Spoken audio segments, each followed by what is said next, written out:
Good morning to our viewers there, live here from the Parkway playing field for day 3 in this Rising Stars Under-19 tournament, match played between Jamaica and Guyana. We have very good weather for you today here at the Parkway playing field. The sun is coming out in all of its glory, which is in stark contrast to what we would have had in the last couple of days, where we would have started a bit late. Today, this play was scheduled to begin at 9:30, and it appears that that is going to be the case, as we see the umpires already out on the field. The players are now making their way out on the field as well, and we should have some play for you very soon in this third place playoff between Jamaica and Guyana.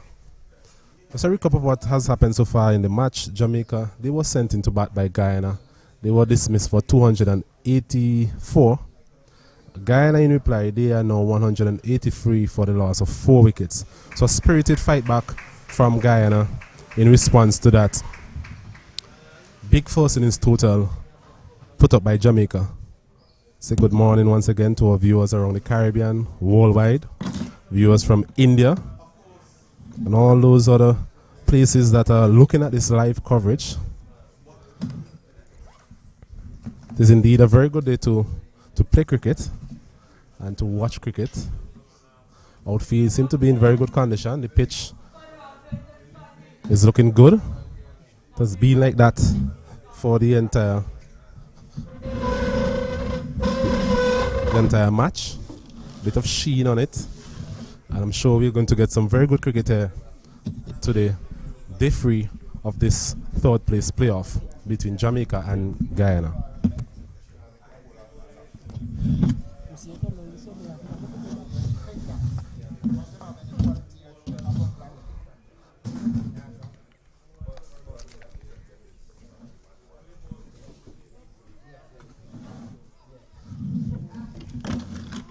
As we welcome Roxelle John to the commentary box. Good morning to you, Roxelle. Good morning, Osnet. How are you doing, man? I'm doing good. Wonderful, wonderful. Day 3 of the last round of matches, and first hour extremely important, you believe? Yes, definitely going to be a very important hour. The Guyanese batsmen will be looking to just pick up from where they left off yesterday, Dindial in particular, trying to start again. That's the thing about cricket. Even though you're 99 not out overnight and you come on another day, it's another day, a different setting, you definitely have to start fresh again, trying to get used to the conditions once more. The bowlers, and from a Guyanese perspective, they'll be looking to just continue to build in this partnership with the captain here, Dindial, and try and get as close as possible to the Jamaican first innings total. Yes, interesting morning, definitely ahead of us. Hines, it looks like, is going to probably start a marathon spell. He did yeoman surface yesterday with the ball, consistent on about the stump with a bit of variation as well. His teammates would definitely want him to be a little bit more penetrative today. But Dindial is there on 91. Okay. And he's facing up now to Hines. First delivery of the morning is just outside the off stump and going away. And he has with him his captain Mahabir. And Mahabir would love to get into amongst the runs this morning. Driving into the extra cover position. Again, neat, compact player here, Dindial, and one of those who really fought well for Guyana yesterday. He drives. This is going to go to the man in deep cover. He gets a single. There was actually a close call there, Roxelle. The captain there, Mahabir, seemed to have been reluctant to some extent to actually come through for that single. The man there at a deepish point, I believe it's the fast bowler Thomas, A better return there would have really had Mohabir in some sort of trouble. But all is well that ends well. As we see the first run being scored for the day. A single to Dindial. And the Guyanese total moves up to 184. So Mohabir comes into strike. He's on 5, and this one he comes forward and just plays it on to them, out to the man. There's the captain, Walker, who came from the short extra cover position. Does the fielding. Hines again. This one is flighted. He drives through the covers. He's looking for one. He gets get one. They're going to attempt two. Two might be dangerous. And I think they made the right decision here. Not to attempt a second. So Mohabir pushes on to 6. And Guyana, they're looking to try and at least get first innings in this game. They are 185 for 4. Dindial on 93 comes into strike. So the job I see here for Hines this morning is try to keep it as tight as possible and probably have the batsmen taking the chances as it relates to scoring. Yes, that perhaps is the call from the management team in terms of Hines, trying to just get a good start, get a grip of the game in terms of the scoring rate. As long as he bowls straight, not giving the batsman a lot of room, then he should be able to fulfill that particular role. Guyana, on the other hand, they're really in no rush. It's just a matter of batting, just batting as long as possible. And if they bat any significant number of overs, they should be able to overhaul this first innings total by Jamaica. Well, Jamaica is going to employ Sherwin Thomas, the man from Clarendon, the man from Gave Maceo High, the brother of our West Indian fast bowler Shane Thomas, and the man with a big heart, Osnet, who without a doubt was impressive in terms of his tremendous effort yesterday with the ball on a placid batting track. Very impressive yesterday in his spells. He was able to trouble most of, if not all of the Guyanese batsmen so far, with his just a bit of extra pace, a bit of extra bounce as well, and his lines that he has been able to hit very consistently. So this is a very good decision here by the captain to start with Thomas. I think what will happen is that Hines will bowl from the northern end and he will just rotate his seamers from this other end. Captain Mohabir comes into strike. He's from Georgetown and he's had the pleasure of being the captain of both the under 17 and under 19 units of Guyana. A young man with a lot of responsibilities on his shoulder. Thomas comes up to Mohabir. This one is a full toss outside the off stump. He pushes it down to mid-off. And want to make sure the listeners and the viewers know. You'll probably be seeing another umpire out there that they haven't seen over the last 2 days, Osnet. As we have Vincent and Golden Grave standing in for umpire Troy Trudeau, who had to travel back. Remember, the competition was delayed. The start of the competition was delayed by a day. So, few travel plans are a little messed up as Mohabir moves to 7 and Guyana pushes on to 185. A competent replacement indeed, in the form of Mr. Graves, a very experienced umpire. I'm sure he'll be relishing the opportunity to umpire in this prestigious tournament. And I know Mr. Trudeau is probably at the airport now, getting ready to fly back to Barbados. I know he did enjoy his stint here. Was very interactive with all and sundry during the competition. As the support goes up, one slipper gully, a man at a backward point, well, straightest point we should say. As Thomas comes up now to Dindial, he comes forward and stands up tall, play.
the captain, so he will definitely want to lead from the front in this particular innings.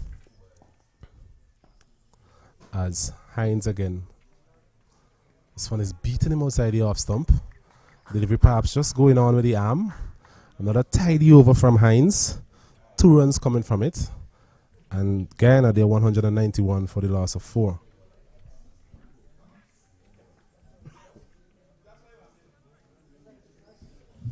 Yes, Austin, we just want to apologize to our viewers for a slight technical difficulty there with the audio. I know we were going in and out, so we're back fully. And I think the scorers are also working on the scores to make sure that they're up and correct. So should be 192, 192. 192 for 4 Guyana. Dindial is on 97. Mahabir, the captain, is on 7. And Sherwin Thomas continuing to work here.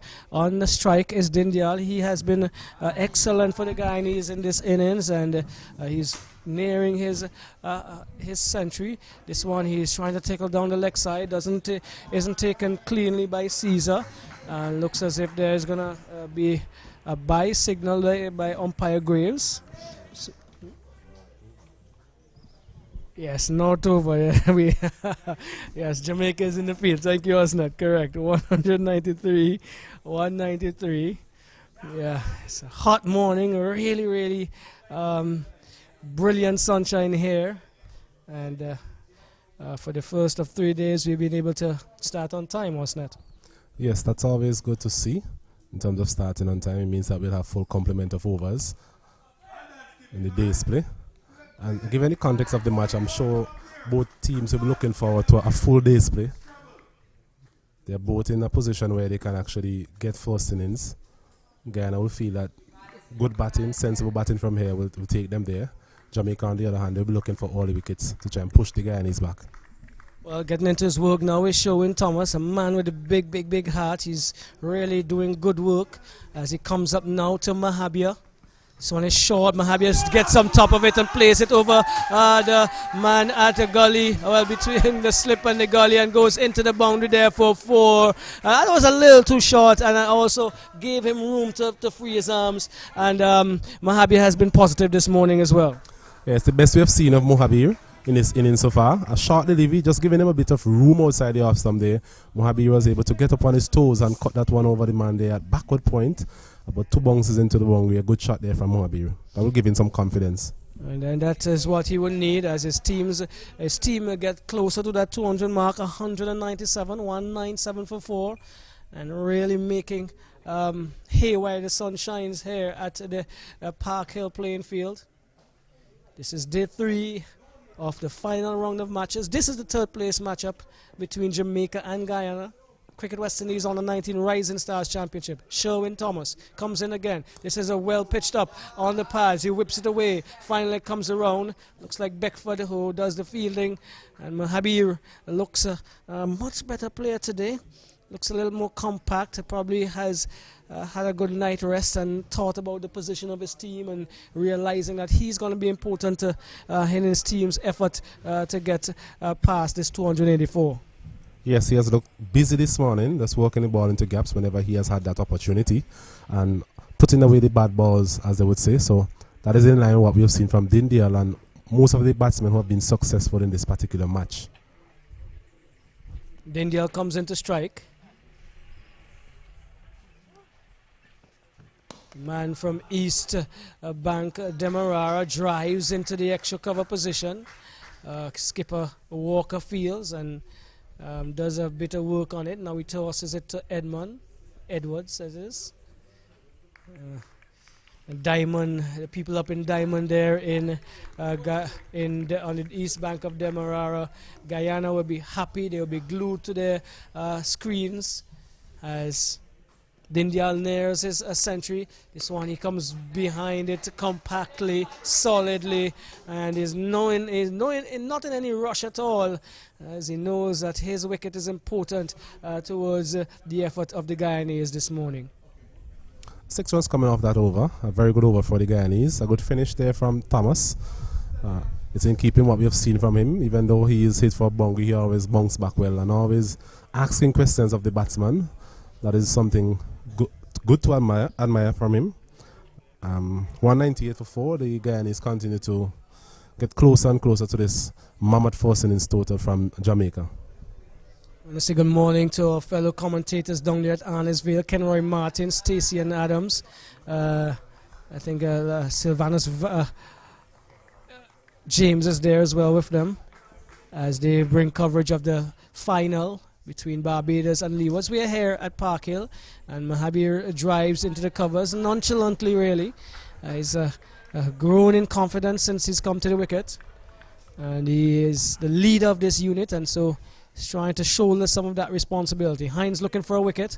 This one is short outside the off stump, a shortish, and bouncing, moving away from the left-hander. He's content in leaving it to go by. Umpire Bernard, the senior of the umpires here, is making sure that the ball is kept in a proper condition. Hines again. Hop skipping a drum. So he goes into Mahabir, who drives right back to Hines. Feels in his follow through. Slim but tall figure. And comes up now. This one is outside the off stump and driven to the short extra cover. Coming into play again is skipper Walker. Has made some good decisions in terms of his bowling changes and fielding positions during the course of the 2 days, Walker. Well, yesterday and today, as this one is driven into the covers, as it looks like Edward, who decides to throw it back into the non-strikers, and one more to the total. Mahabir moves to 13. 199 for 4. As the angle is going to be changed now by Hines. He brings Edwards over to the backward point position as he comes around the wicket this time, and that was a dangerous shot played through the hands of slip by Dindial. Picks up 2, and being a little inventive there, Osnet. Floating with danger, definitely, because I think it was perhaps a little bit too close to him. The man that slip, I think it's Johnson. Just dropping short of him. Difficult to say if it really carried, but it was a risky shot there from Dindia, something that I'm sure his fans and his family would not really be looking forward to seeing him play again anytime soon as he moves on to 99. So 99 Dindial, the 200 for Guyana comes up. They are 201 for 4. And we're going to give you some idea of this partnership in a bit, but another partnership brewing here for Guyana, Osnet. Yes, a partnership of 29, and yesterday we were discussing the importance of building partnerships. That is the template that the Jamaican team would have used. They had partnership all the way down, and we were saying if Guyana is to get anywhere close to Jamaica, they will have to follow suit in terms of partnerships. This one is through the hands, trying to pull a delivery that he was not going to be ever going to be in control of. It took the top part of the bat, and it went through the gloves of Northover. He would be disappointed with that. And Thomas again continues to push here for Jamaica. But Northover hasn't had the best of days. In fact, the best of matches behind the stump. We've seen quite a bit of untidy work from him throughout the day, and that is even more disappointment there for Thomas. As we mentioned, he's the type of bowler who will always get at you. In the last over, he was hit away by Mohabir over a deepish point for a 4.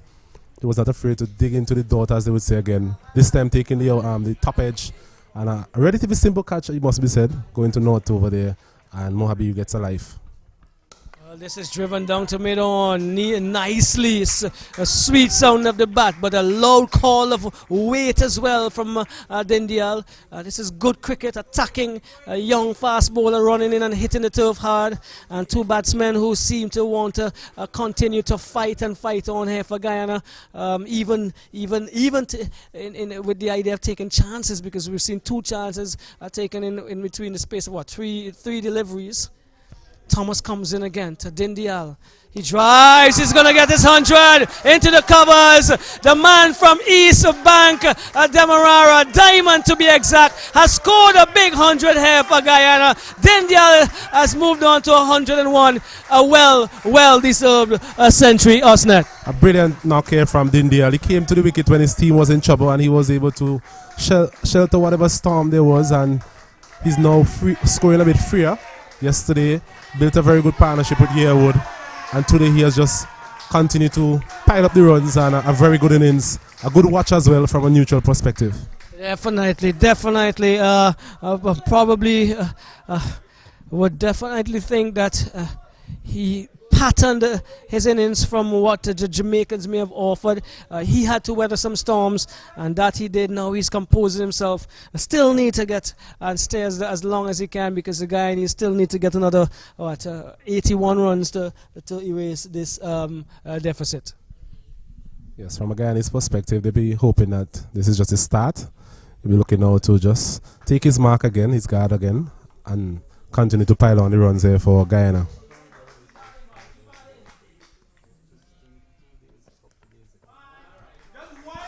All right, so that century has been dedicated to his dad, who celebrated his birthday just 2 days ago, and so I'm sure his dad must be very proud. Not sure if he's having a couple drinks of Demerara right now, but definitely would be happy with what he has seen from his son yesterday into today. Yeah, proud moment for any parent, having a child perform well in this type of tournament. Coming into this game, we mentioned that he hasn't really been setting the world alight with his batting performances, but this would definitely make up for any failures he would have had before.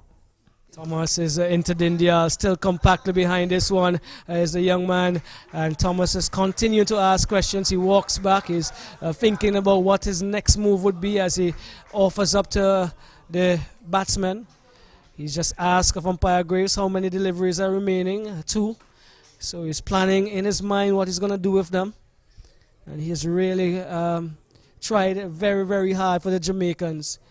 And he's met with stout defense.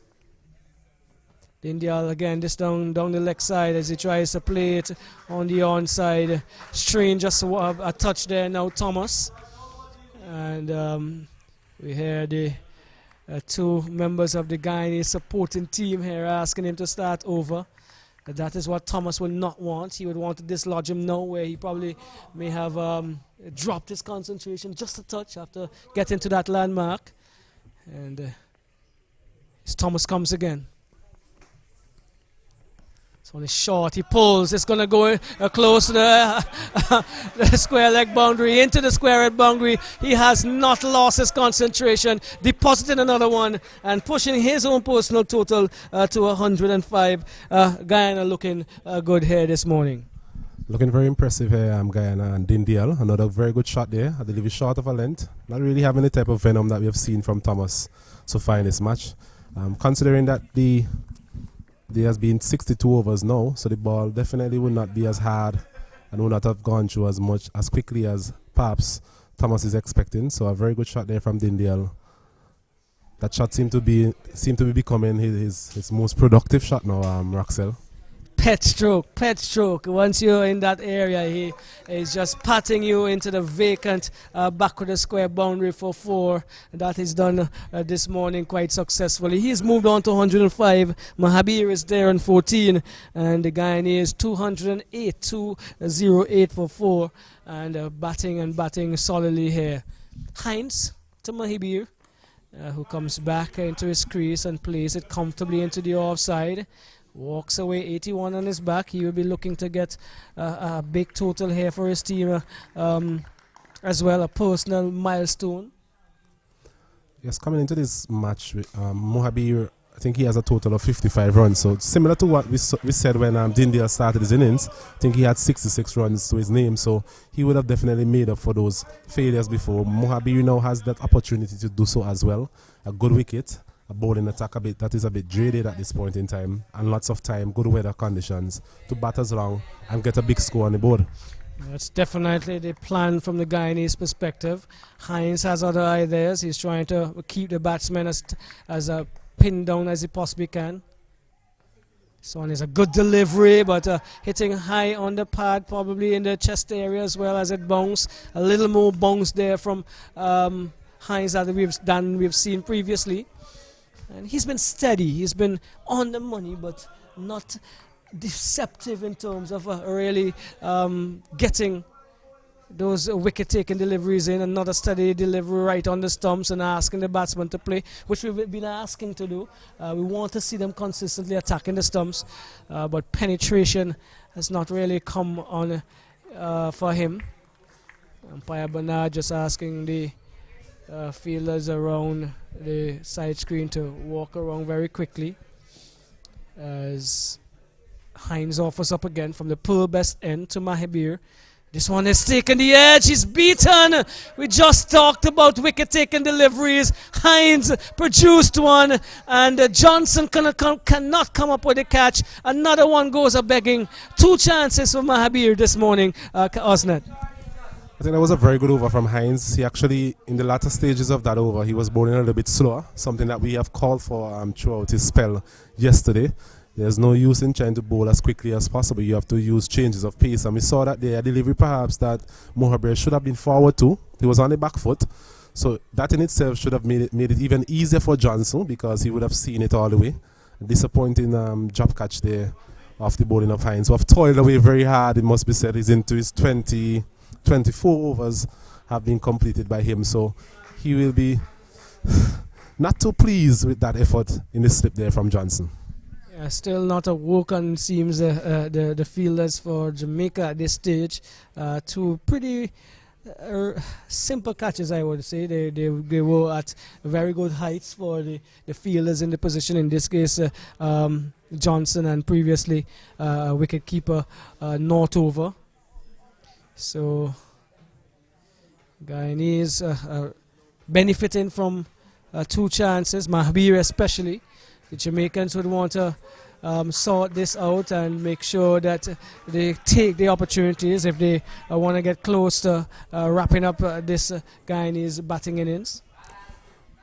Well, we were discussing about the importance of actually the first hour of play, and more than likely the Jamaica were always going to create a few opportunities, given the fact that the batsmen have to start again, the bowlers are a bit fresh, and they just haven't been able to take those chances, which is a disappointment from their perspective. Edwards takes over from Thomas here from the road end and is on the money one time with a full pitch delivery.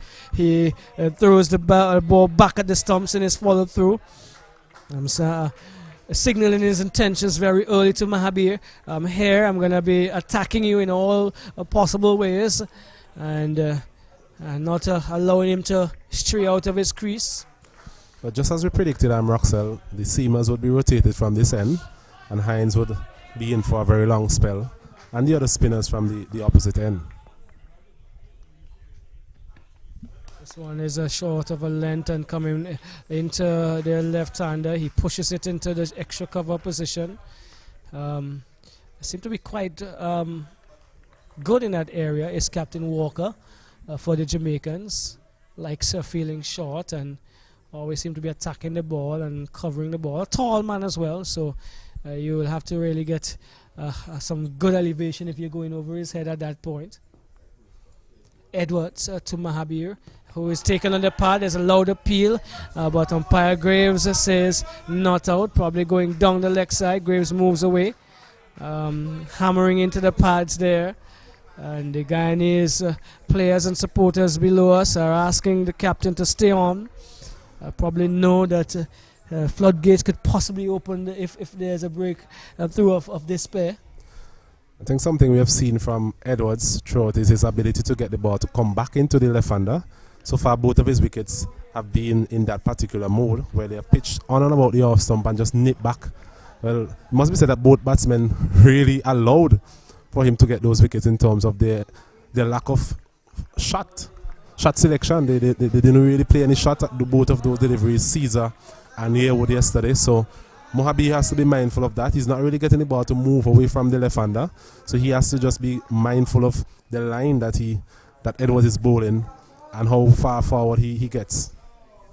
Yes, and Mahabir looks like a business-like player. Wants to get on with it. Doesn't want to be bogged down, and counteracting that or trying to counteract that. There's Edwards with a slower delivery, one outside the off stump, and just calmly played to the man at point.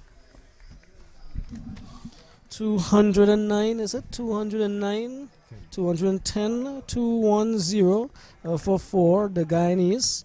And they now have a deficit of 75. All they need 75 to get first innings lead in this game. Comes up now. This is Edwards to Mahabir once more. This is short. Mahabir going through with a pull, and he is caught. He's given out. He's given out, caught behind, and another opportunity of a catch. Not a short delivery which he was attempting to pull. This time umpire Graves said he made contact. Mahabir is walking back. So the disappointment from Mahabir in that situation would be that it was a similar delivery to what he edged earlier and was put down by the wicketkeeper not over. His delivery is a bit too short. It's high as well. He had to reach for it, and it's a disappointing way to actually end his innings. Well done there by Edwards. He would have seen that perhaps is a delivery that has troubled Mahabir throughout his innings so far. So another short delivery getting a wicket there for Jamaica. It's now 210 for the loss of 5.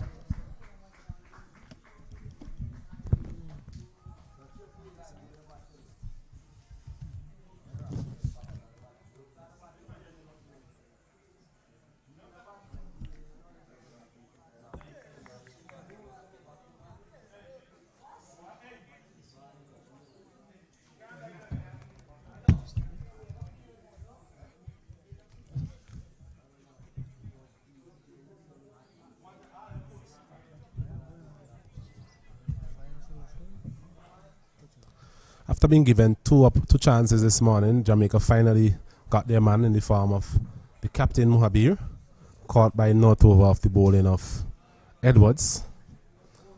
Edwards now has his third wicket, 3 for 32 from 10. So good returns from him. He's toiled away from that road end. New batsman in would be Rampasad, there to join Dindial, the Centurion.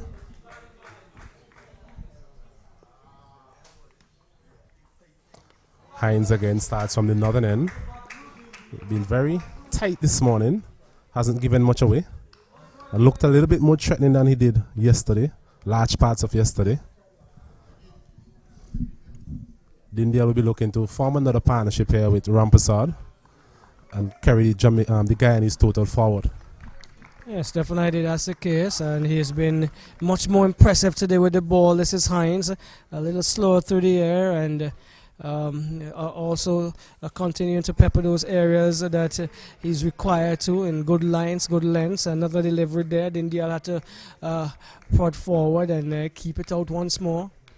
210 for 5. Hines to Dindial. He has scored 100 and he's looking to add more to that. That one went through the hands of Weir at the short mid-wicket position. But they could not get a run. A quiet period here now for Guyana as they try to rebuild. But the Jamaicans would want to press their advantage home after taking that wicket of Mahabir this morning. He has been joined by Rampasad. And Rampasad has done some work with the ball for Guyana this year. But we would want to stay with Dindial, who is still there playing this defensive over to the onside. A steady, impressive over there from Hines. Yes, steady as we would have discussed before, as it relates to him. Good lines, good lengths in that over. A little bit of change of pace creeping in as well, which would definitely be on the positive side for him in terms of keeping the batsman guessing the pace at which you're bowling.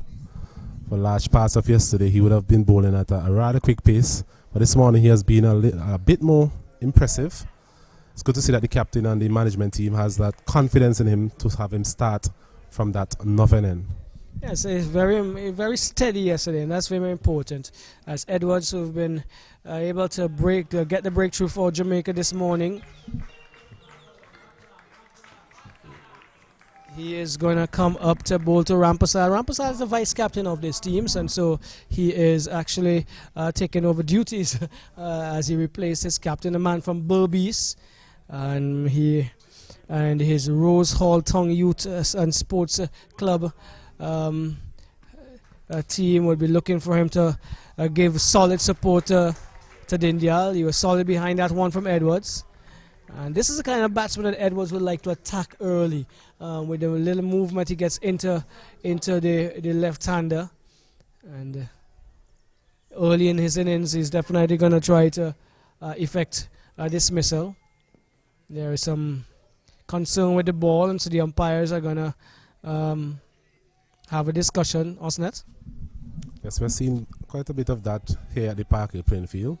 Even when the Jamaicans were bowling, there were some concerns over the ball as well. So maybe the hard and sturdy nature of the pitch itself just disintegrating the seam of the ball to some extent. Rampasad, the leading wicket-taker for Guyana in the tournament. So he's showing his all-round ability here in terms of his position that he's actually batting, coming in at number 7. Which means that he has some sort of batting ability. Another left-hander, a long string of left-handers in this Guyanese setup.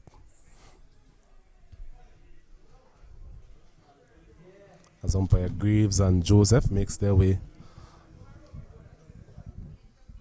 to umpire Nuggy, brings out the box of balls to choose from. They want to find one in a similar condition to the one currently.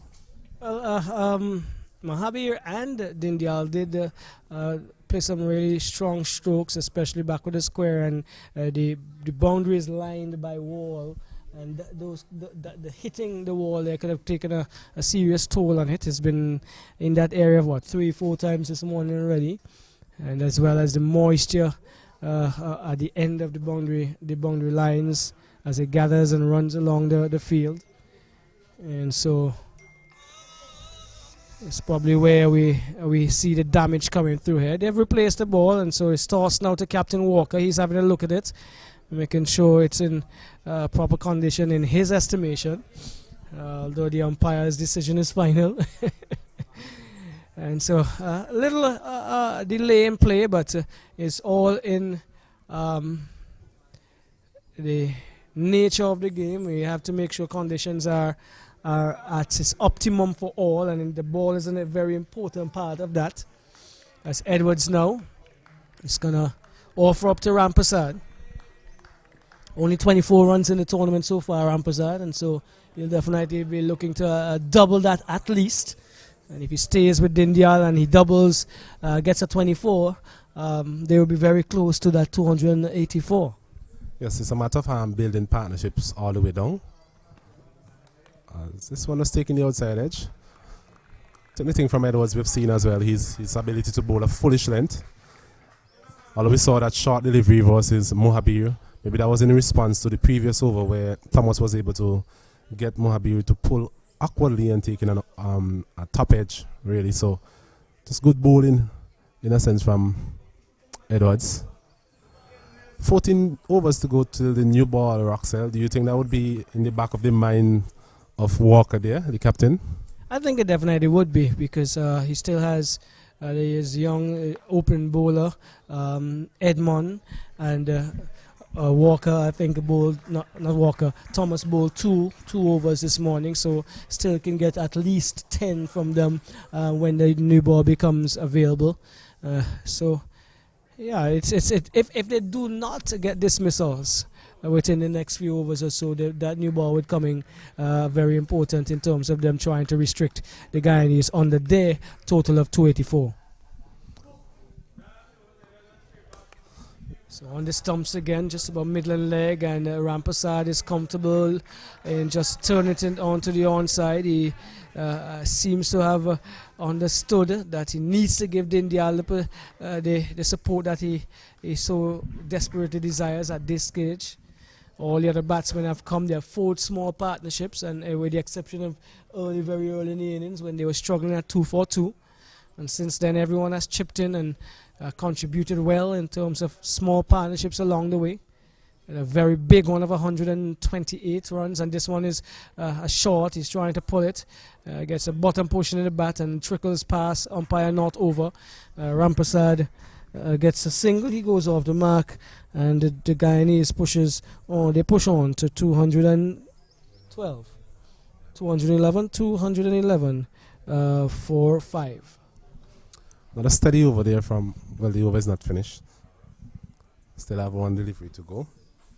But Edwards so far tested Rampersad there with the short ball. We've seen Jamaica use the short ball quite a bit in this innings. They're trying to get something different going. The wicket itself is not offering a lot in terms of sideways movement.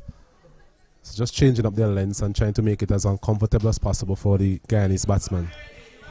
This one is outside the off, so I'm going to cross the right hander. He allows it to go into the gloves of not over. The over comes to an end. Remember, Jamaica, they posted 284, 284 with Bedford getting 83. And at this stage, the Guyanese, they are 211 for 5, 211 for 5. Still at the wicket, Dindial, the man from the East Bank, Demerara, up in Diamond there on the East Bank. Dindial, he's there on 105. And he has his vice captain with him, Rampersad, who has just come to the wicket. Well, it's an opportune moment for Rampersad to get amongst the runs. We mentioned his return so far in the tournament, not being anything to really write home about. But it's a very good opportunity, good weather conditions for cricket, good batting strip. And he just has to concentrate, start his innings well, and form a partnership here with Dindial, and try and push his team as close as possible to that 284 Jamaica made in their first innings. As Hines again starts and beats him outside the off stump. Yeah, this is going to be a challenge. It's going to be a serious challenge for Rampersad because he has not really been prolific in the run scoring. He would want to build his confidence as well. He should be happy with the position of his team and just requiring him here now to support. Hines, however, has looked really, really good this morning, better than he did yesterday, and has created some opportunities, and he will want to get amongst the wickets now for Jamaica. He comes up now to Rampersad, and this is a short rising delivery. Standing tall behind it is Rampersad, and plays it just in front of him. This is going to be a period of consolidation for both teams. Jamaica would want to consolidate their position by taking another wicket. It is this one is pitched up on about the off stump, a little flighted through the air. Is content on pushing it back to Hines. That's what Rampersad indicated. He's going to settle again as Hines comes up from the pole best end, short and coming into the left hander. Watches it onto the vertical bat and is confident enough to just push it onto the offside. Settles again with a high backlift as he awaits Hines. This one he drives into the hands of Captain Walker. We spoke about that over ago, about Walker in that position, comfortable, and he took that catch with relative ease. And we spoke of the high backlift, probably was indicating that he was going to be positive here, Rampersad. A relatively soft dismissal there from Rampersad. Once again, Hines, we spoke about his improvement in this morning spell, his ability to flight the ball a bit more. And we've seen that again, another flighty delivery outside the off stump. Slower this time, Rampersad maybe getting into the shot a little bit too early. He hit it well, but straight to the man there at Walker, and he was not about to let that one drop on Raxel. Not at all. He's been really good in that position, short the extra cover and short extra cover or on the onside when he employs himself there, and he took that with relative ease. Good hands. He has good hands. And they have gotten the breakthrough that they so deserved. They bowled well this morning, and it's now for the Guyanese to try and pull themselves out of another spot of bother. Isaiah Thorne comes to the wicket. Not been a headache, so to speak, to the to the statistician so far at this tournament. Just 22 runs. He's more known, obviously, for his fast bowling. But this is where he's going to have to try and contribute something with the bat in order for Guyana to get to that position. Yes, as we have been echoing all along, there's a need for a partnership again, a new partnership to be forged. Dindial is still there. He is on 105. And now Thorn is going to join him. Thorn, an aggressive batsman by nature. He's a big, strong lad as well. We saw him hit a couple lusty blows the first match against Trinidad up here at Park Hill. As another successful over comes to an end there for Hines. At the end of it, Guyana-Day 211 for the loss of 6. Well, you said lusty blows, so if he hit 2 sixes, that means he didn't get much in all the other innings that he got. But he would need to stay. You need to put the bad balls away for sure, but you need to support Dindial as much as you possibly can. Jamaica has pulled the game back into their favor at this stage. 211 for 6, Guyana, and they're down now to the tail or the lower order. You didn't want me to say tail, so let's say that the lower order, the lower order of the batting. Some of whom have not produced many for them so far in this tournament, and so this is probably where the Jamaicans will want to push. Edwards comes in this time to Dindial. Across him it goes into the gloves of Northover. What do you think the ideas now will be going through the mind of Dindial, who's been there for so long? Well, he has seen it all. I think he'll still be interested in forming some sort of partnership. We still have a bit of time. We're in the 8th wicket. This is the 8th wicket partnership, so he'll be looking to see how well Thorn starts, and hopefully Thorn is able to stay there for a period of time and they'll be able to form a partnership. Edwards to Dindial, who drives in the air through the hands of the man of Gully, and he went hard at it. Again, Johnson not getting close to a catch. That might have been a difficult chance. I guess you might want to say that, but going very, very hard. And this is what I'd ask the question, because Dindial might be thinking now he has to capitalize on any scoring opportunity that comes. Yes, but still, without being reckless. He has all the shots. We have seen that throughout his innings so far. So you just need to be positive but not reckless. Positive but not reckless. He's been very positive in his play so far. Osnet is of the opinion that one was just a little chancy, and so he probably needs to be a little tighter. He moves on to 109, and they scored 215 for 6. Thorn had a conversation with him. Let's see what that produced as Edwards comes again to Dindial. He drives.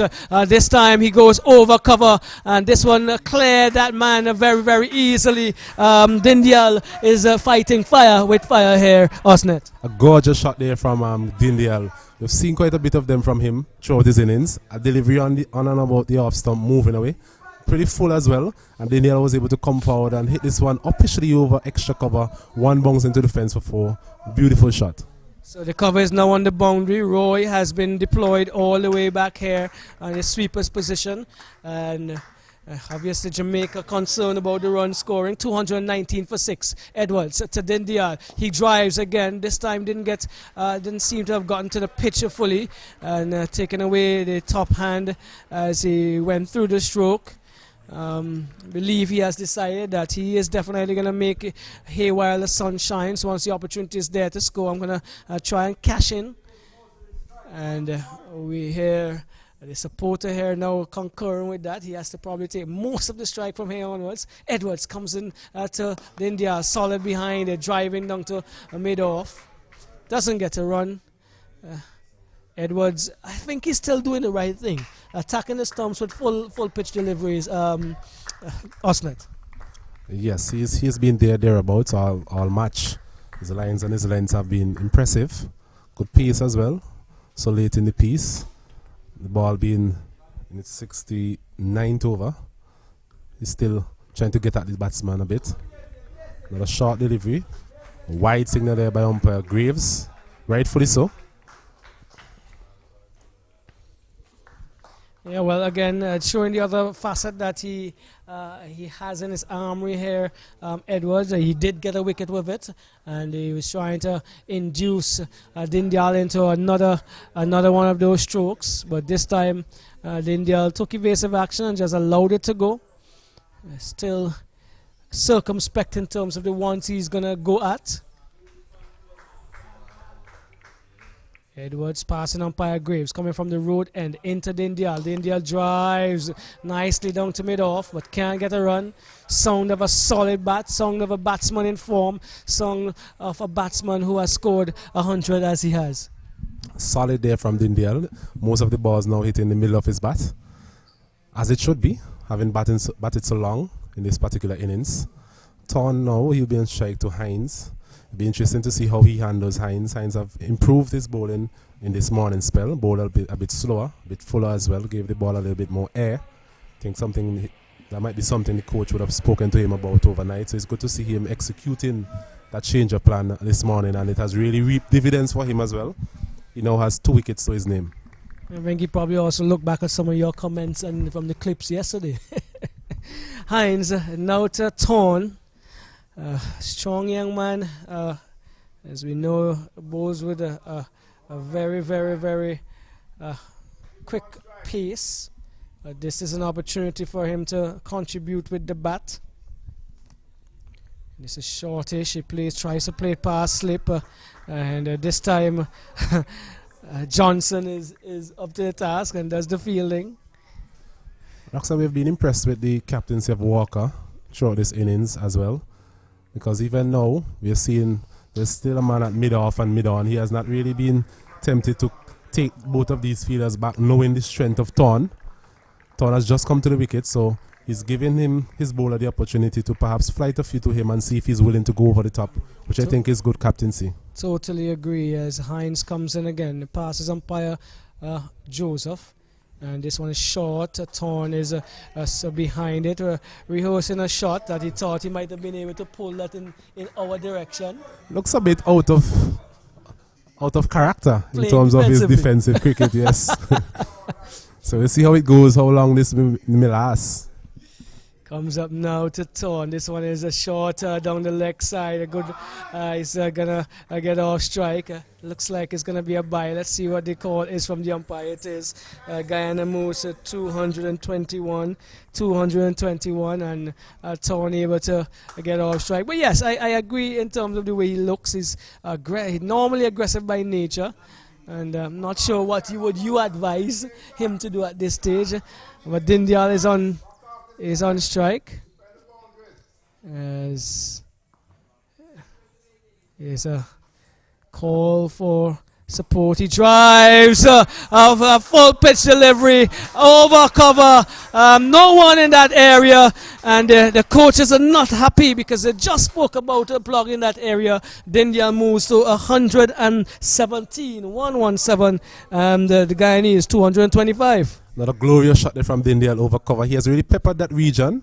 Looking at his scoring map, a lot of runs scored in that region of extra cover to point. So maybe that's an area the Jamaican captain will like to plug up, as they would say. Well, he has done that now, as he did in the previous over after the 4 was struck. A bit reactive. Yes. And he also has a man now at long off and a long on. As he comes in now is Hines to Dindial, turns this into the mid-wicket area, coming around from the short position. There is where over comes to an end. Drinks are being called onto the ground. They moved from 183 or 184 for 4. 183 for 4 this morning. They are 225 for 6. An even session, you make it 2 wickets and what, about 50 runs almost? Yes, I think the evenness will come from the fact in terms of Guyana having Dindial still at the wicket, and he's looked very positive so far this morning. He has gone to his century and he has not stayed there. He's now on 117. Jamaica will be happy with a couple of wickets that they would have had, and they'll be looking now to drive home that advantage and try and go even further in the Guyanese batting lineup. So as we take a short break here at the Park Hill playing field, this is the Cricket West Indies on the 19 Rising Stars Championship, the final day of this 2022 edition. Jamaica 284 all out. Guyana in reply, they are 225 for 6, still at the wicket. Dindial on 117. We'll be right back.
Okay, so welcome back to Park Hill. We just had an hour's play. Remember, we started at 9:30 this morning, and so running into the next hour now as Edward comes into Isaiah Thorne, who tries to guide this man past the man at Gully. Johnson comes up with a good bit of feeling as he tries to support his team and keep Thorne on strike, which would be the ideal thing here for the Jamaicans, wasn't it?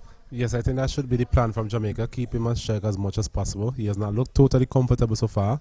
Perhaps trying to curb his natural instincts in terms of being aggressive.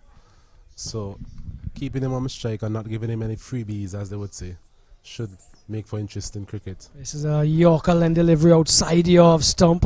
It was through Thorne. By the time he put that bat down from that very high point that is coming, with a very tall man, almost 2.5 times the size in terms of height of the stumps. And got down a bit late there. If that ball perhaps was lined up on his stump, it would have been interested. Been given one of those deliveries he normally solves up sometimes, as Edwards comes again to Thorne. Thorne drives to the back of the point area, Weatherbourne Fields. The pressure continues to be kept on Thorne. When you're a fast bowler and you're a very aggressive batsman, how long does it take for you to really unleash one and say thanks and then go back into that mode? It's very difficult. As we know, lower order batsmen, they like to get going. Only few of these lower order players we see really not into that attacking mood.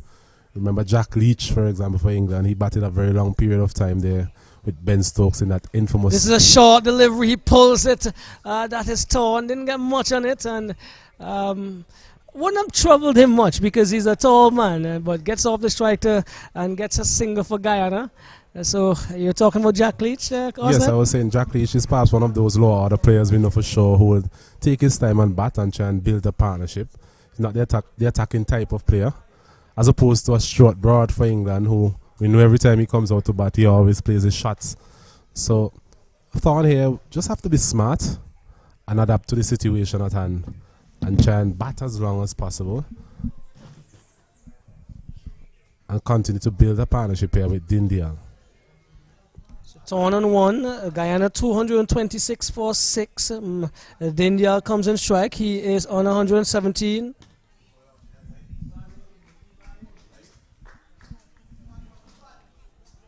Edwards again, just making sure everything is in place. So you have some boundary riders trying to ensure that Dindial doesn't get as much as he has been getting. This one he drives through the covers neatly, passes the captain this time, and he gets another. He goes to 118. 118. If he gets the support, we can really see a big innings here by this young man. Yes, he looks determined to get a big one today. Even after reaching to his century, he has not really gone into that reckless, careless type of mood that some batsmen may go into. He is still prepared to play the ball on its merit and hit the ball nicely into the gaps. With the field spreaded as it was in the previous delivery, there was opportunity for a lot of easy singles, and he managed to just stroke that one out to a deepish cover and get himself off strike. So short, Thorne has to take evasive action. He was in two minds. He was thinking about pulling it as Edwards in response is asking him, what's happening, man? I can't bowl as fast as you. You should be pulling those. As he challenges Thorne into possibly what could have been a 4-stroke. And Thorne, big bird as has been referred to by one of our fellow workers here, getting under it and saving the day, so to speak, for Guyana. That is something Thorne will have to get used to throughout his career, because he normally dishes out this type of length and bowling to the batsmen. So whenever he's at the crease, and he looks the type of player who's up to the challenge as well. So it makes for good cricket here this morning at the Park Hill playing field. Well, good cricket is what we want to serve up to you here. We're attempting to give you due quality as it relates to the commentary. We're coming to the end of our stint. It's been a pleasant stint, an interesting stint as well, an opportunity to see the youngsters who are hoping to be our senior stars in a few years from now. Yes, a very good tournament overall from a commentary perspective. We've been able to see, as you mentioned, the young stars of the Caribbean. Our hope now is for them to actually take their talent and work hard and be able to make the transition to the first class level and ultimately to the international level. On 118 is Dindial as he drives into the extra cover position. Doesn't beat the captain and continues to bat solidly here for Guyana. Hines again though, looking for his third wicket. This one he's chopping it away to the man at backward of point. Can't beat him. Hines has been much better this morning with his lines and lengths, and the speed through the air been slower. And this one is on the stump and a little quicker this one. As he is pulling Dindial into a defensive stroke, pushes it out into the offside, settles again. Hines, let's see what he offers once more. This one is short and turned into the onside. Can't beat away. Good bit of variety as expected here from the spinner. One of a pair of twin children of a former West Indies batsman, well, cricketer, Wavell Hines, we should say. And the over comes to another steady over, a maiden in this case. Yes, a very good over there from Hines. We have lauded his effort this morning with the ball, being able to just keep a good line and good length and changes of pace as well. It's been refreshing to see, and the captain will be very pleased with his efforts so far. We would have discussed the tactics of the Jamaicans this morning in terms of having Hines bowl from that northern end and the rotation of the seamers from this end. I think Edwards would bowl another couple of overs here. We spoke about the new ball as well, Roxell. It's now 72 overs completed, so 8 overs away. So that would be an interesting juncture in the game as well. Just as was the case with the Jamaican batting innings, it could work in the favour of the batsman in terms of a harder ball, but also the bowler would have an opportunity to perhaps mop up the lower order. Well, Torn is in a good form here as he turns this one past the man at gully going into the boundary. It's going to go into the boundary now. 4 runs, getting a good reward for some solid batting here. Out of character, as you may say, but he moves on to 5. The Guyanese pushes on. They push on to 232. 232 for 6. Inching even closer to that first innings in total. That's what you call an educated edge. A delivery on the line of the off stump, and Thorne there coming forward, taking the outer portion of the bat, and it raced away. Surprisingly, the outfield has been relatively quick, perhaps because of the sunshine that we have had this morning. Because the moisture would have been soaked out, and we're seeing the outfield being quicker, which is good for the batsmen. Yes, Torn gets another short delivery. He's having a word now with Mahabir to keep him focused in terms of how long he's supposed to bat and what is required to contribute in this batting innings. He was very vocal in the stands as he sat and watched his other teammates bat earlier, and now he's going to have to do the same.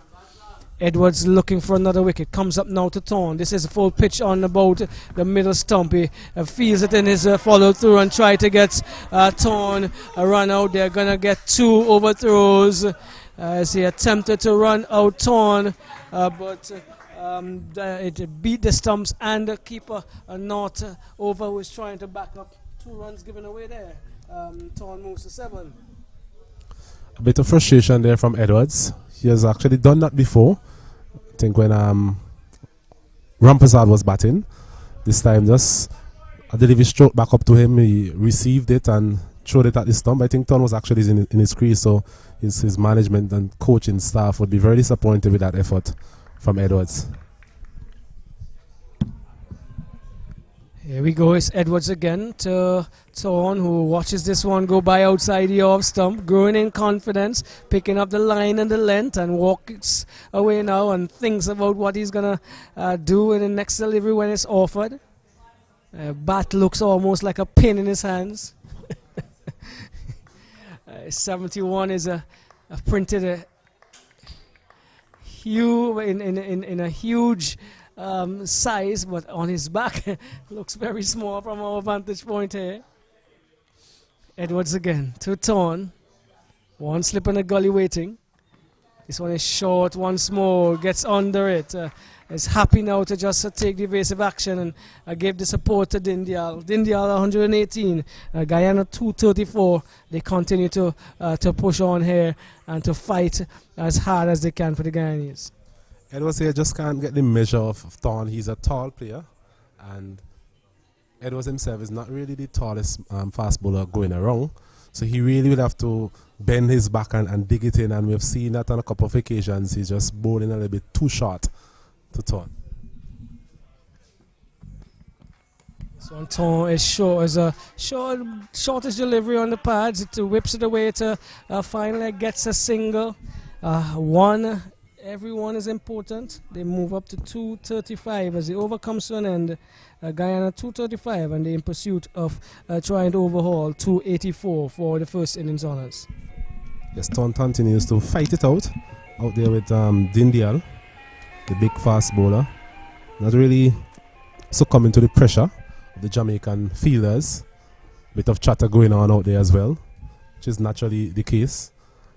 And Guyana will be hoping that Thorn can continue to stay there and give Dindial the type of support he needs to take this innings forward and try and get a first innings lead on the Jamaicans.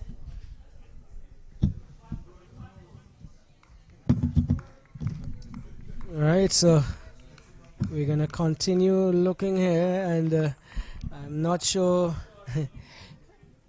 Well, we'll get back to that. Hines comes up now to Thorn, comes forward solidly behind that, textbook style, growing in confidence, and seem to have now elevated himself to the higher order in terms of the type of strokes he's playing.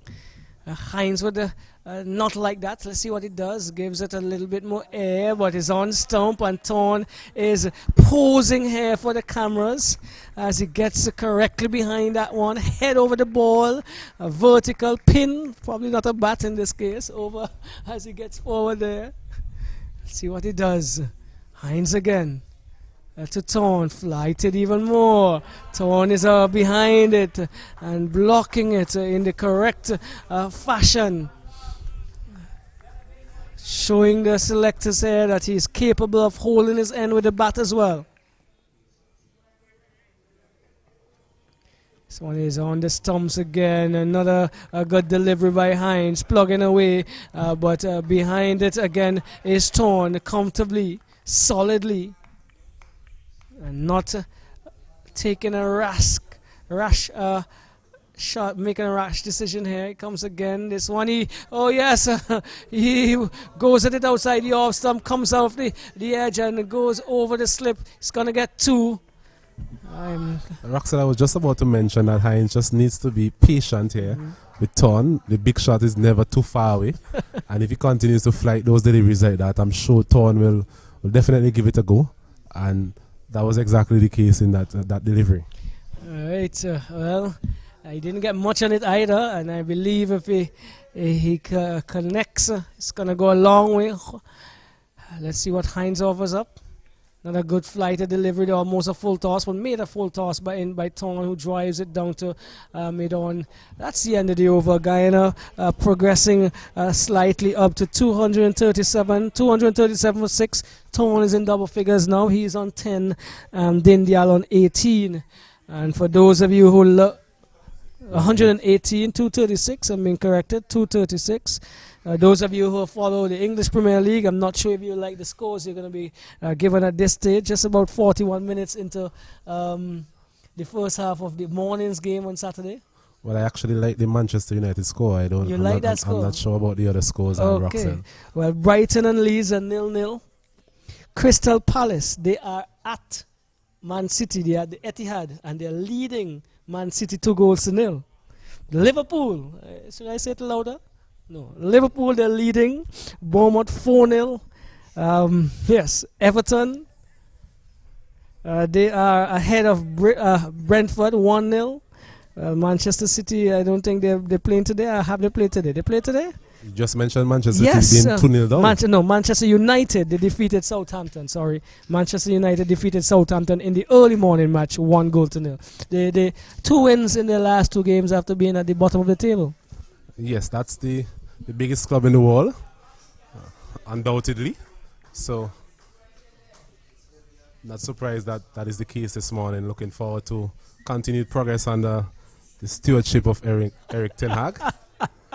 You sound like a die-hard Man City, Man United fan, so I'm not going to even have that conversation. It's Edmond. He's been offered the opportunity to come in now for Jamaica. Short rise and delivery. Dindial is behind it.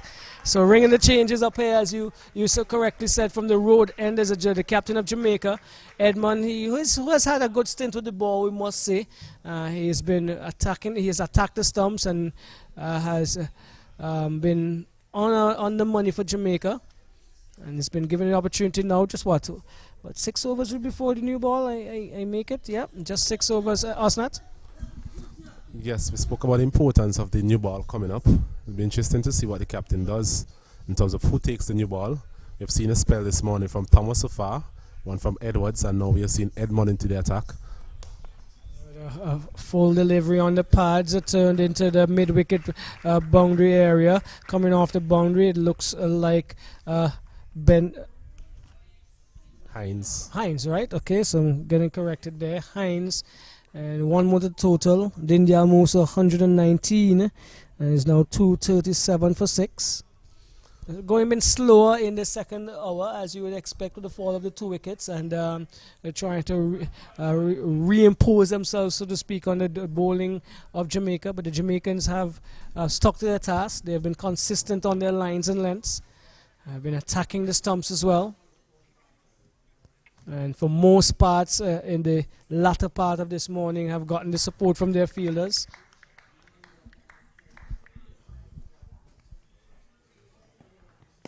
This one is driven into the short extra cover area by Thorn.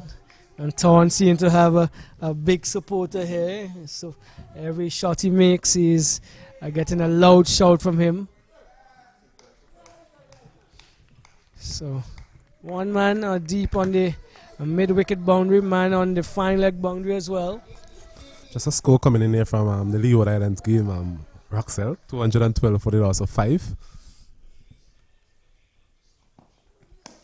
He drives into the extra cover position. This is from Leeward's standpoint. This is the partnership that I think would be decisive in where they go. Captain Carlton, Bowen Tuckett, and Nathan Edward. Nathan Edward has scored probably the first half century for the tournament very, very early at 80 odd.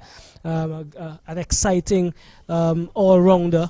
And Carl and Bowen Tuckett, he is now leading from in front.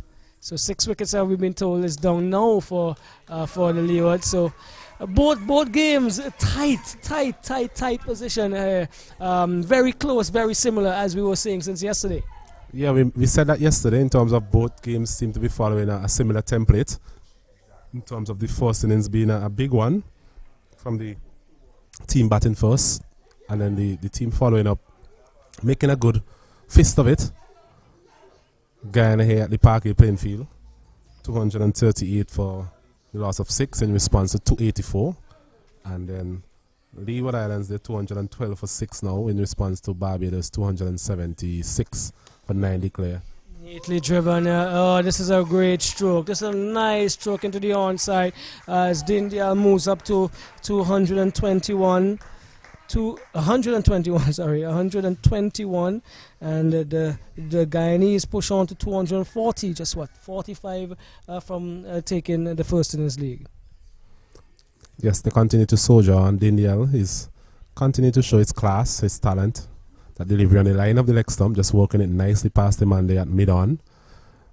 2 more added to his total. So it's a very good partnership. Building up here. Jamaica will be looking to break that partnership as soon as possible. Guyana will be hoping that they'll be able to just continue ticking away at this total. 44 more runs in order for them to overall the Jamaicans' first innings total. The scoring rate is pretty good, 3.18. We've seen that both teams have scored at in excess of 3 runs per over throughout both of the innings that we have seen so far, which is good from a neutral perspective to see that type of cricket. And it means that the game is actually moving forward at a very good pace. Well, ringing the changes is Captain Walker. He has introduced himself. The leg spinner coming from the pull best end. And this is going to be interesting as he comes up to Torn. 244.6 Guyana. And they're in pursuit of 284. This one is short and it's going to be going all the way over long on for 6. I don't even think that he middled it, but he got enough of it. And Torn eyes would have been lit up there, Osnet. Yes, a nothing delivery really, a short delivery, a long hop.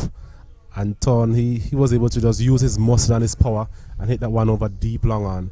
A bit surprised to see the removal of Hines. I know he would have had a relatively long spell this morning. But I thought that he may have been the bowler to really trouble Torn. In the last over, he got him to play a foul shot. I just think that with Walker, the leg spinner, he's always prone to produce one of those poor deliveries, and we've seen that a while ago. And he comes back with a good delivery right on the money here, Walker. These are the deliveries that he can cause some problems with a Torn, as he may get a little agitated and want to go at one of those well-flighted delivery, decide to push the man from mid-off to long-off. As making sure he's in the right position. 246. Yeah, 439 behind. As this one is swept well. This is going into the boundary. This is a good stroke by Torn, showing his class this time and getting down and doing some good sweeping here. It's not often you see players of that height playing a sweep shot, Roxelle, but that was well executed by Torn. A delivery again on the line of the leg stump, and Torn was able to just sweep it to the right of the man there, Edmond, and another boundary to him. So Guyana motoring forward here today at the Parkway playing field. 250 comes up. Torn moves to 21. Torn 21. Walker again to Torn. This one is outside the off stump. Pitching and turning away from the right-hander into the glove of not over. The support comes up.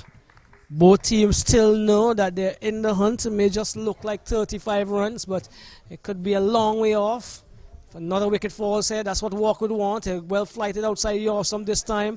And Torn seems to have his head on at this stage. He's choosing the right deliveries to go at. And he has left those two to go by. Umpire Bernard presiding at the pool best end as Walker comes in again. This time to Torn. Well flighted on the off stump. He's looking for a single. India says no.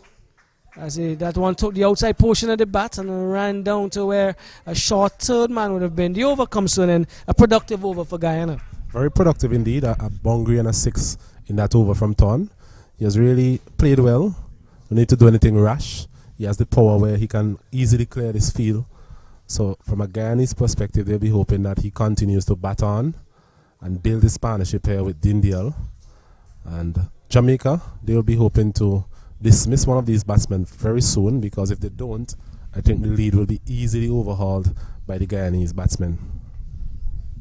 So a requirement of a wicket here for Jamaica to make things a little interesting. A little bit more interesting than usual standpoint, possibly.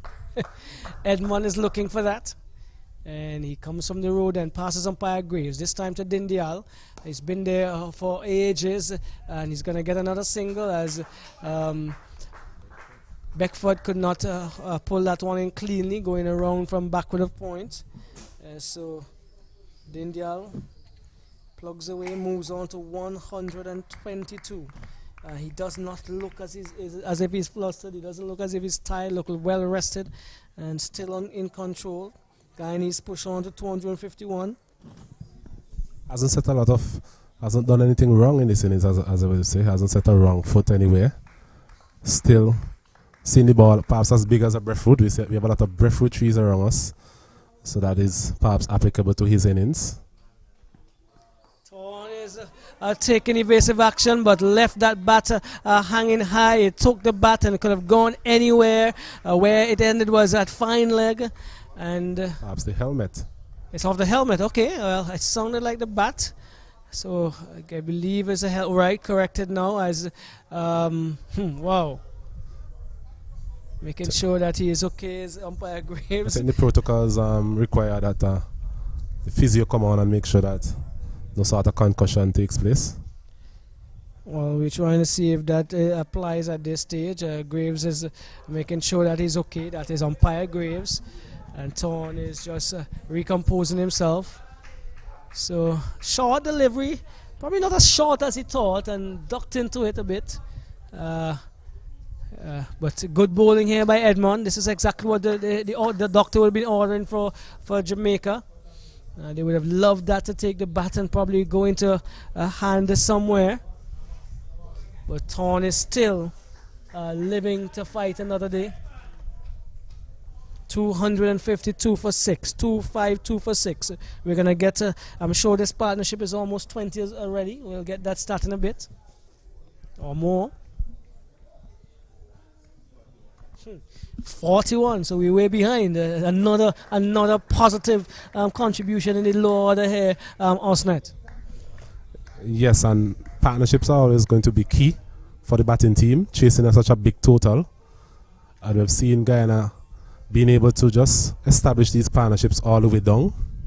This one will be frustrating to the Jamaican team because they were able to get a couple of early wickets this morning, but this partnership is holding them up, as they would say.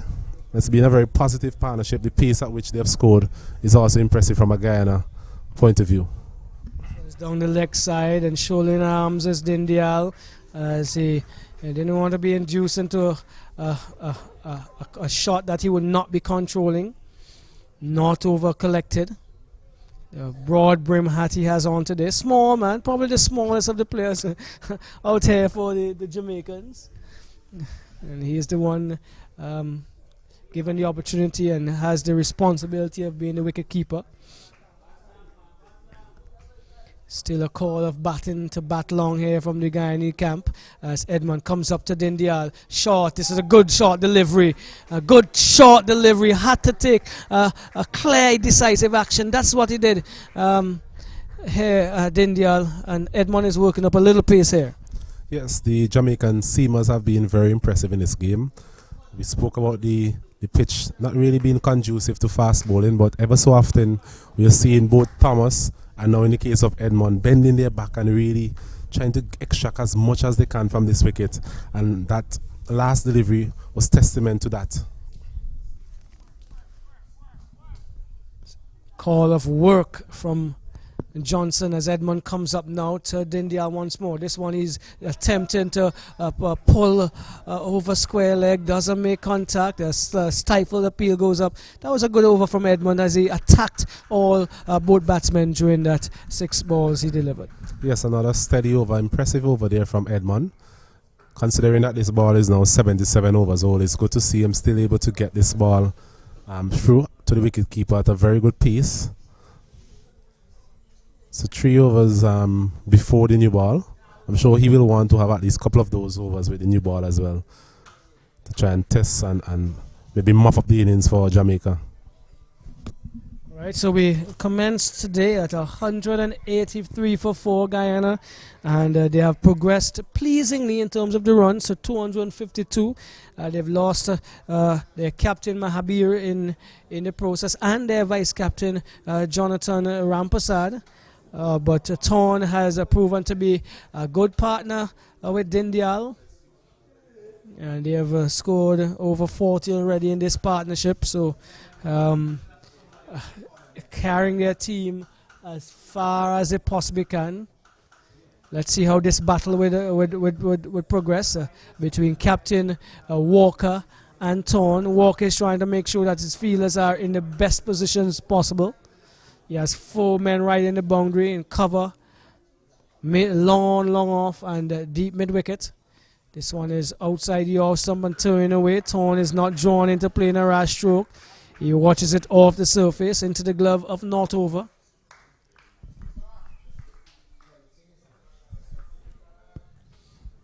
Some support coming from the mid-wicket boundary from Beckford. As Walker comes in, this is flighted. He went for it. Couldn't be taken by the keeper. He's going to run close to the boundary. He gets one. Then they come back for two. Two buys, I will make it. A good strong throw from Johnson. Buys now singled by umpire Bernard Joseph. 254. Now 30 runs shy of that. 31 shy of that first innings lead. Osnat. Yes, getting closer and closer to that first innings total from Jamaica. A good flighty delivery there. I think as long as he's flighting his deliveries, he'll always prove a threat to Thorn, who I don't think can resist such deliveries. This one he didn't resist, but played it all along the ground to the man coming off the long on boundary. It looks like Weir. Thorn moves up to 22, brings the Centurion into strike. He's 121. That's Dindial. There must be a big, strong party on the East Bank Demerara today up in Diamond. I can remember some shops that sells a few bits of drinks that a few of you guys love along that area. So they must be having a wonderful time as Dindial continues to bat. He hits this one over point. He's going to get one. That's all they're going to get. As he continues to be positive. He hitting the ball in the air, but on most occasions, 99% of the occasions, they are safe away from the fielders. Yes, his ability to find the gaps have been applauding so far in this innings. Once again, going over the man there at point. There's a deep cover, so he was just able to get a single in that situation. Brings Thorn back into strike. Okay, so another period of the game where the Guyanese continue to take control. Walker flights this one and he just slaps it into the mid-wicket area. I'm sure if he had decided to hit it hard, he might have gotten a 6 with relative ease. But it's a bit surprised there that yes, he chose to play that shot, because it was a juicy full toss, something that we have seen on more than one occasions now from Walker, bowling his leg spinners. And Thorn there just basically patting it out to the man at deep mid-wicket. A little cautious, and I believe if he did hit it, it would have gone a long, long way, because the boundary over here is pretty short. And probably being cautious in terms of what he wants to do here, making sure that he takes his team all the way. This one is hitting him as he walks outside off stump, pitching and going further away there from Walker. A stifled appeal, but of umpire Joseph says not out. 258, 258 for 6. Thorn has been a very good partner to Dindial. He's on 24, Dindial 123. Partnership continues to flourish. They're now trailing by just 28 runs. In that over, they were able to get 6 runs. Just walking the ball into gaps, getting 2s, getting 1s. Not really taking a lot of risk there, Guyana. So that is good to see. It's now 78 overs completed. So 2 overs to go before the new ball is available. We spoke at length before in terms of whether or not the captain will actually take the new ball and who will he give this new ball to. Would you take it? Yes, my guess would be that Thomas, he only bowled 2 overs this morning, so he definitely would be a candidate to take the new ball.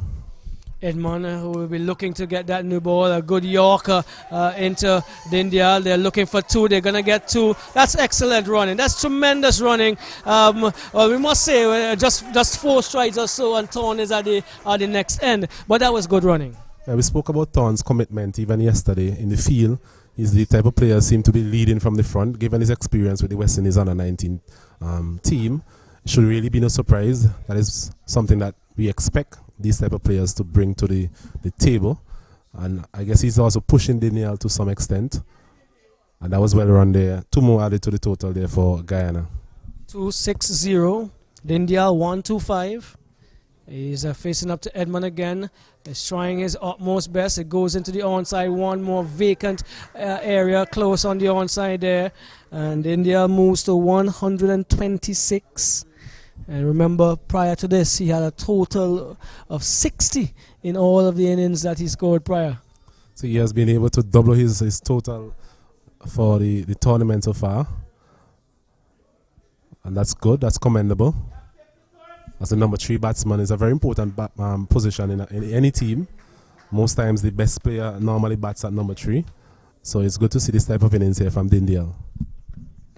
One gets a Yorker, digs it out, and is solid after the first two or three deliveries he faced, or first over if you want to extend it that far. He has looked the part as it relates to the support and the commitment and the compactness that we need from a batsman at this stage.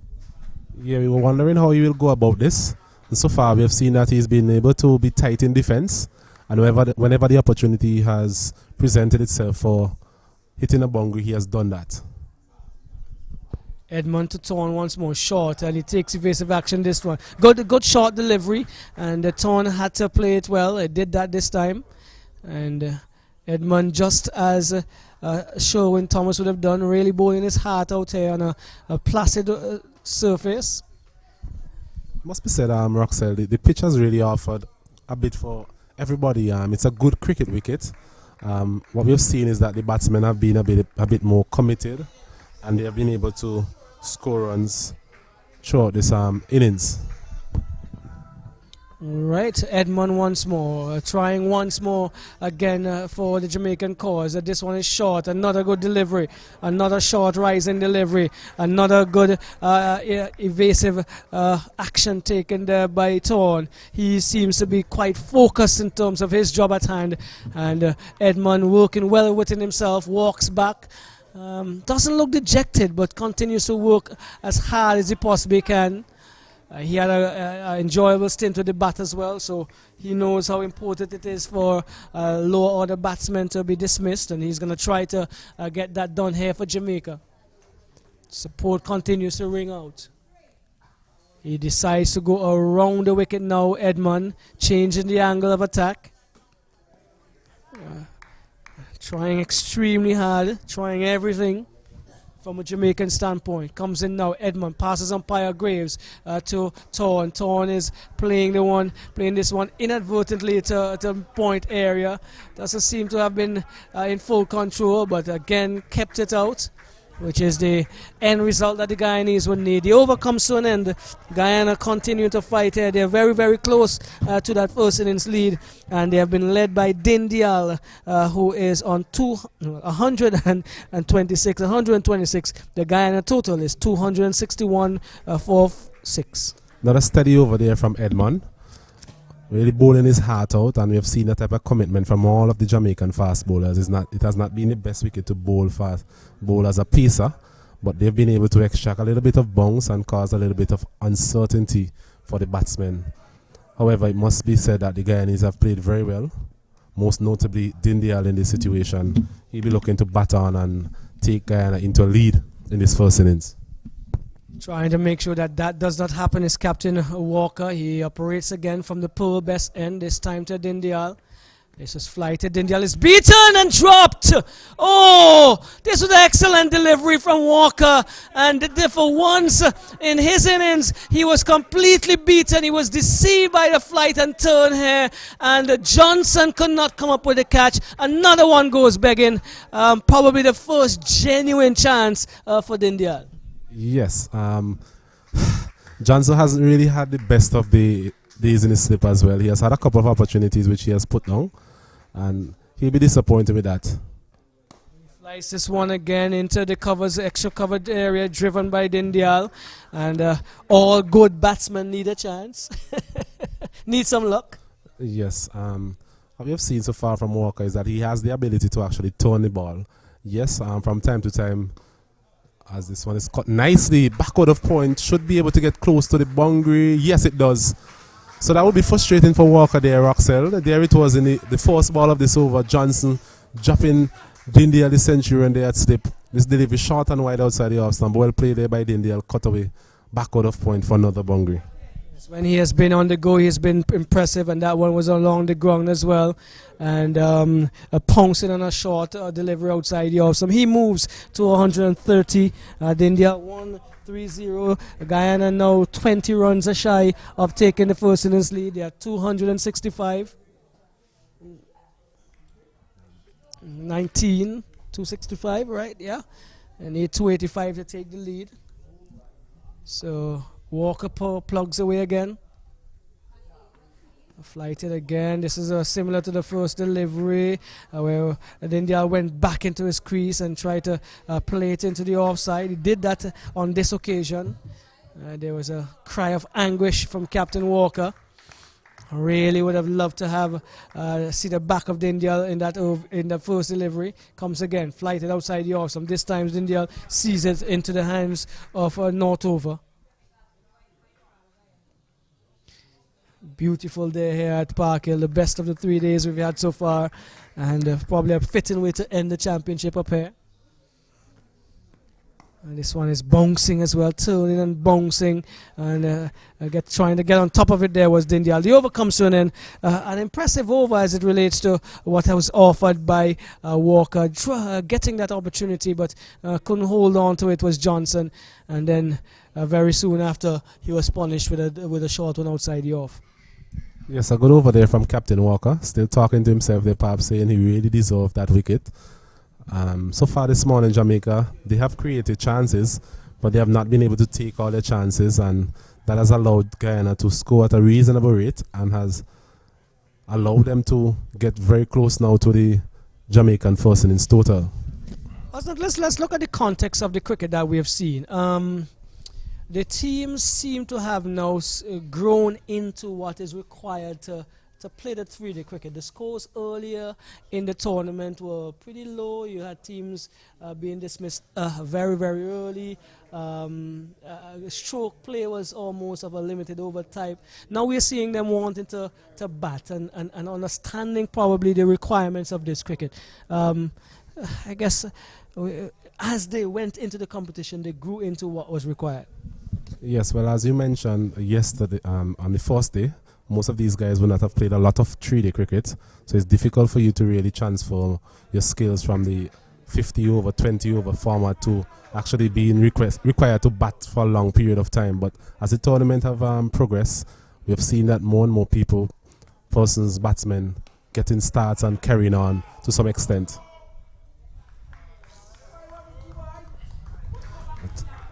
A chance there for Jamaica once again. Daniel, I think, would have made it back in the end. A delivery there just on the line of the leg stump, turn, walked it out to the man there at mid-wicket, trying to figure out who that fielder was. Is it Thomas? I think it's Thomas. He has been in the wars. Well, I tell you, the way he plays his cricket is all or nothing. So he gives his all, and therefore he would put his body on the line and on any occasion to make sure he effects the best result possible for Jamaica. And that was another opportunity, another occasion where he tried to get that batsman run out in the case of Dindial here, and ending up probably the worst of them all. But that's as he fights. He fights hard. He gives his heart for his team. And again, we can't continue to compliment him for the effort in that instant. Very much so. Even yesterday we saw him made a very good attempt at taking a catch here out at deep mid-wicket. And he would have done some damage to himself as well. As a small water break takes place as the physio makes his way onto the field. Umpires as well taking a bit of refreshments. The weather, as we mentioned, the sun is very hot. The sun is very hot and refreshments are definitely needed. So what we'll do, we'll take a small break and we'll return with coverage in a few moments.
Or Edmond is going to try again. This time he's going to come to a bowl to Torn.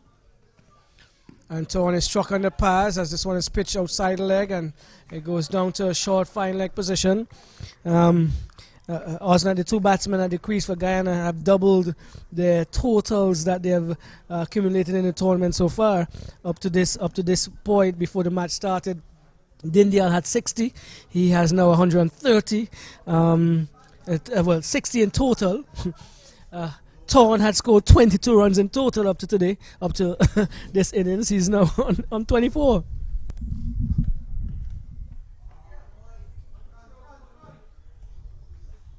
As he nudges this one down to a short fine leg, gets a single. He moves to 25, continues to be a worthy partner to Dindial.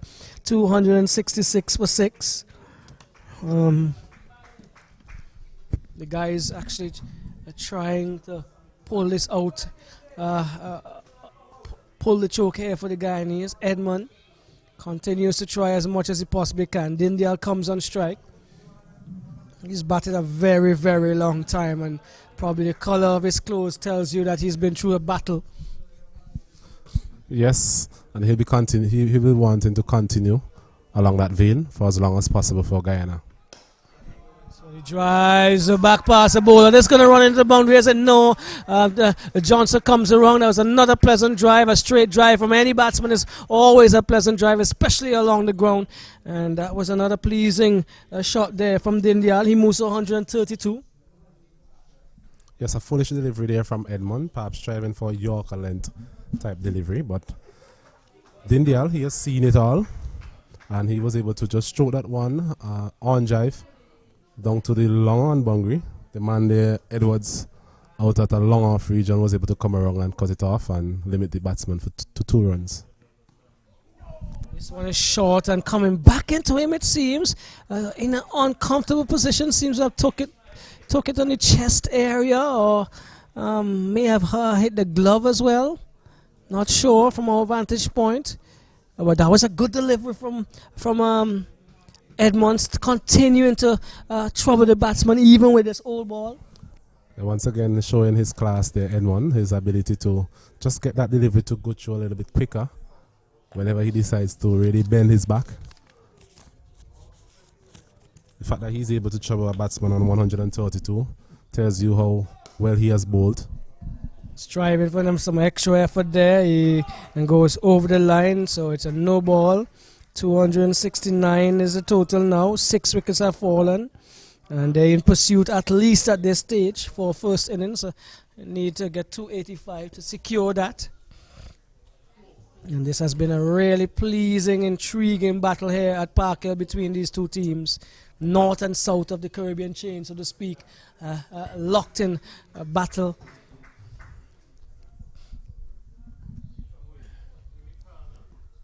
So he returns off the pass neatly down to back with a square. Gets one. He's going to get a second. The throw comes into the non-strikers, and Dindial 134. Guyana into the 270s. 271 for 6.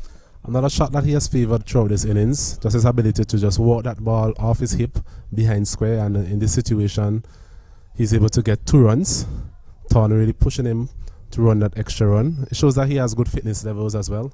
He's been there from the very start. In fact, they were 2 for 2. So he has been there from the start, and he still has that hunger and urge to come back for a second run in that particular situation. So the over comes to an end. Guyana closing in on first innings lead here, and we must compliment the batsmen in this game, especially for coming up chumps. A lot of them getting into the 20s, 30s, and then we saw two hefty innings of 60 odd and 80 odd for the Jamaicans. We also saw 60 odd here for the Guyanese from Yearwood, and now a big 134 for Dindial. So batting has been really pleasing in this encounter. Yes, we spoke about the new ball as well. Seeing the third umpire just handing out the new ball to umpire Graves. So it appears that the Jamaican team will be taking the new ball.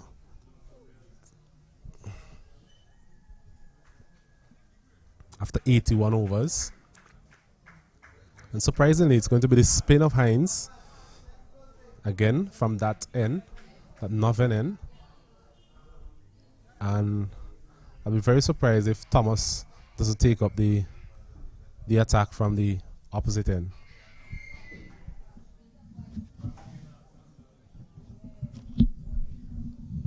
So Hines have been brought back into the attack. He's been consistent on the stumps. Let's see what he does here now. He comes up to Thorn with a new ball. A short Thorn hammers over short mid wicket. Short extra cover, I should say.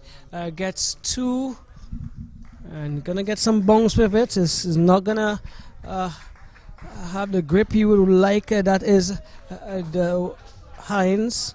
273. Thorn moves to 27.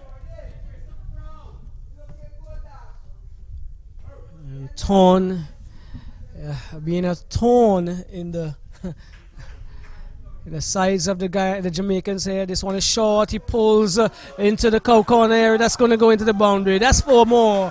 Thorn moves to 31, and it's a 277. The new ball already favoring the Guyanese effort. I'm wondering if Hines here having a little bit of difficulty in terms of gripping the ball, because so far we have seen 2 short deliveries. I'm wondering if there's also a miscalculation here by the captain. About 10 or so overs ago, we were speaking about the probability of the new ball coming up and who is it that he's going to employ to take the new ball. And as it stands, Thomas is the only, as this one is a big hit, a monster hit there for 6 runs. I believe that ball is lost. Well, if you know the Park Hill playing field, that ball has gone into the bank that was excavated in order to give us some more space to ensure that there's a proper size here, and that has gone into the shrub, the grass, the vines. I'm not sure if anyone lives up in that area, subject to correction. There's a coconut tree all the way back past there. I don't think it got as far as a coconut tree, but it went a very, very long way. A big hit there by Thorn. Not a poor delivery there by Hines. He's definitely having some difficulties gripping this new ball. Just to continue what I was saying, Roxelle, I think the captain may have miscalculated the use of his bowlers, because what we have seen this morning is Edwards bowling a very long spell, and then Thomas, well, he only bowled 2 overs originally, and now we have Edmond in the middle of a long spell as well. So it seemed to me that he doesn't have 2 bowlers at the ready to really take the new ball, and hence the reason why Hines has been allowed to do so, and it's not really working out so far for Jamaica. Well, the Guyanese are too shy of taking the first innings lead. They are 283 for 6, 283 for 6. Dindia 134, and Thorn peppering this over so far have pushed on. He's pushed on to 37. The Guyanese large and in charge at this stage as it relates to the first innings lead. There he goes. This time down too long off and straight to the man. He didn't really have to move, just need to come forward, collect. That he did. Thorn moves to 38. The scores are tied at this stage as it relates to first innings. 284 for 6, which is definitely extremely, extremely pleasing response from the Guyanese, from a Guyanese context. Earlier we spoke about Thorn's power, and that is coming through in all of its glory now.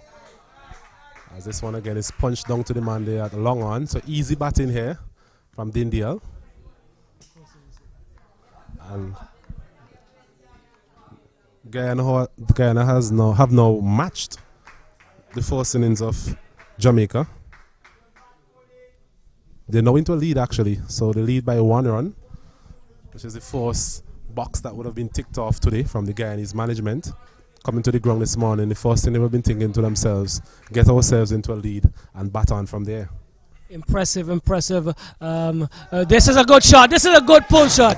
This was just sitting up there, and Thorn now weaving his way with strokes, an array of strokes. He moves to 44 in no time. Guyana 289, and now pressing, putting the feet to the pedal, it seems here, the guys. Another new ball has been dispatched, and any of these young men who are around here who love cricket could go do some searching, Osnet. Yes, I was about to say that with the speed at which Thorn is going, we might have to order a new box of balls pretty soon, because that one again disappearing over our heads there, hitting the pavilion, and another big six there from Thorn. He continues to butcher the bowling attack here of the Jamaicans. Yeah, so the Guyanese have taken the first honours here, that first innings lead, and the effort must be applauded. And we also want to say that even off the field, they were very, very vocal and positive. They looked as if they knew what they wanted, and when they came to bat, they were equally compact, solid, and had their heads on during most of the innings, as we've seen. Yes, Jamaica really need to do something now. Now is the moment for them to seize the initiative, because as things stand, Guyana would be crowned third place champions in this tournament. So Jamaica is definitely behind the 8 ball, as they would say. They would need to dismiss Guyana as quickly as possible, and then perhaps scoring very quickly and see if they have the opportunity to insult Guyana later on this afternoon. But that's a very long way away. In the moment now, Guyana, they are in the ascendancy, they are in the lead, so they'll be looking to just continue to keep a foothold in this match. Well, taking a new ball from a fast bowler standpoint, he's been impressive this morning. He has been attacking the batsman. His short deliveries were probably the best that we've seen from the Jamaicans this morning as well. And so he comes into bowl to Dindial. They have looked a little bit more attacking since the onset of the new ball. There's some changes in the field. There's now a man deep on the mid-wicket boundary as Walker tries to ensure that he plugs the areas that Dindial have been strong. Here we another go. update, Roxelle on Leeward Island game. 236 for 6, so that game going down to the wire as well. Very interesting. Getting close to that Barbadian total. Well, this is all about the cricket. This is what we want to see. Even if you're in losses or even in wins, we want to see you fighting. We want to see you digging deep. We want to make you have the young men making a challenge of it and not just giving up the ghost during when it may seem difficult or when 2 or 3 batsmen have been done. We've seen it here at Park Hill, and we're also hearing about it there at the Arnsville playing field. So good. Well, advertisement for youth cricket in the latter stages of this tournament, at least.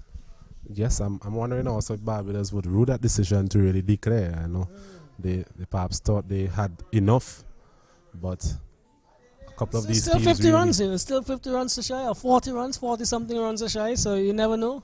2 deliveries and it's 6 and an 8, and cats are among the pigeons. Let's see what Edmund can do here. He comes up now to Dindial. Dindial has a short delivery rising outside the off stump, allows it to go into the glove of the man wearing number 18. Not over, he turns away. He looks at the helmet that is positioned behind him, probably thinking about a couple opportunities that went to his hand especially. Yes, both the wicketkeeper and the man at Gully there, Johnson, they haven't had the best day in the field. Missed a couple of opportunities that could have perhaps tilted the balance back to Jamaica. This is a wish at one outside the off stump. One of those shots we have not seen at all from Dindial. Probably happy now that they've gotten the first innings and they're trying to pile on as much as he can. But he would be better served to continue batting as he has been doing before. Yes, a loose shot there from Dindial. Delivery there just offering a little bit of width, but still would have been better served to just see what this new ball is doing off this wicket and start his innings again. This is beating him outside the off stump. A good delivery here from Edmund. He pulled the bat away at the last minute, but the ball was already through him. Edmund continuing to push ahead for Jamaica. He's always seemed to be working well with him himself. Walks back quietly and controlled in terms of what he's doing. Turns at halfway to the boundary almost. And he's going to come in now to bowl to Dindial. He's on 135. He drives into mid-on. Can't beat Hines. And India would probably be looking to lunch. And at that stage, the Guyanese would probably be looking to get up to 325 or odd, 330, and bat half into the next session and probably try and push for an outright win. Yes, I think Guyana has that luxury now where they are able to dictate what they want to do from now on, seeing that they would have already acquired the first innings lead. So they want to get a lead, a sizable lead, and that would definitely put some pressure back on the Jamaican batsmen this afternoon. Yeah, striving for the Yorker there was Edmund, and straying down the leg side. The over comes to an end. Guyana have taken the first innings lead, 289 for 6, and remember they were 2 for 2 within the second over of their innings. They have really weathered that early storm. And it was a stormy day as well because we did have some inclement weather across this area. But they are definitely in charge of the first innings at least at this stage. 289 for 6. Dindial, 35. And the man who's been hitting the ball very hard, Isaac Thorne, on 44. Yes, as we see a change of bowling from that northern end, it's going to be Edwards. He would have bowled a spell earlier. So I was questioning the decision to actually give Hines the new ball. But being a finger spinner, you would like to think that he may have been a better option than the leg spinners. But as it worked out, Thorne really got into him in that last over and lost a couple of those new balls. So let's see how Thorne goes now with Edwards, the left arm seamer, going across him.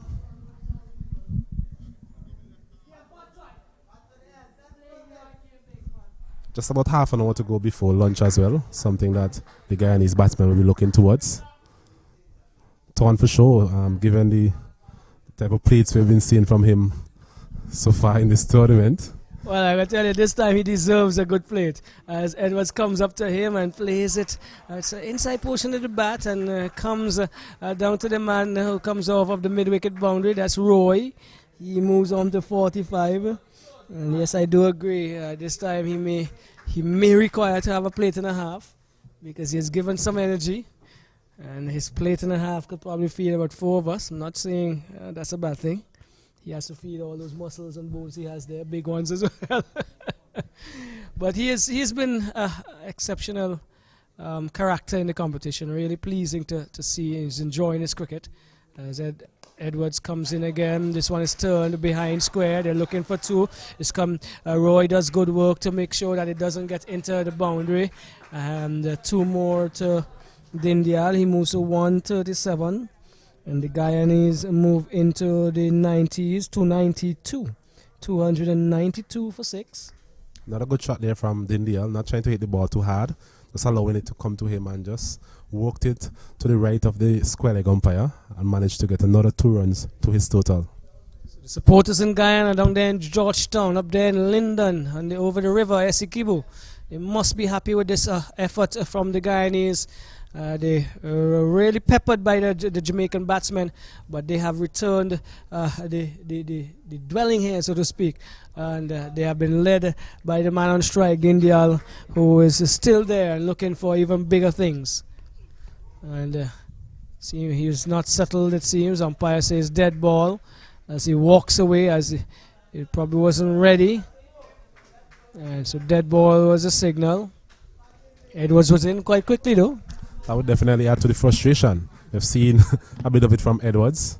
He has bowled well in this particular innings, but at times he has shown a bit of frustration as well, even in the field.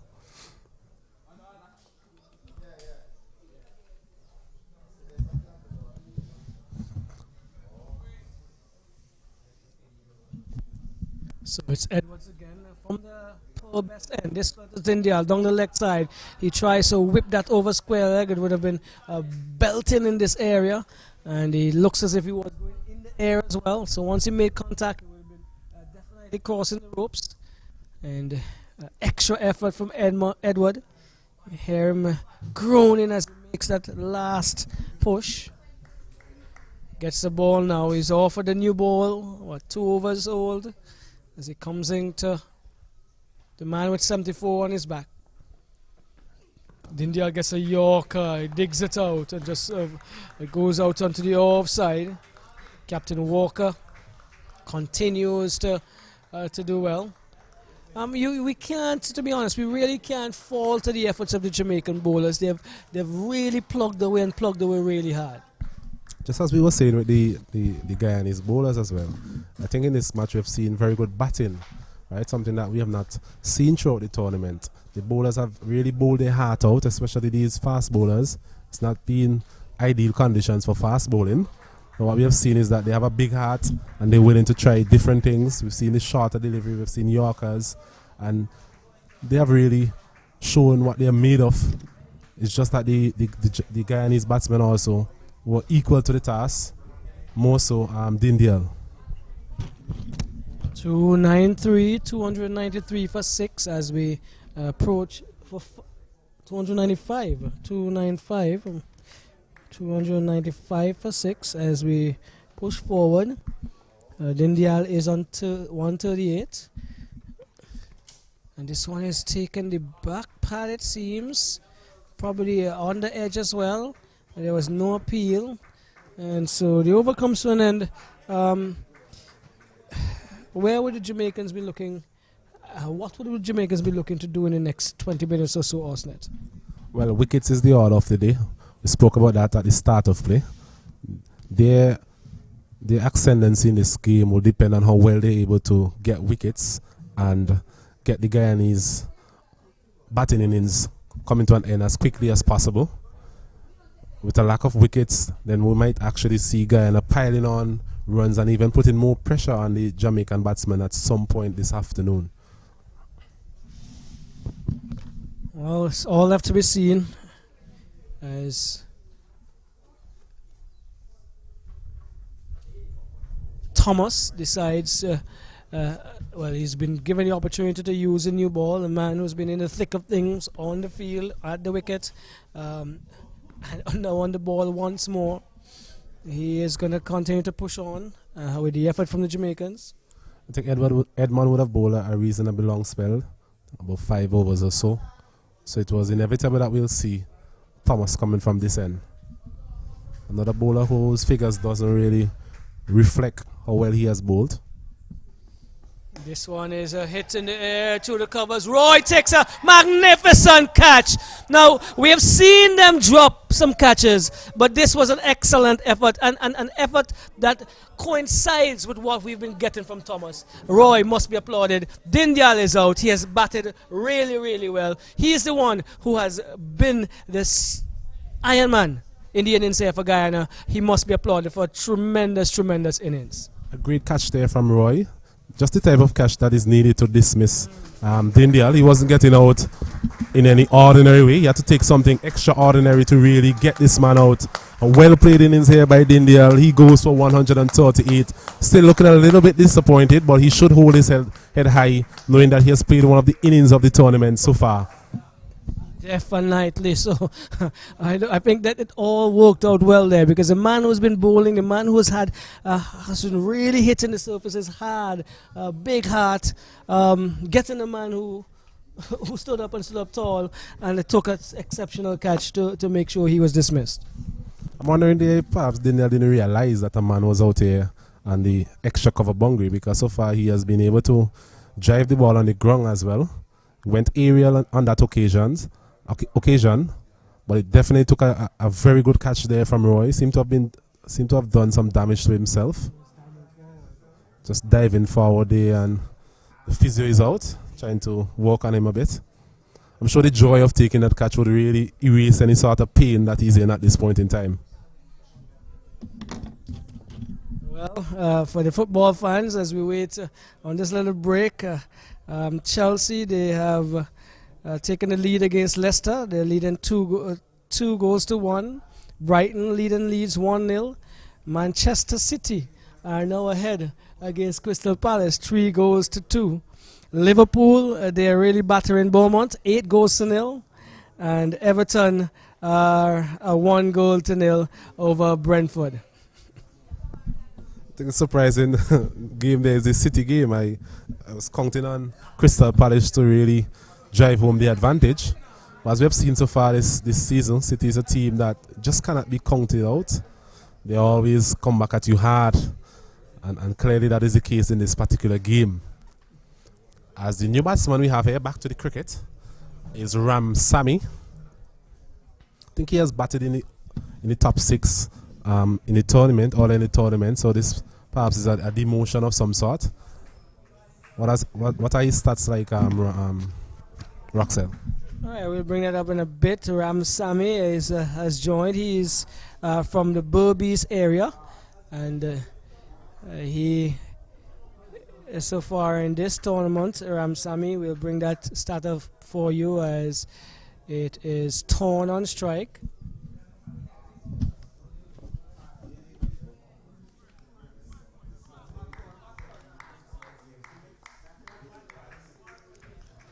So torn facing up to Thomas, down the leg side it goes, and taken there by North over.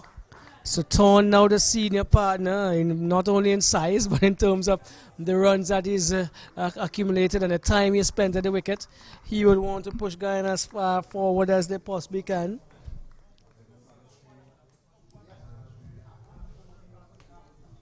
So it's 295 for 7, 295 for 7. The Iron Man, this the man who stood up tall. India was just out, 7th person to get out. As a quick single is taken by Torn, he moves to 46. Guyana 296 for 7, 296 for 7. Ram Sami comes into strike now, the man from Berbice, as we said. So far in the tournament, he has accumulated 55 runs. So I don't know if you want to do as all the latter batters have done so far for Guyana, a double up on what they have offered. Yes, that has been the order of the day so far in terms of batsmen, just improving on their performance, their batting performance throughout the tournament. But he will have his hands cut out here, his work cut out here, sorry, in terms of facing up to Thomas with a new ball in his hands. And he has been able to just extract that little extra from this particular wicket.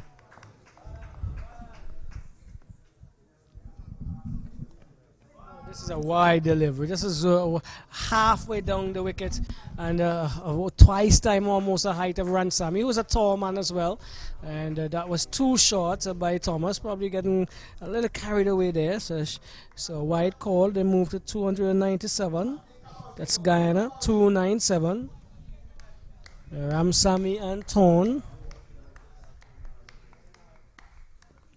As we near the end of the first session on this day 3 of the final round of matches. This is the 3rd place matchup here at the Park Hill playing field. Jamaica taking on Guyana as Thomas again to Ram Sami. This is a better delivery outside the off, someone just moving away. Ram Sami was thinking about playing but pulled his bat away in the last minute. That's a better length, especially to the new batsman. Just getting the ball full and his ability to get the ball to move away from the right-handers. That will come in handy in this situation. Maybe another slip, considering that Ram Sami is a new player to the crease.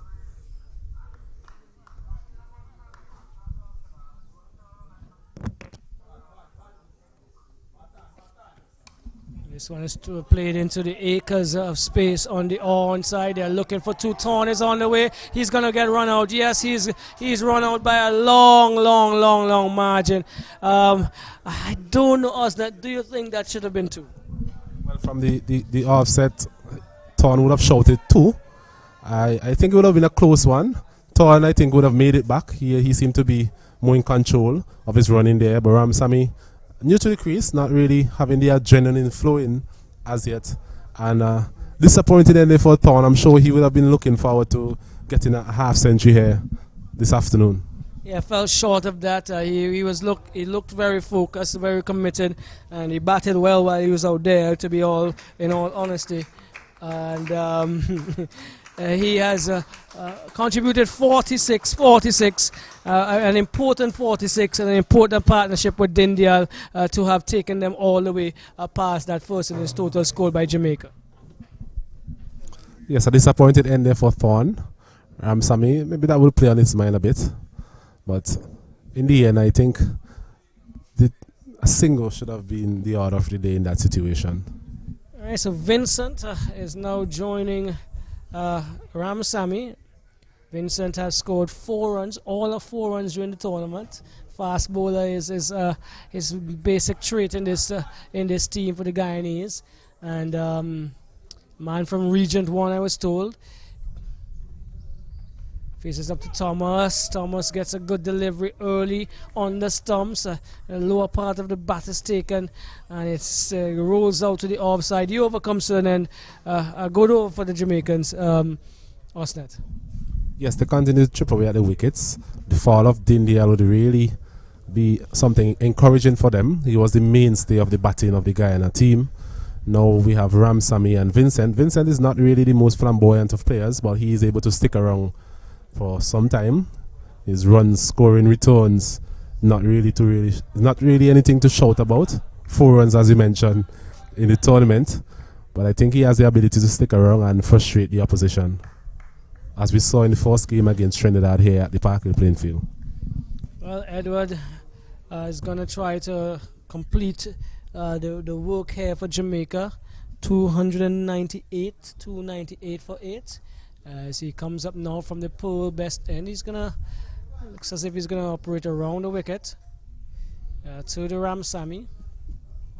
Just a slip in the gully.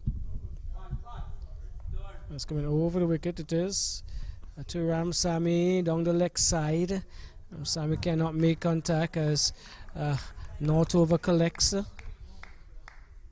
Seem to have been rejuvenated in terms of his job. North Over has been collecting a little cleaner and more attractive and neater now.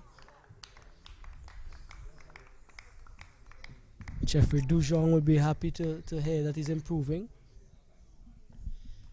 Edwards have actually got to quite a bit of overs. He's now into his 16th over. So a lot of work there for the fast bowler, especially in this heat. Thomas, he would have bowled 14 overs. So the fast bowlers of Jamaica would have really had a lot of work to do in this particular innings. Well, they would have, because the other options are Walker, Hines, and so the bulk of the work would have been on those four fast bowlers, as we've seen. He comes back over the wicket now, is Edward. This one is going sliding again down the leg side. Ryan trying to probably get it a little too straight as he operates to Ramsamy. Ramsamy has not been able to, or has not been required to play in these 3 deliveries so far. And we have the Centurion who's just come upstairs to have a word. I'm sure he'll be getting his phones probably filled with messages when he gets it back this afternoon. From his management, as it comes up now, is Edwards. This again is down the leg side. Struggling with his line here. Edwards uncharacteristically. Osnet. Maybe a bit of fatigue creeping in. We mentioned his workload so far this innings. Just not being able to get it on the right line and the right length. Most of his deliveries, most of his overs also were bowled from the road end. So I'm wondering if the change of ends is really responsible partly for his lack of direction so far.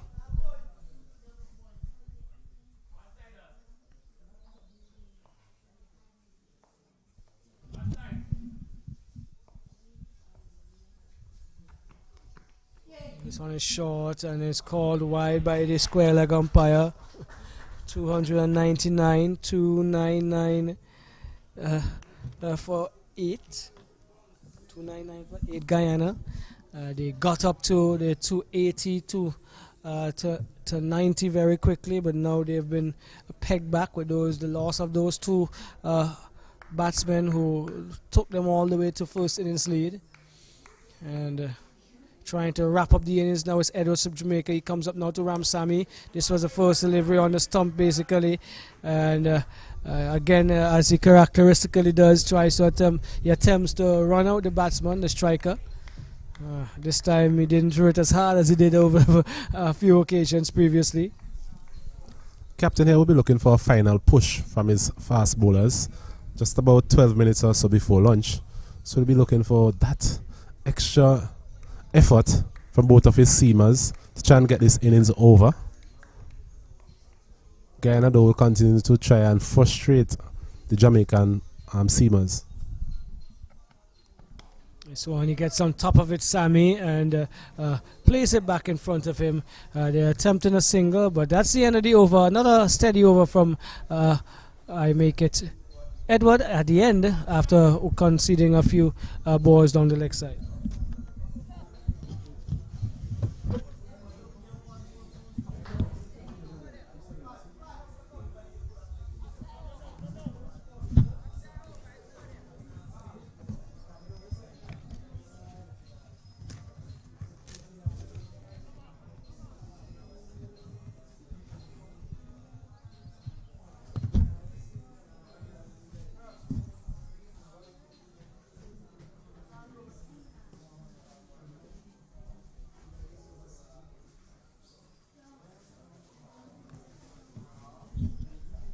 As Thomas gets ready to start a new over, he'll be bowling to Vincent, who just came to the crease, has faced one delivery so far. As he runs in, bowls. Vincent is trying to walk this one off his legs. A bit of misdirection there from Thomas. And wicketkeeper Northover goes across and collects cleanly. No run is added to the total. Perhaps we'll get another 2 or so overs before lunch, depending on how quickly Thomas is able to finish this over. 299 for 8 Guyana, as this delivery is full and Vincent is forward. Good technique. Spoke about his competency in defense before.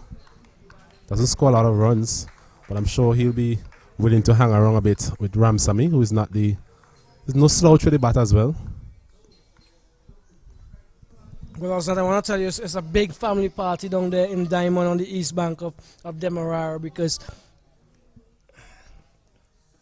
Dindial scored 130 odd. 2 days ago was his father's birthday, and yesterday was his sister's birthday. So, well, trust me, it's gonna be probably a huge party that's gonna end next week. Because when the Guyanese have parties, they last almost 4 or 5 days.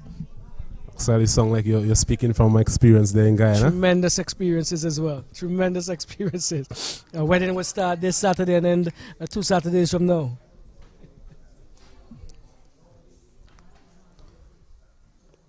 As Thomas again runs in from the road end. Not a short delivery. Vincent picking up the length very early. Gets under it. A bit too short there from Thomas. Some of his short deliveries today hasn't been well lined up, as you would say. Been a bit too short. His body has taken a good toll too, because he's been all about the field. He's thrown himself around, and he's been really given the effort that has been required with the ball. So a young man, 3-day version in for the first time for a very long time, that could also take his toll. It's a full delivery, and Vincent is up to the task there. Comes forward and pushes it out to the man there at mid-on. No run. Just an update, Roxelle, we were speaking during a small break in terms of Leeward Islands. They're 242 for 7. Remember, they have to get up to 280 for a 4 innings lead, which in essence would grant them the championship, providing that nothing out of the ordinary happens throughout the rest of the day. Barbados, as you know, would definitely fight till the end and make it as difficult as possible for Leeward Islands to get up to this total. A good fist of it between both teams there, and again, as we said earlier, this is what we want to see in a championship game, or even in any game during the tournament, with youngsters fighting all the way to the end. And whatever the result there, from wherever it is, we have seen a good fight by both teams.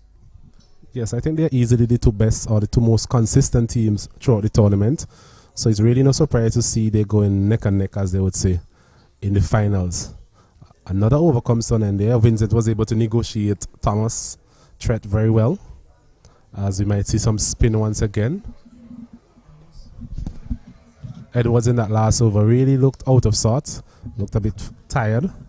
So the captain going back to his spinner in the form of Hines, who didn't really start very well with the new ball. Maybe the ball being about 6 or so overs old. He might have a better grip on it now. We'll see how it goes. He'll be bowling to Ram Sami. Appears to be a very attacking field as well. We have 2 slips. A man there at short leg. Mid on, mid off, mid wicket. Cover, point, backward point. As Hines comes in, this delivery is a flat delivery. And Ram Sami comes forward and just pushes it out to the man there at mid wicket, and there's no run.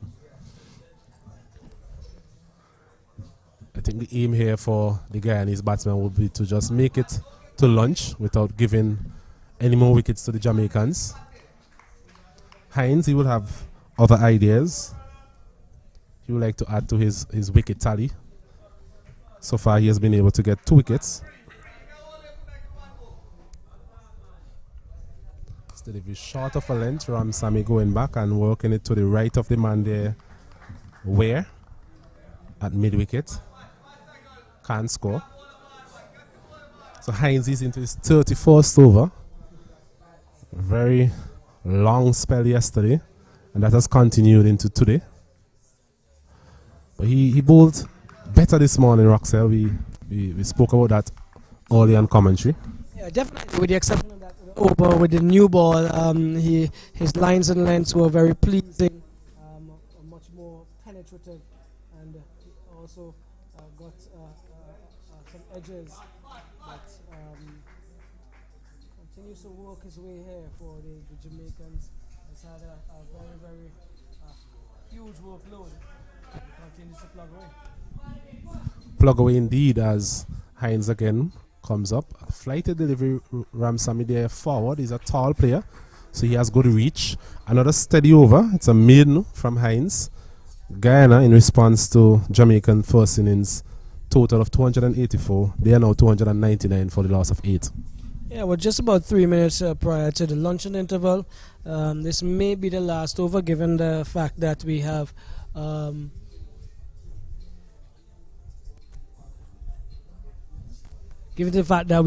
the fast bowler Thomas on strike.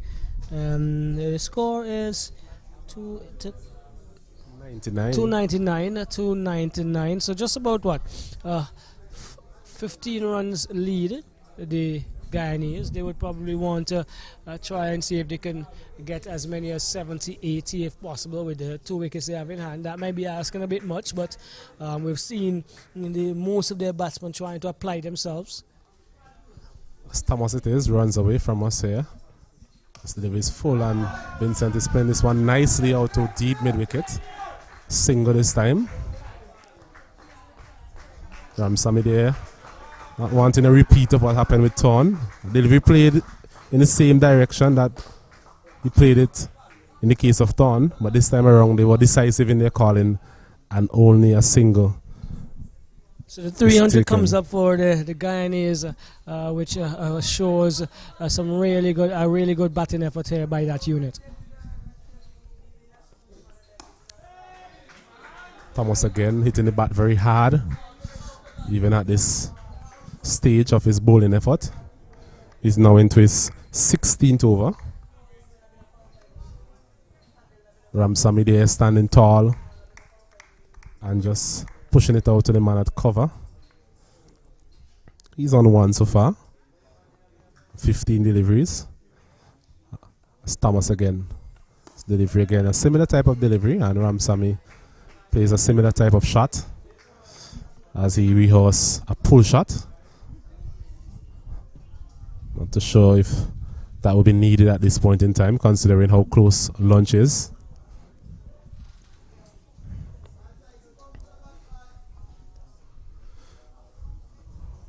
As Thomas again runs in.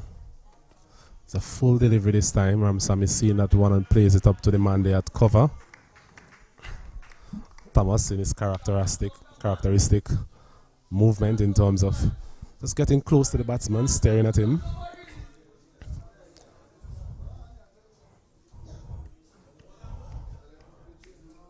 I'm sure the Guyanese team will be happy with this effort this morning. Resuming at 183 for the loss of 4 to get up to 300 It's definitely good progress. Yorker and delivery this time from Thomas, and Ramsamy, he was equal to the task. Pushes it up to the man there at mid-off. Still no run. According to my watch, it's 11:59. But usually we go at the time that the umpires have. So it'll be interesting to see if we can be able to get in another over after this one. Just about one delivery remaining in this over. As Thomas short of a length, and Ramsamy lets that one go by. Let's see what the umpire does. Yes, I think it's a lunch. We're seeing umpire Graves removing the bails. So I think Guyana would be very happy with that session, Roxel. And they'll be looking to push on after lunch. Yeah, lost 4 wickets and scored as many as 115, 116 runs. More importantly, they took the first innings lead, and they would definitely be pleased with that batting effort.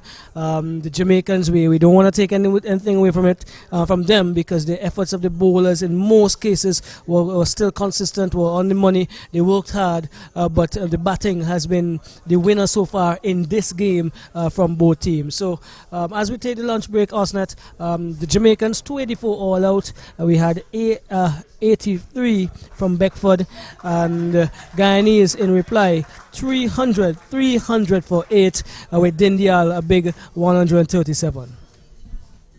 Yes, a good effort so far from Guyana this morning, and I'm sure they'll be going into lunch the happier of the two teams. And Jamaica, they will continue to toil away, and hopefully they'll be able to dismiss Guyana as soon as lunch is finished, and they'll be able to get a bat this afternoon. So until such a time, we are taking a break, and we'll return at 12:40.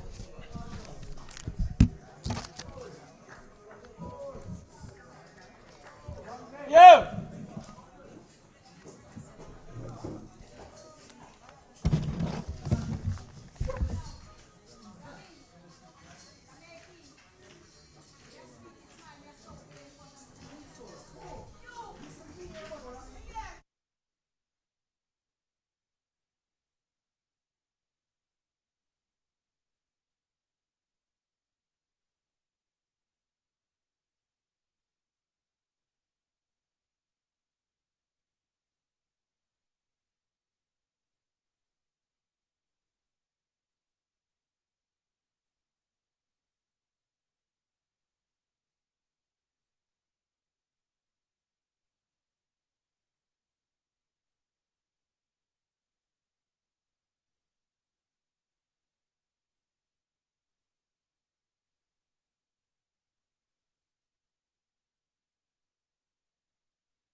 Welcome back to the Park Hill playing field. Osnet Cato with me. I'm Roxel John, and we're into the post-launch session of day 3 of this third place match between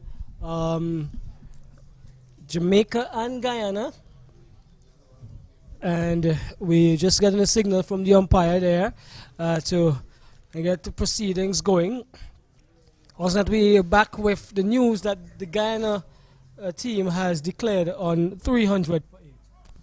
I'm a bit surprised at that. I thought they would have bat on and try and get as much of a lead, and maybe at some point before tea, sending back the Jamaicans. But nevertheless, they declared, so they'll be looking for all the wickets now. In terms of trying to break the backbone of this Jamaican bowling attack, batting lineup. Sorry. What we need to also note is the tactical moves based on the management perception of points gains and lost. So when you're dismissed, when 10 wickets are taken, the bowling team gets a point, or their bowling points available. And when you score 200, 250 or 300 runs, points are also available. So they did not want to be bowled down or totally dismissed, so that there's an extra point to Jamaica, while they gained a point for getting up to 300. Okay, fair assessment. As it will be Thorn to start proceedings, as usual, from the road end.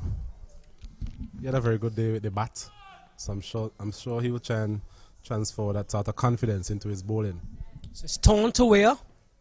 Weir gets a pitched up delivery on the pads. He turns it onto the onside, backward of square, and he's off the mark very, very quickly. He's on 2. And you did allude to the fact that Thorn would have enjoyed his batting innings, and I'm sure he enjoyed lunch as well. So all the 2 positive ticks in his corner as he comes up to do what he's more known as in the cricketing world, the fast bowler. Yes, he'll be looking to transfer that positive energy into his bowling. We all know he can bowl fast. It's just a matter of if he's able to hit those type of lines and lengths that will trouble the opening batsman here for Jamaica. So it's a very, very attacking field here. He has 3 slips, a gully, a man at backward point, a short extra cover, mid-on, mid-off, and just a man at fine leg. So he comes in now to Weir. This one is outside the off stump. No ball called by umpire Bernard. Bernard Joseph. And so Weir is on 2. The Jamaicans are 3 without loss. Should be able to get a 5:30 finish today, Roxel. I think the umpire would have mentioned that yesterday, just to confirm. I have to get a confirm from the third umpire in terms of the playing conditions for the rest of the afternoon. Well, what he did indicate is that there are 66 overs minimum remaining. 51 has to be bowled before the last 15 in that last hour.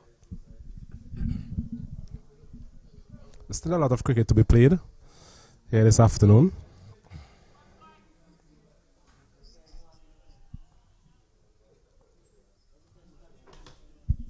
So it's Thorn again to Weir. This is pitching and going away from the right-hander, having some difficulty in his collection. There is Caesar, almost had to go as far as in front of second slip to do his collection. They are a long way back. They are the wicket keeper and slip. I'm not too sure if the wicket dictates that particular distance. We all know Thorn has a bit of pace, but the wicket itself is not really seamer friendly. Maybe a two or so footsteps forward would be the ideal distance. This one is on the stumps, hitting the bat very hard, and coming solidly behind it is the big stocky number 14 on his back, Weir, the man from Clarendon, and he goes to the very technical high. Clarendon is the central part of Jamaica, Osnet,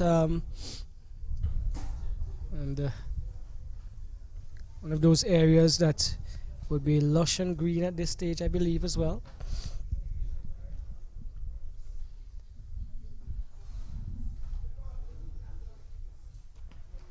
And this is a short rise and delivery, and hammered hammer through midwicket with disdain, where he just stood up and says thank you very much. And that's a positive stroke from Weir. Adrian Weir.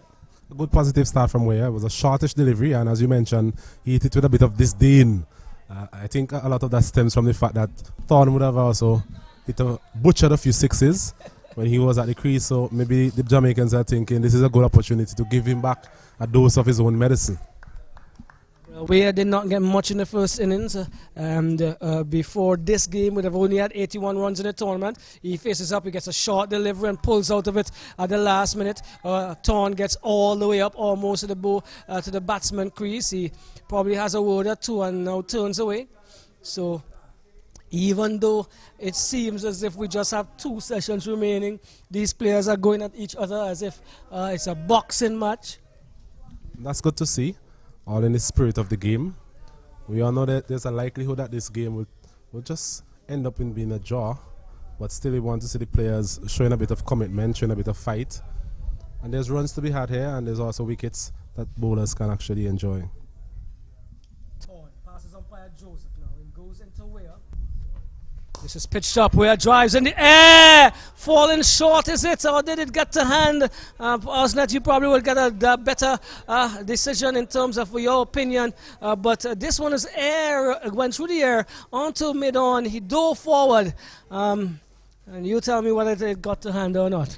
I think it just fell short of. I think it's Rampasar there, the vice captain, number 22 on his back. It was a foolish delivery where there his weight was on his back foot.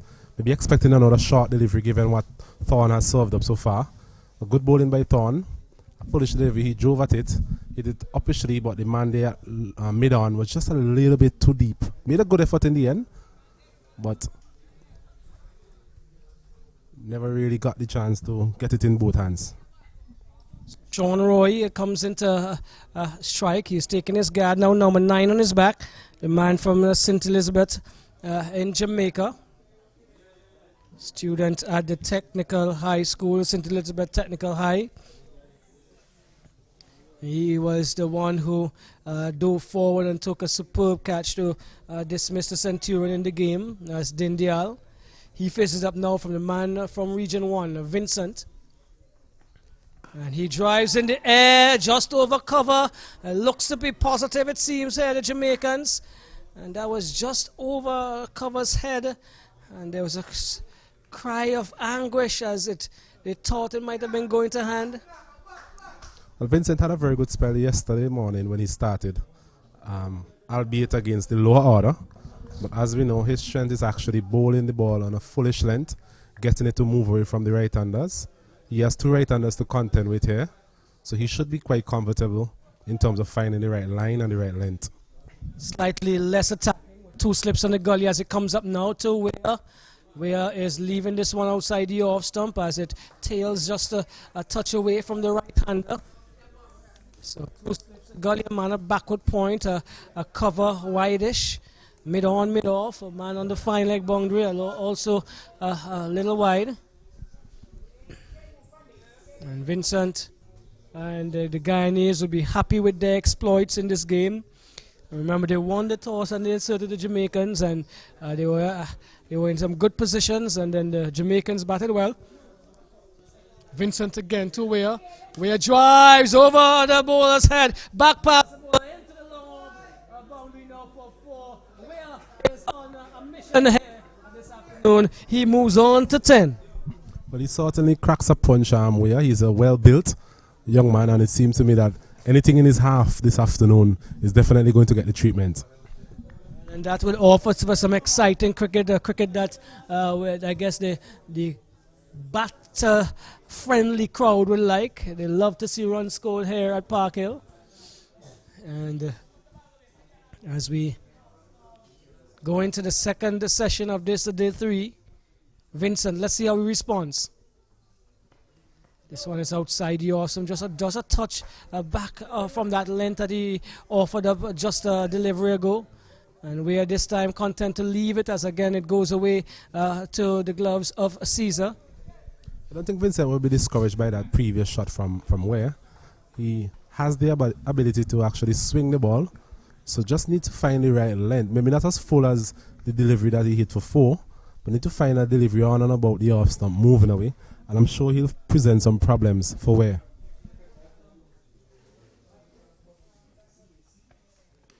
Yeah, this whips this off the pads. That's going to go into the well, let's say backward square boundary from our vantage point. He's going really hard at it, and once it's in his half, so to speak, or he can free his arms, he's going to try to cash in. There he did again. He moves very quickly to 14, and the Jamaicans are 18 without loss. Yes, it's certainly going to be interesting while Ware is at the crease this afternoon. He seems intent in terms of getting the attack going, taking on the bowlers, more so Vincent. Vincent doesn't really have the pace of Thorn, and that delivery was misdirected on the line of the leg stump, and Ware was able to just get some bat on it, and it sped away through square leg for another boundary. Vincent to Ware aerial again. This time it jumped 2 or 3 feet in front of the lanky, tall, strong Thorn. And Ware, the sound of the bat and the way he's shaping up is telling you that he's here for business this afternoon for Jamaica. Yes, and it definitely will be interesting to see how this afternoon session pans out. It will be great to see Ware bat at least an hour. You definitely get your money's worth here this afternoon. I didn't pay to come in, so I'm enjoying the cricket as it is. Regardless if I paid or not, I would have been enjoying it, but even more, it's not costing me anything to be here and enjoy what is actually being produced by these cricketers. Thorn would have an opportunity now to come into Roy. Sean Roy. And diminutive figure, probably the smallest of the players on the playing surface right now. And he's now taking his guard. 2 slips now. I think they took just a touch defensive. So the man is the man is brought in. It looks like Yearwood is brought in from the mid-wicket boundary to a conventional mid-wicket position. Thorn to Roy. Roy is getting the ball down the leg side. A good attempt at a take initially by Caesar. He did good work to stop that one from going into the boundary because it was a pretty wayward, and had to stretch full length to reel it in at least from going by him. It's been a difficult match for both wicket keepers so far. Northover, he struggled a bit behind the stump. Dropped a few catches as well. I think Caesar's problem has been the inconsistent bounce. A couple of the deliveries perhaps dropping in front of him. But he has been very consistent throughout the tournament. This one is struck on the pad, where it's a very high. Roy was trying to get a single.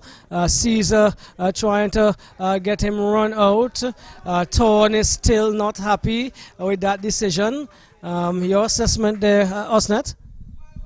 Yes, that delivery, maybe heading down the leg side, it's also a bit high. Although Roy is not the tallest of fellas, but I was heading down the leg side. Roy there inadvertently set off for a single, but thankfully Ware was mindful of the wicketkeeper making his way around to a short square leg. So all is well that ends well there for Jamaica. So looking attacking here this afternoon for the Guyanese. They would be buoyed by the knowledge that they have gained a good few points after having taken that first innings lead. And also getting all the way up to 300 for 8. It comes up now to Roy. This is a short rising delivery. Roy had to take evasive action. He did so well. He kept his eye on it. And that was an aggressive delivery there by Thorn. He's continuing to show his pace. That delivery well directed. Roy, as we mentioned, is not really the tallest of cricketers. So Thorn has to be mindful of that in terms of knowing what length he has to bowl. Don't want to be too short.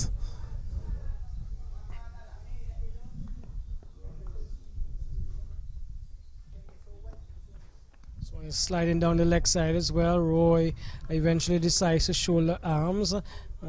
Shaped as if he wanted to play. But that's probably one of the more difficult ways for batsmen to get out strangled down the leg side. And so the last minute he decided not to make an attempt at the shot. Jamaica just behind. Well, they would have erased the deficit, a very small deficit of 15. And they're now 18 without loss, and this is again down the leg side. Looks as if it may have come off of something. We'll see what what is said by the umpire. Vincent kept the ball from getting into the fine leg boundary. They have completed 2, so 2 leg byes.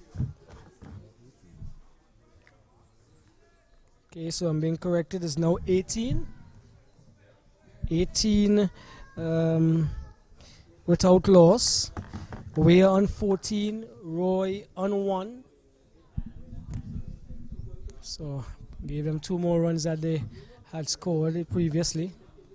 All well and good.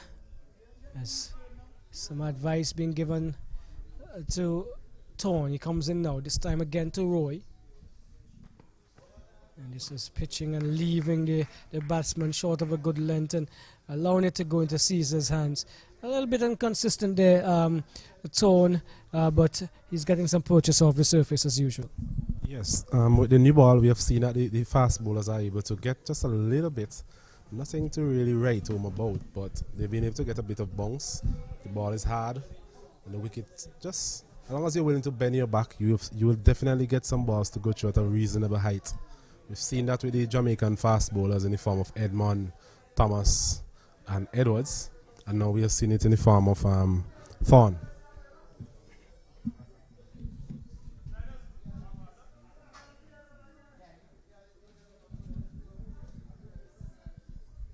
Vincent is going to continue his attack from the poor best end, that area where the meals up in the Sparkle area have been served. I could speak for everyone. We have enjoyed them. Vincent, who would have had a good lunch as well, he is about to deliver to Weir.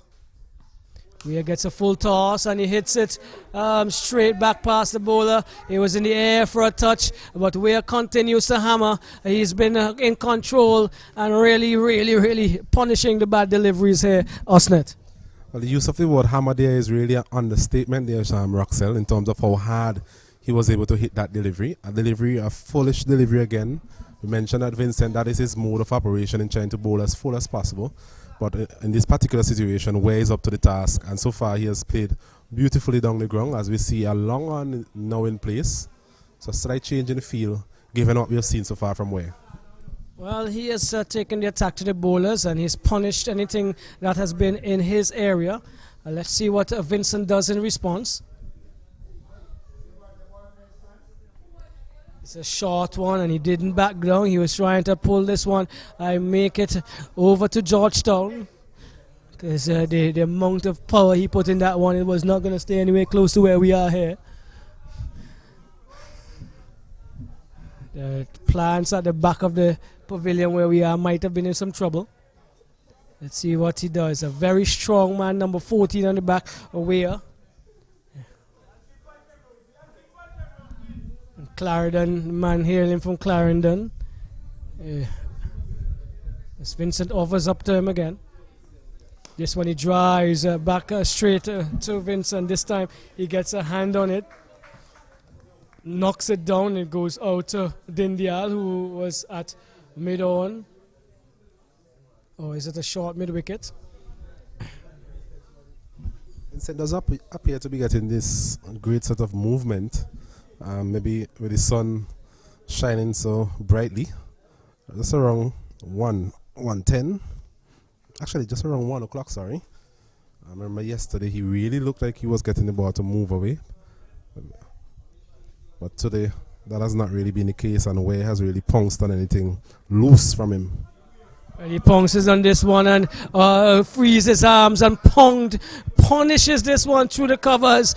Oh my word, I didn't think it had the legs, but Ware seemed to have gotten some good bat on this one as well. He has pushed on to 22, and Ware just clearing his legs and hitting these balls to the boundary there, Osnet. Another good shot there from Ware. This one was not as full, but he hit it on the up and was able to time this one through the cover region. The man there at cover had no chance really, And another boundary for Ware.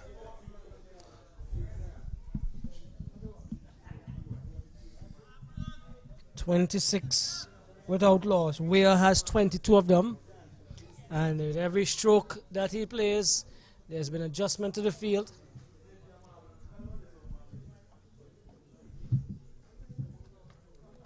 This one he whips into the mid-wicket area. This is going into the boundary. Let's see, is it? It's going to trickle? No, it holds up in the area there. They get two. Dindia looks a little tired as he strolled after that one.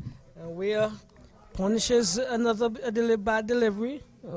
He is now on 24. And Jamaica propelling here quite nicely. 28 without loss. Another delivery misdirected to some extent from Vincent. Was on the line of the leg stump, and Ware showing he has a bit of finesse to him as well. Not only the brute force that we have seen so far. Just walked it out to deep square leg, and he managed to get himself another 2 runs.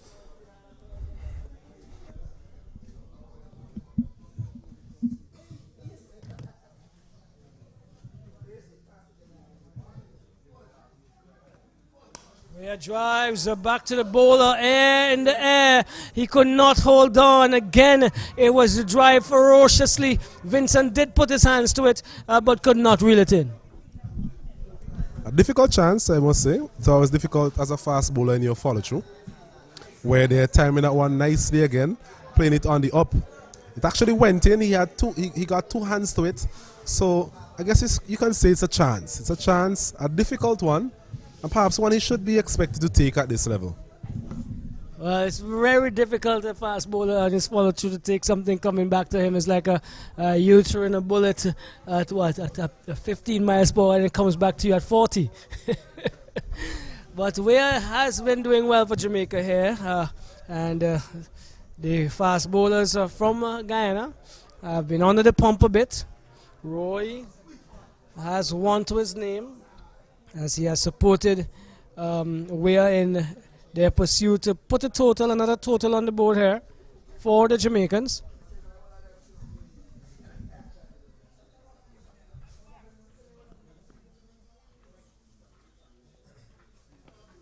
This one is solidly behind and it comes into the right-hander and he pushes it back on the onside.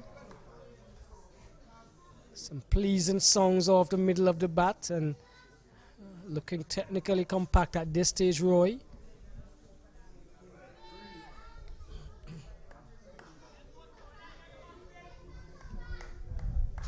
So in the distance is Stone. It's coming from the road end, the camera end if you want to put it that way as well. He passes umpire Joseph into Roy. Roy gets one outside the off stump that nips back a bit. But he judged that well off of length. He knew it would have bounced over those stumps if it got that close. And still there fighting a good fight for the Jamaicans. That is really the length that we would like to see a bit more often from Fawn. I believe it's just on and about the off stump. He has the ability to move the ball away from the right-handers. So that would be a good corridor for him to really start. And he's always going to get the slip corded interested whenever he bowls a particular length. Let's see how he follows up on that. It's just a touch further away from the off stump this time, and once again left alone by Roy. In the competent gloves of Caesar, especially with the pace bowlers, collected that one.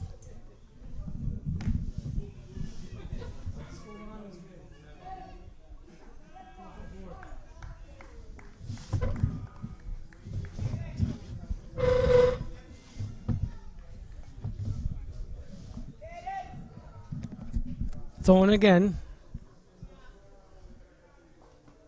This one Roy drives up to mid-off, continuing to look as if he wants to build an innings here. So far we have not seen a lot of Roy, and Ware has really dominated the strike. And whenever Ware has had the opportunity to score, he has really made the Guyanese pay. He'll be looking to cash in here. Another batsman we see looking very comfortable at the crease, and we're hoping that they'll bat as long as possible and make a big score, just as we saw in the case of Dindial.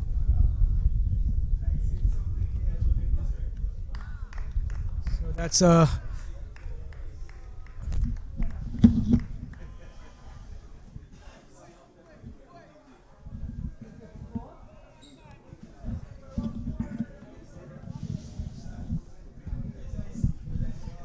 short rising delivery by Tone. Tone again. He's going to offer up to Roy. We're just trying to get some information out of Arnesville as Tone comes up to Roy. Roy drives back past the bowler as straight as a pin into the stumps at the non-strikers and disturbs them. And the over comes to an end here at the Park Hill playing field. Jamaica in their second innings, they are 28 without loss. We're there on 24 and Roy on 1.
We just had to clarify some ideas there as we got some information coming through. So you're not losing any cricket because you're definitely seeing what's going on.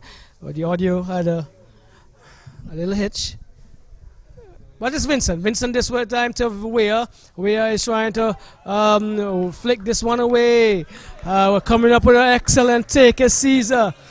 And his entire team is up supporting him. That was a good dive down the leg side there. Osnat seemed to be catching himself here as the game comes to an end.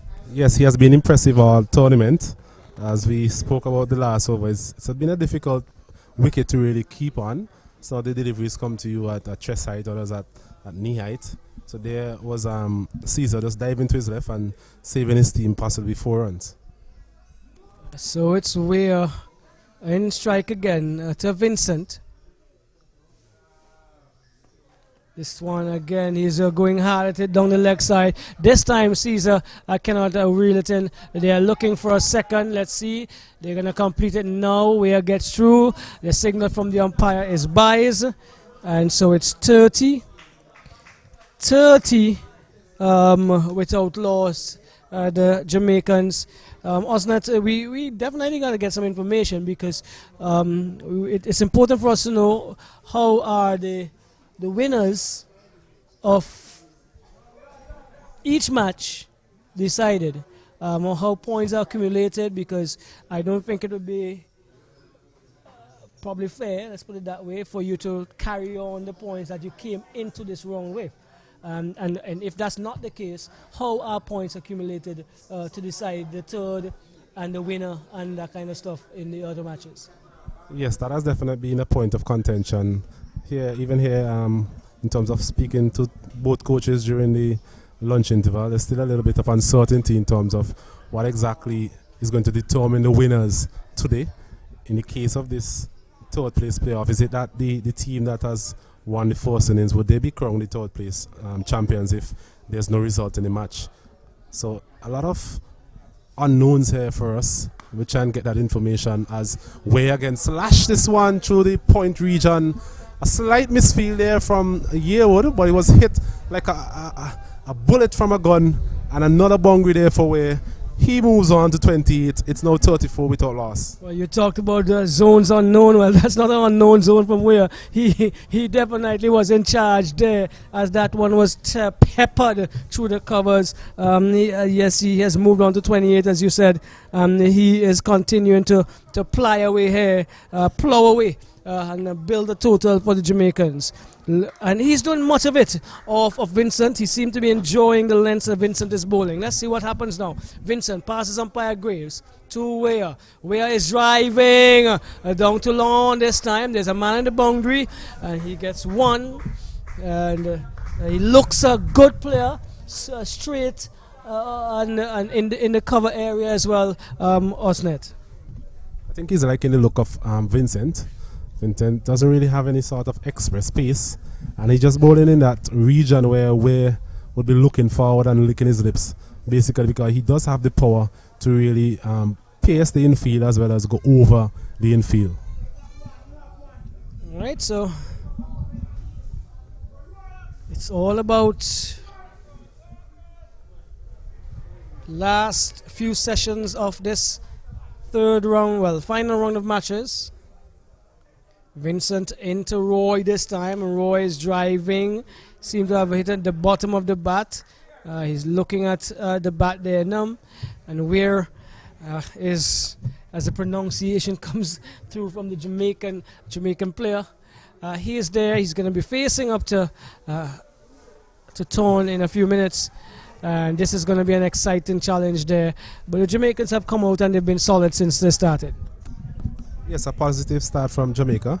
Run rate of just around 6 runs per over, which is above what we've seen in this match so far. Both teams would have scored at approximately 3.4, 3.5 throughout their innings. So this is really indeed a positive start, largely attributed to the attacking nature of Ware, who has been able to just power his way to 29 of 23 deliveries so far. He'll be looking to continue. Jamaica will be looking for him to continue. And I'm sure a lot of the neutrals at this ground will be hoping that he bats for an extended period of time. As the chants and support and chatter increase here at this Park Hill playing field with the supporters and Jamaican players who are in the hut. So it's now with Thorne, and he is going to offer up to Weah.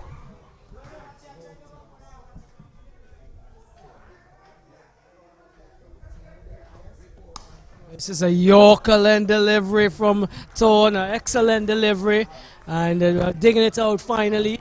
It's Weah.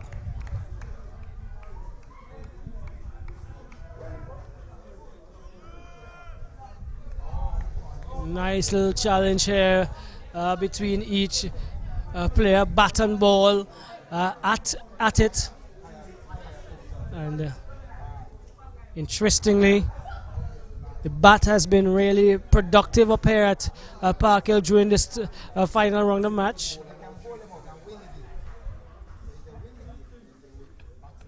He drives into the extra cover position, that's Weah, and doesn't get past the man there. That's Rams. Well, it looks like Sandia. As we try to get some information to you as it relates to how the finals is going to be decided in terms of points. My fellow commentator is in a conversation to ascertain the exact position of the game there at Arnisville. Comes up now, Thorne to Weah outside the off stump, leaves it, and there's a cry there of good bowling from his teammate at square leg. Well, on the square leg boundary that is, he's really boisterous. He's away distance and he's very loud to us from this end. Thinking about what he's going to offer his Thorne. As Weah settles again into his stance. 2 slips are gully waiting. Thorne turns and comes in.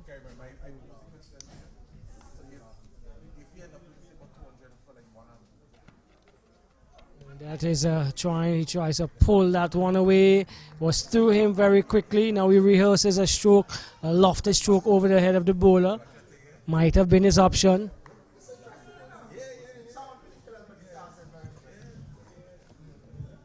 So I believe my co-commentators not would have gotten an idea of how it's going to be calculated. I think I should have walked with a book there, Roxelle. It's a lot of complications, something similar to Duckworth Lewis.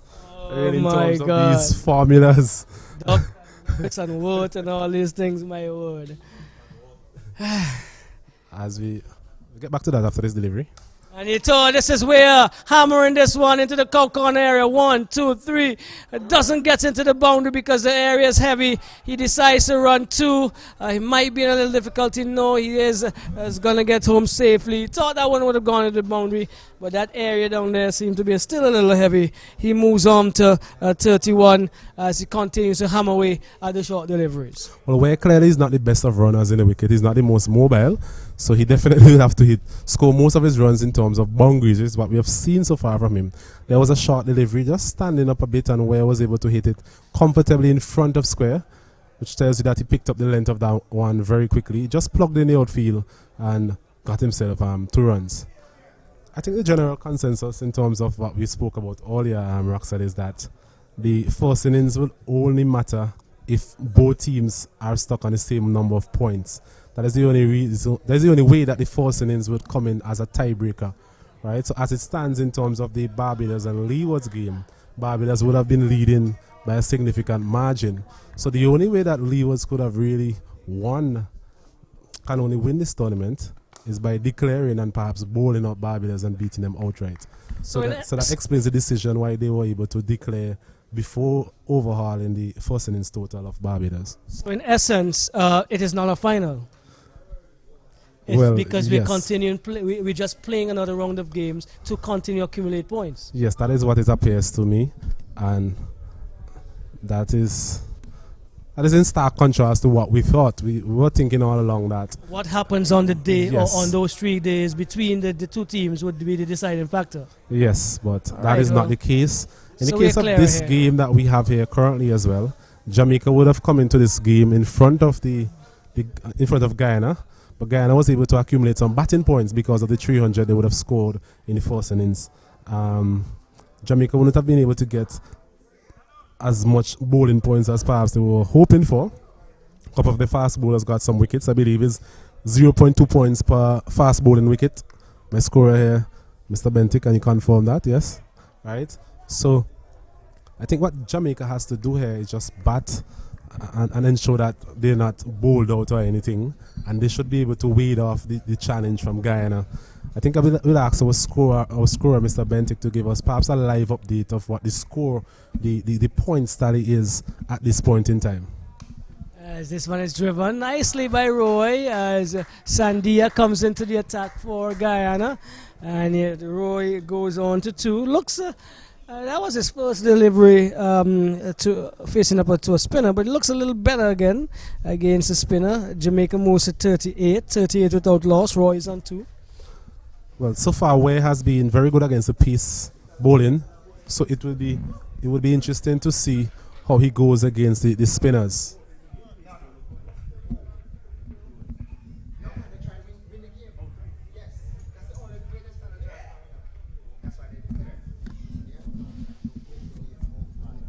Ware goes hard again, this time down to long on. He was shaping to go over the long arm, but didn't get enough on it, and he gets a point, gets a run. Ware moves to 32, and the score is 39 without loss.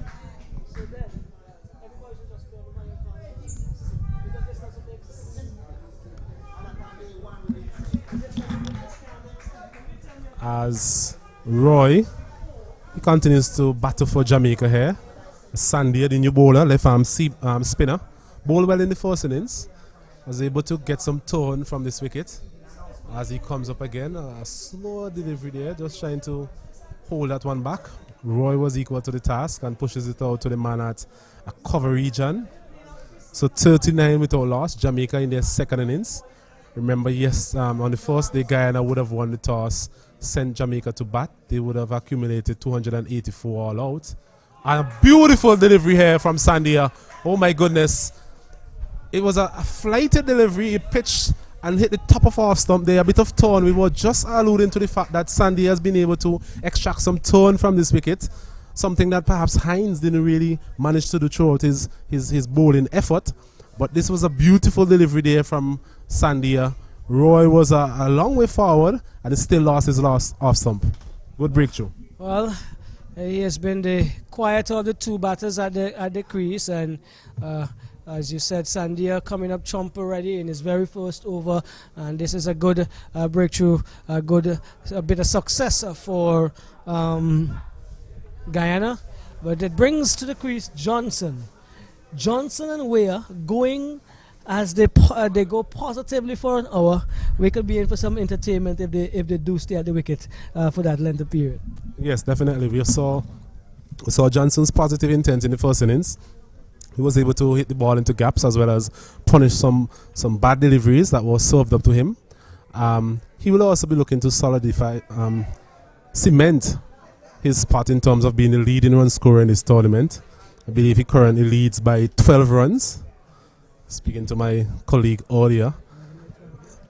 So that is something he will have in his sights. But definitely going to be a challenge here with Sandia. He's getting the ball to turn. Remember, this is a toward the wicket as well. So would have deteriorated to some extent and may actually offer quite a bit for the spinners. As we see a man go back at deep mid-wicket. There's also a long off. So the captain right away getting a bit defensive, Roxell. I'm playing the name. As Sandia comes past umpire Graves to Johnson. Johnson is easily getting back into his wicket and gets off the mark as he turns it into the onside. Just forward of where square would have been. So Johnson on 1, away on 32 is 40. 40 for 1 Jamaica. And they have progressed well under the leadership of Weir. And he has an equally aggressive and stocky player as his partner now in Johnson. And they would be quite exciting to see if they do get off here.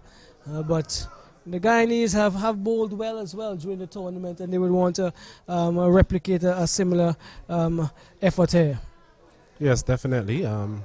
As we said earlier, it's important that they finish the tournament well. I think that is something that the management and coach would have really instilled in the players coming into this final day. Just finish the tournament on a high. You've been a little bit inconsistent throughout the tournament, but it's good to finish on a high. So Roxanne, are we totally clear on those playing conditions that we were trying to really get familiar with in the last over? I'm clear. Well, I don't wish to comment any further because it's there must be some clarity going into that final round of what is happening. And if you're still playing with the points that you went ahead with into what you call a final or a third place game in the case of what we have here, then it's actually not a third place game. It's actually not a final. It's another round of matches where you are gaining or adding points to what you've had before. Yes, very good point. The fact that you mentioned it's a third place game, it means that the points accumulated before really shouldn't really have a say in the final outcome of this particular game. But that is what they would say above our pay grade at this point in time, Roxell. Maybe that's a discussion we can have on the sports block this afternoon. Well, I'm happy you said it and I didn't. It's torn. Comes up now to Johnson. Johnson is whipping this off the pass, you see. There's an allowed appeal. The umpire, there's an appeal. I don't know what they're appealing for, whether it's court or LBW. Johnson is turning his back to umpire Bernard. He now turns around. I think there was a bit of bat there, and that delivery didn't carry on the full to the wicket keeper. So I think they were more appealing for an LBW decision. But there was an inside edge here. So clearly a very good decision there by umpire Bernard Joseph. Okay, so looks a little antsy, if you want to put it that way, at the wicket here, Jordan. Looks as if he just wants to make sure he dominates. He has scored a good bit of runs, and he does have talent. goes without question. But he has to be a man who is staying the wicket. Torn comes up to him, gets a short delivery. That's going to be called wide, yes. Umpire Graves says wide, and that's a 41st run for Jamaica, as they have a second turn at bat in this third place game here. Cricket West Indies on the 19 tournament coming to an end today. We had one of the matches completed yesterday. That started a day early. Last day abandoned without any play possible down at Cumberland.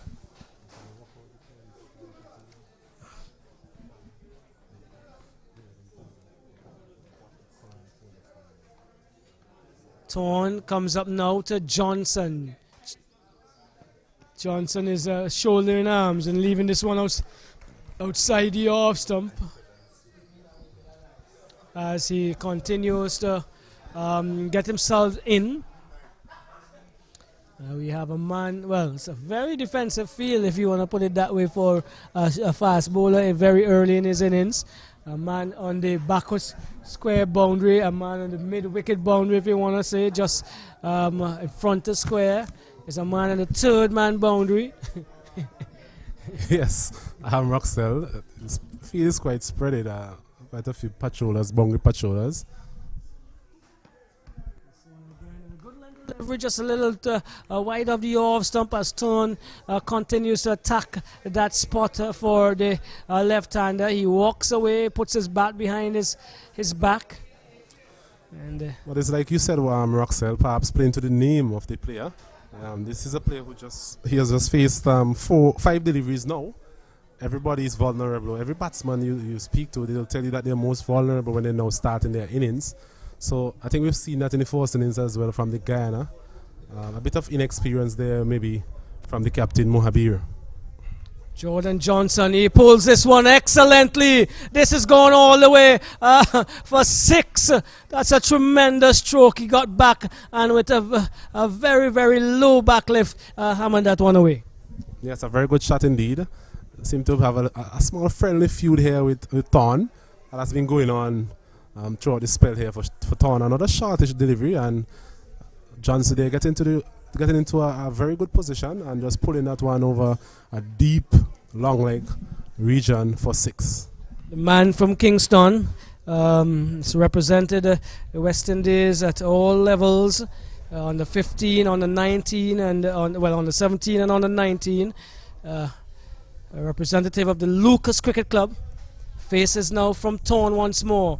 This is short again, and it's a no ball, and it's hammered in front of square. Well, that's a tremendous stroke. That's into the National Lottery's tent. Mr. Seeley, I believe you may need to repair another tent because that was hit with some power. All the natural batting talent here of Johnson coming to the forefront here.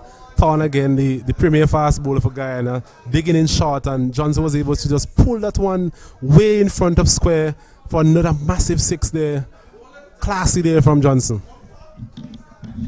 Well, it's fire with fire.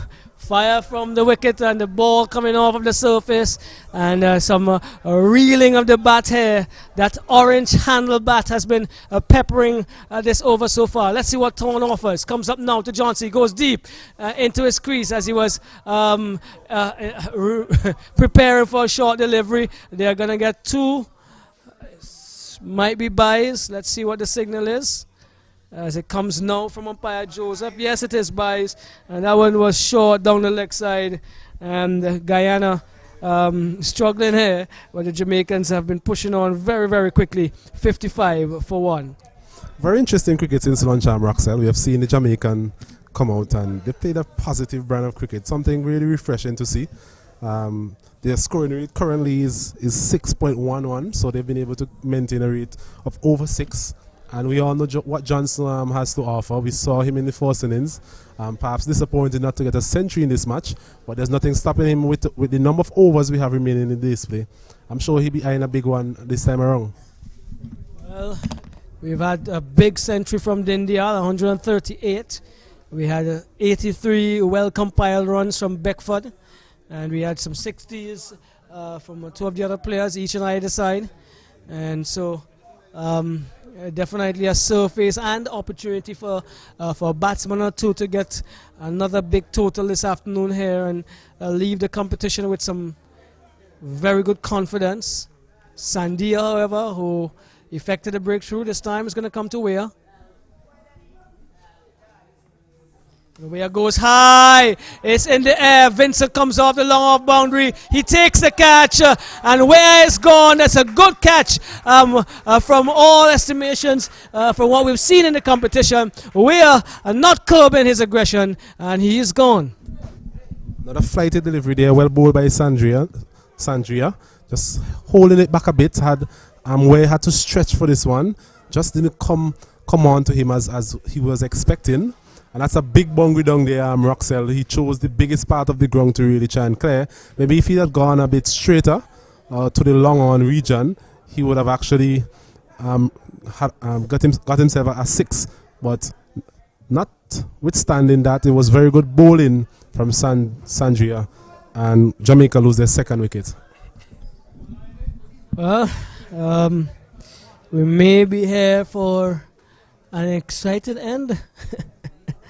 The teams wanted to get full points out of a game that has 2 sessions left, or a session and a half at this stage. You never know cricket, that game that we love so much, glorious uncertainties. And Sandia has taken the 2 wickets to fall. He now has Johnson to contend with, and he's been joined by Wedderburn. Wedderburn at the non-strikers end.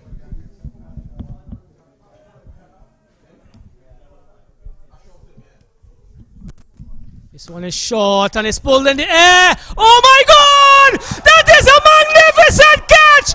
Oh my word! It's a torn! It's torn again! Similar dismissal to the first innings, but this one was a tremendous catch diving forward. Johnson is gone. Guyana on top. I think that would have brought personal satisfaction to Thorne as well, considering that he had hit him for 2 sixes in his previous over. A wonderful catch there. That ball was always going away from Thorne, and he just stuck out his left hand. Very athletic indeed, and took a brilliant catch again. So disappointment again for Justin Johnson. He went for 13, and Jamaica now lose their 3rd wicket for 56. Oh well, my word! I believe I just used all of my lunch there, Osnet. So you might have to do the commentary for the rest of the evening. But that was tremendous. That's a tremendous catch.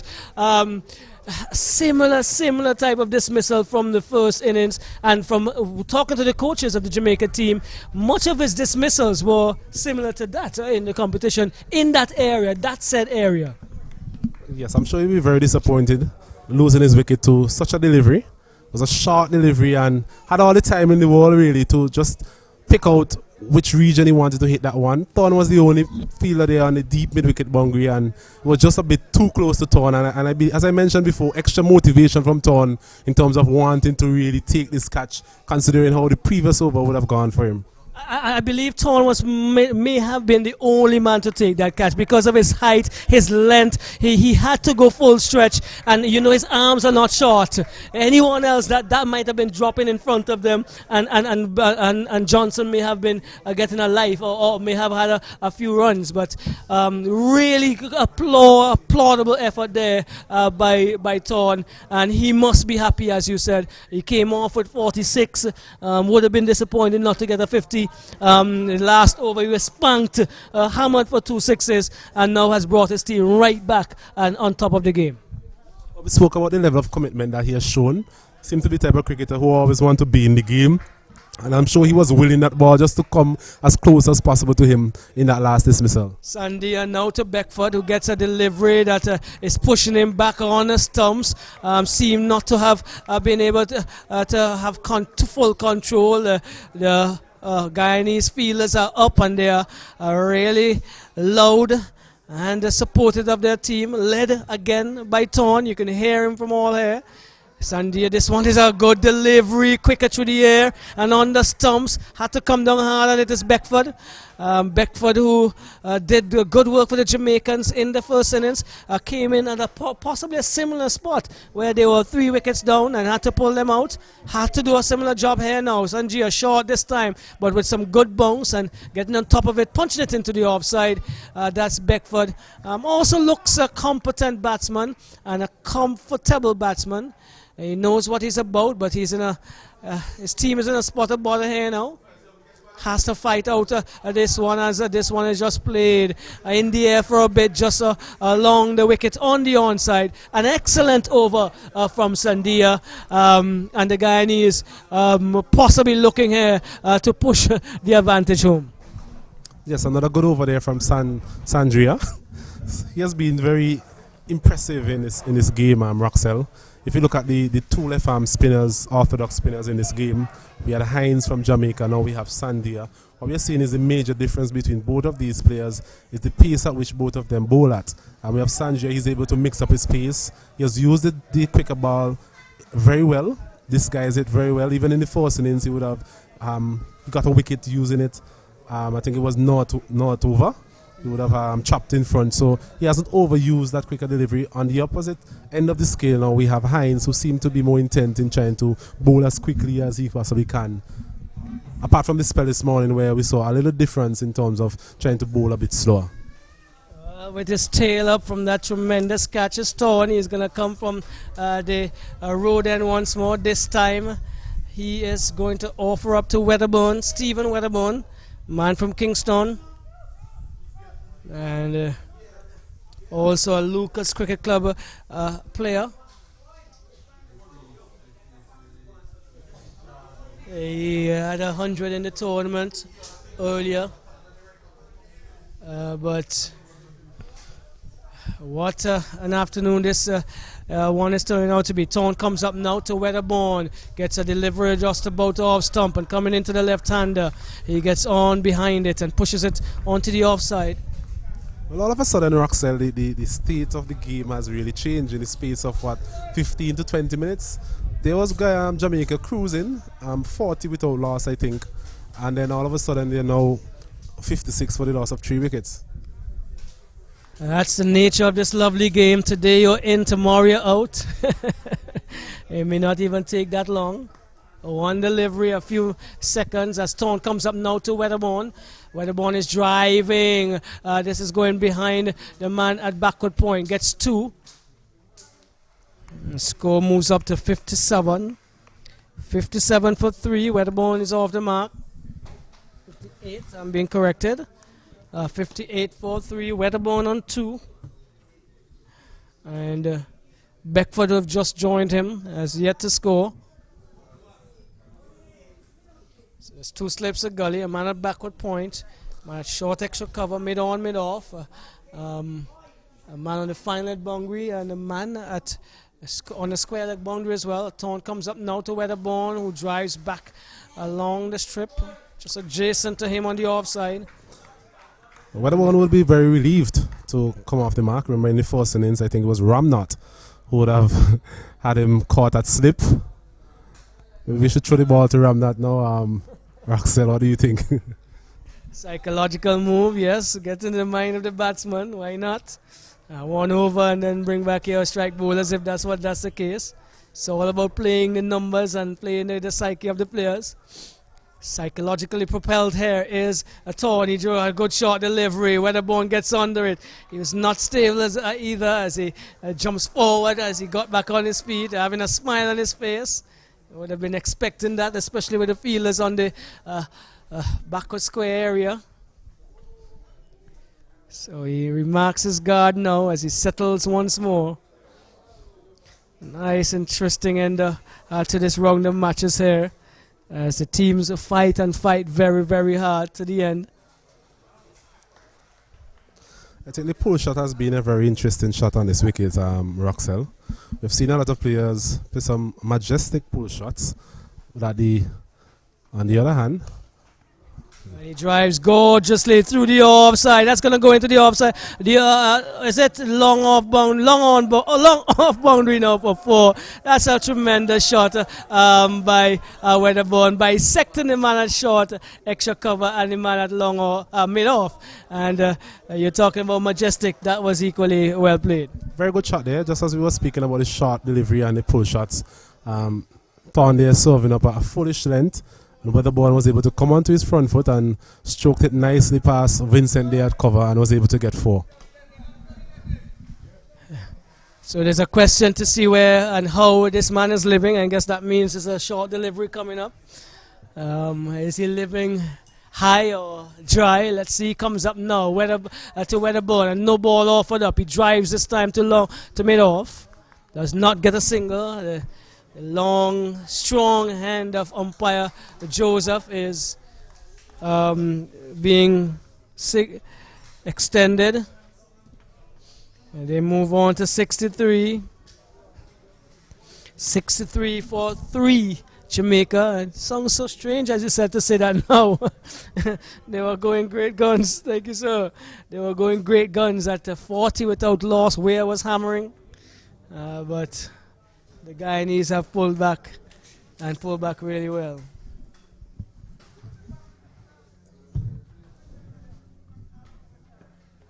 This one is another full pitch delivery into the off stump and driven into the extra cover position. Vincent feels the over comes to an end. And after some excitement, some really pleasing excitement in the last 3 overs, we came down to a tame over where Weatherborn just calmed the things down a bit there, Osnet. I was just about to say that given what we've had in the previous 2 or 3 overs, that was a relatively low-key over, but still Jamaica was able to get 7 runs from that over, and they push on to 63 for the loss of 3. They now lead by 47 runs. So, Osnet, we were saying that this game might have been looking as it's going to peter out into a tame draw at lunch. But there's nothing tame about what's happening out there at all. Balls being beaten, wickets being taken, and they're fighting for all their worth. It's about the points. It's about getting maximum points out of the encounter. Sandia comes again. He's been the pick of the bowlers for the Guyanese so far in the second innings. Yes, Beckford to bowl to this time. He comes up with a good delivery, taking the outer portion of the bat and comes down to where a fine line would have been. And they get 2, not convincingly, but Hemi Johnson. Beckford is off the mark. Well, you know, Roxanne, I like to talk about the field placings. I'm thinking perhaps a leg slip there would have been a good option. I definitely don't see the need for a long on and long off at this stage in Beckford's innings. Yes, he scored some runs in the first innings, but he has to start again. That's the point that we've been making so far as it relates to Guyana's field setting. I totally agree. And, you know, not only a long on and a long off, but you also have a man on the deep mid-wicket boundary. So he comes up now. This one is a short delivery and not getting it into the gappy where he wanted it. Beckford plays it right into the man at a short extra cover. So yeah, just a little bit more attacking they could be. The Jamaicans maintain that mid-off and mid-on all the way through. I asked them, oh, this is a run-out opportunity. Oh my word! And even though he turned late, that ball that he threw just missed the stump as a dangerous single was taken there. Yearwood just shaving the stumps as an attempt to get a run-out. I think he actually had more time than he thought, you know, because after collecting the ball, the fielder was still stuck a good distance down. All he had to do was just to get it into the hands of Sandia, and it would have effected a needless run out for Jamaica. And this is what you were just talking about, the pressure that the batsman has to face early in his innings. We want to get off a strike, want to get a run, and this is what the attacking fielders put on these bats. It doesn't matter if you scored 100 before, you have to come and start all over again. And once you're bowling the right lengths and lines, you're always going to be in for a chance. And Sandia has been doing that. Yes, Mohabir perhaps showing his inexperience. You mentioned he was the captain of the under-17 team as well, but this is a different level, a step up. So I'm sure that he will learn from this experience. And moving forward, he'll be able to ascertain the state of the game better. It's a short pitch delivery, I mean, short rising delivery, I should say. Gets behind it, Weatherborn. Score moves up to 66 for 3. 66 for 3. Beckford on 2 and Beckford on 3 and Weatherborn on 2. As Weatherborn comes forward and pushes this one into the offside. Another probing over by Sandia as we're going to have a break for drinks. Second innings of the Jamaicans. They were cruising at 40 odd for, well, without loss. They're now 66 for 3. Yes, a very good over again from Sandia. So far, he has definitely been the pick of the bowlers. 3 overs, 3 wickets for 6 runs. So he has really spun a web, as they would say, around the Jamaican batsmen. Couple of questionable wickets there as well in terms of where. You could almost say he gave it away. Nevertheless, good bowling from Sandia. He's been able to use his pace well and extract a bit of tone as well from this wicket. As the players take a small break, we'll just rejoin you in a couple of minutes.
Yeah, Mahabiru.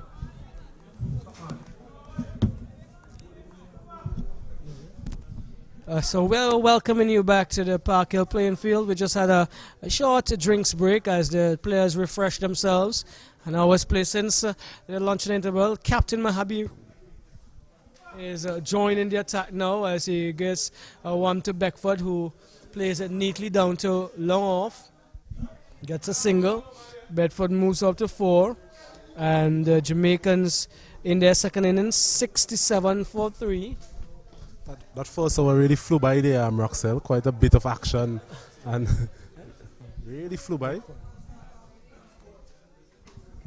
Yes, I agree. When things are happening, you don't know where the time goes. Go ahead. Yes, so as promised, we got some updates there from our competent scorer, Mr. Rodon Bentic. He's been in this business for a number of years. So in terms of a live table after the first innings of both matches, the points tally is as follows. We have Barbados leading 49.8 points, Leeward Islands 36.2, Jamaica they're 31.2, Guyana 31.8, Windward 17.2, and Trinidad they finished to the bottom 16.8. So this particular game, Roxel, is pretty close in terms of Jamaica 31.2 points and Guyana 31.8. Right, so Guyana ahead at this stage in terms of the points. This one down the leg side, trying to whip it away. So in essence, our Osnet, as Mahabir continues. So in essence, Osnet, this is a fourth round of matches. Yes, that is what we are seeing here, based on information given. That is definitely what we can conclude.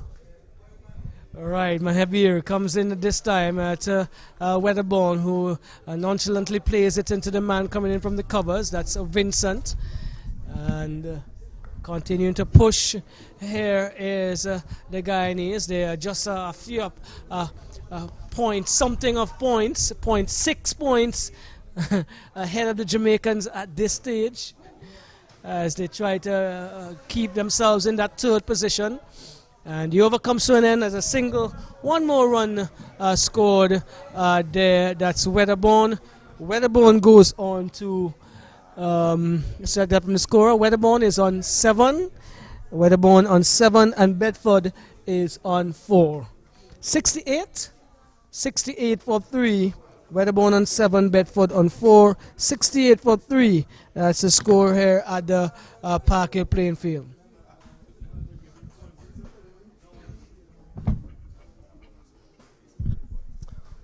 Yes, Roxas, still trying to wrap our minds around this entire point system. Speaking to a reliable scorer there as well, he's saying that in order for Jamaica to surpass Guyana, they will have to bowl again and try and accumulate some bowling points, some fast bowling points. So there's no way they can get batting points?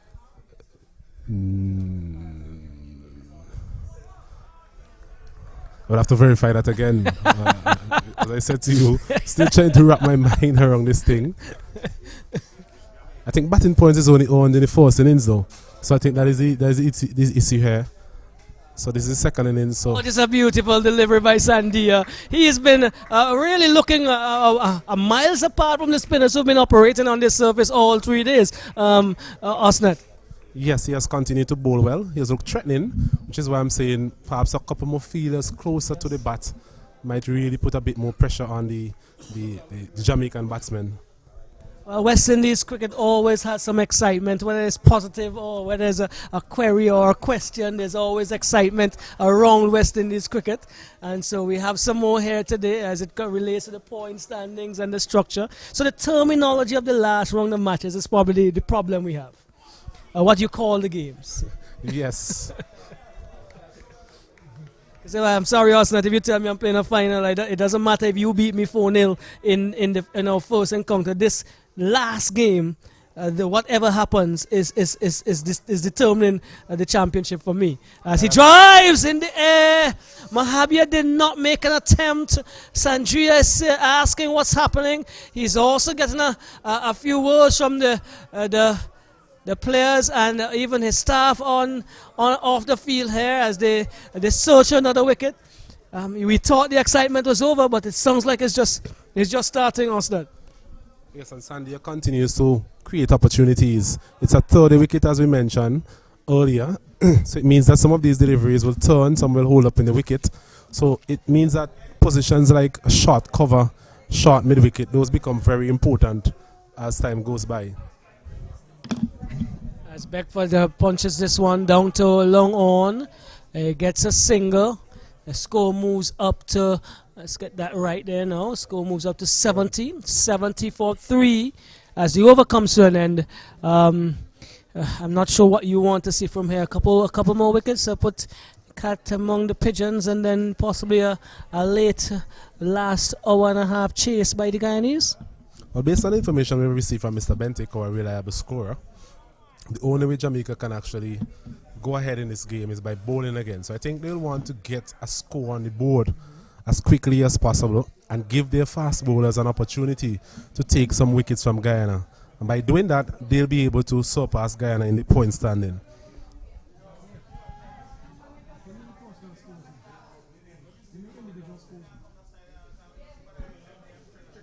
So it would be Muhabir will continue from the road end with his off breaks. Well, everybody is propelled and perplexed by the point standings as he drives. Coming out to the man here, Yearwood in the extra cover position. Weatherborn on strike. He's on 8. 70 for 3. Jamaica in their second innings. Mahibir comes in, and this one is a good delivery. The off spinner tossing it up, giving it some air as well, and coming back into his stumps is Weatherborn. Let's see what happens again. Comes up now, well pitched up this time. That could have been a difficult single. I believe one of the players needed to go to the ball. They were a little uncertain in terms of who were going to get it, and eventually that single was completed. 71, and this is what happens when you make things just a little challenging. Some indecision and indecisiveness comes into your cricket, Osborne. Osnet. Yes, a bit of indecisiveness in terms of that single. The bowler there got a very good bounce as well, so I was surprised he didn't gather it cleanly and effect the run out. Well, actually, it's Weatherborn now on strike. It was Bedford previously, 27 and 25, right and left. And continuing to do excellent work here. The Guyanese, they have pushed themselves to 300 runs. And now they're trying to get in amongst the wickets here as Weatherborn had to use his legs to keep that ball away from dislodging the bails. The spinners are on top here for Guyana as Mahabir has now turned and asked his square legger to go back on the boundary. So he has a square leg on the boundary, a man on the mid-wicket boundary, and long off on the boundary. Comes in now to Weatherborn, who is content to just kill that one on the onside. The over comes to an end. Jamaica 71 for 3. Another steady over there from Muhabir. Just bowling well to the left-hander, getting the ball to turn slightly. Weatherborn was up to the challenge short that over. Played a foul shot in the form of that sweep shot he played a couple of deliveries ago. But all in all, he has looked good so far in this particular innings. He's on 8. Beckford, the star performer from the first innings, he's on 6. And Jamaica, they are 71 for the loss of 3 wickets. All right, so Sanjia continues to apply his trade here. Has had a wonderful opportunity to pull things back here for the Guyanese and has done that well. He's now going to offer up to the right-handed Beckford. He's on 6. Man from Portmore faces Sandria. This is a good delivery again. Goes deep into his crease and gets behind it and pushes it back to Sandia.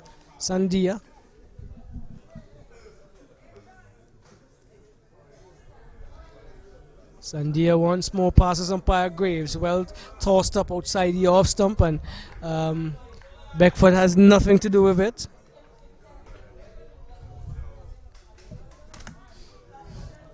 The Burmese lad comes up again. Sandia to Beckford. Oh my word, he's pushing Beckford deep onto his stumps, and he went back and played it eventually solidly down to long on.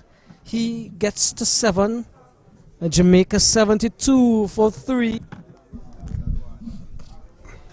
Beckford there just going back in his crease. There's a shot that he has played quite a bit of throughout this innings and even in the first innings. Using the depth of the crease against the spinners. This is a short rising delivery. Getting behind it is Weatherborn. And, we haven't seen him attack the spinners as yet, Weatherborn. He has been noted to be a prolific batsman in the schools competition up there in Jamaica. This is flighted and comes long forward and defensively kills it in front of him. Figuratively. as Buses comes back and as he gets ready for the later portion of the day when they are in call for duty. But this one is beating Weatherbone outside the off stump. Sandia once again bowling steady over there, Osnat. Yes, another steady over from Sandia, giving the ball lots of air, changing his pace, and really looking threatening every time he bowls. And I'm sure the captain, the Guyanese captain, will be looking for a long spell from him, especially from that northern end.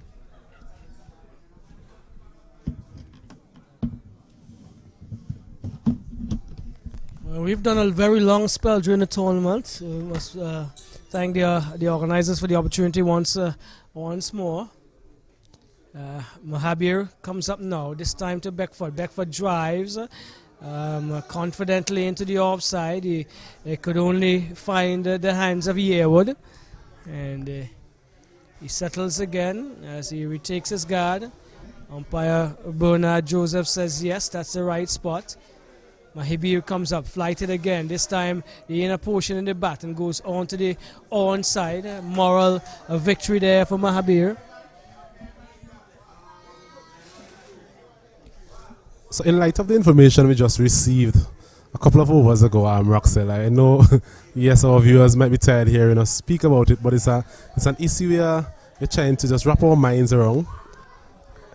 In order for Jamaica to win this game, right, they will have to bowl in order again. For them to get third place. Right, in order for them to get third place, they will have to win this game again, right?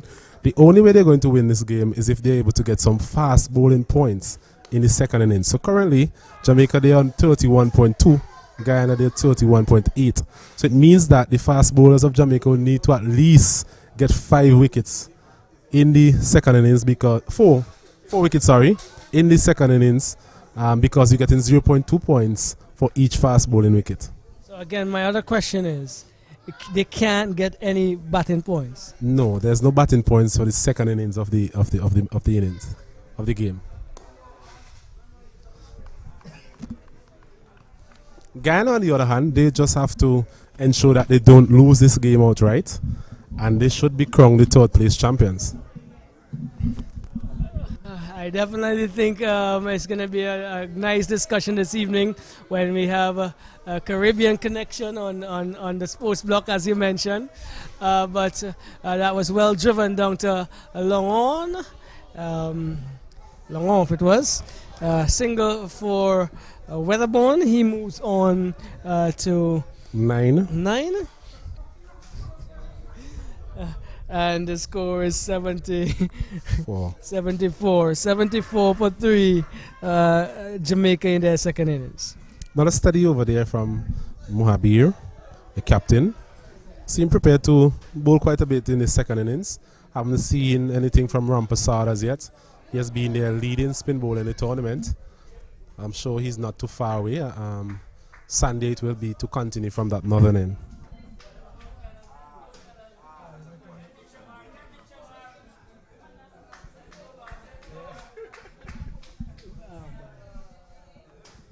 Sandria comes up now, this time to Weatherbone. And he's well flighted outside the off stump. He plays it just in front of, is it Yearwood? Possibly at the short leg position. He has a man at short leg, a man at leg slip and a slip. Comes up Sandia this time. Ooh! He sweeps well. And you hear the ooze at that one, just goes past the legs of the man at short leg. A torn out there, feels well.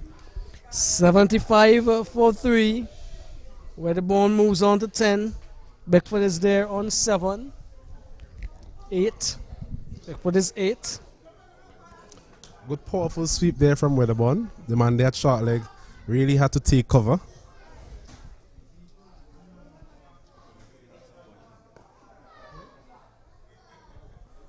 And that one is driven by Beckford. We now see the institution or the use of the feet, movement of the feet from Beckford, which was a hallmark of his innings. The implementation, the word I was looking for, in the first innings, looks as if he's now getting more comfortable at the wicket. Yes, that was a feature of his innings. He was able to use his feet well against the spinners, nullified any sort of threat that they would have posed to him in that first innings. And this is a good shot by Wedderborn. He went back and punched it through the extra cover position. They're looking for 2. 2 is all they're going to get. He moves to 12. And Jamaica continues to rebuild here now. They're 78 for 3. This partnership is just beginning to flourish. They did the initial role of trying to just calm down the Guyanese. They were on a high after those 3 quick wickets, but they've been able to consolidate so far. Now we are seeing a bit freer scoring coming into play, especially from Wedderborn. He went back deep into his crease there and played that in front of a point. Gets another single. He pushes on to 13. Jamaica 79 for 3. And Wedderborn would have had 100 in the tournament before. I think it was an even 100. And Beckford just 2 days ago, 83. Bedford in strike, gets a full pitch delivery, comes forward and drives, rehearses that a cocked arm movement that we are asked to teach our batsman. Comes to an end. Jamaica, 79 for 3. Good over there from Jamaica. They were able to walk the ball into gaps, managed to pick up a few singles in that over, getting 5 runs from that particular over. Beckford, he's there, he's looking comfortable, just as he did in the first innings. Wedderborn, after not scoring or troubling the scorers in the first innings, he's now on 13, going strong.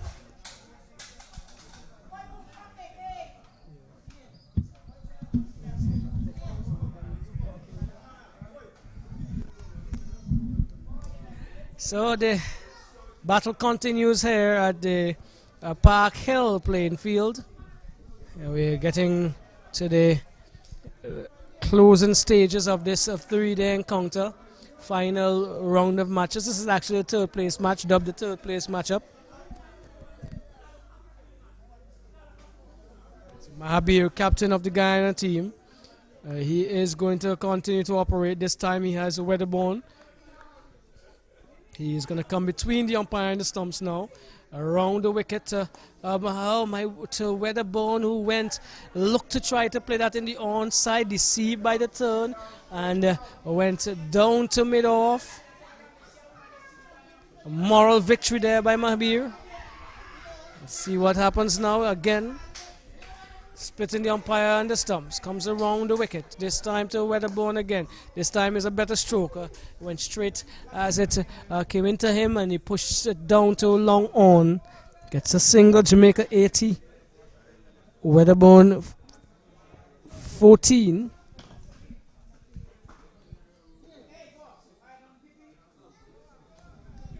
So just a little drop in the boisterousness of the Guyanese as these 2 batsmen consolidate and try to pull the Jamaica team out of some problems.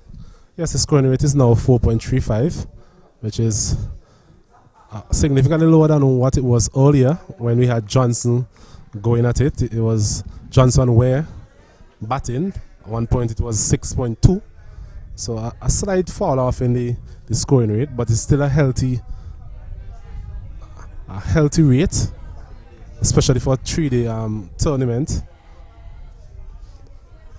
And I think Jamaica will just continue to play in their positive light. That has been successful for them so far in this particular game. And the wicket itself is not really deteriorating as much as Guyana would like at this stage. So it's still a very good batting wicket. Roxel.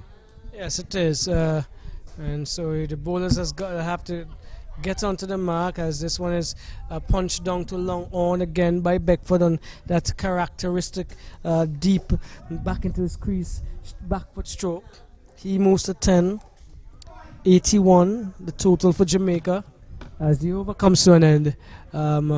We are just about to make it 40 minutes away, 35 minutes away from the tea interval. We're going to see a declaration.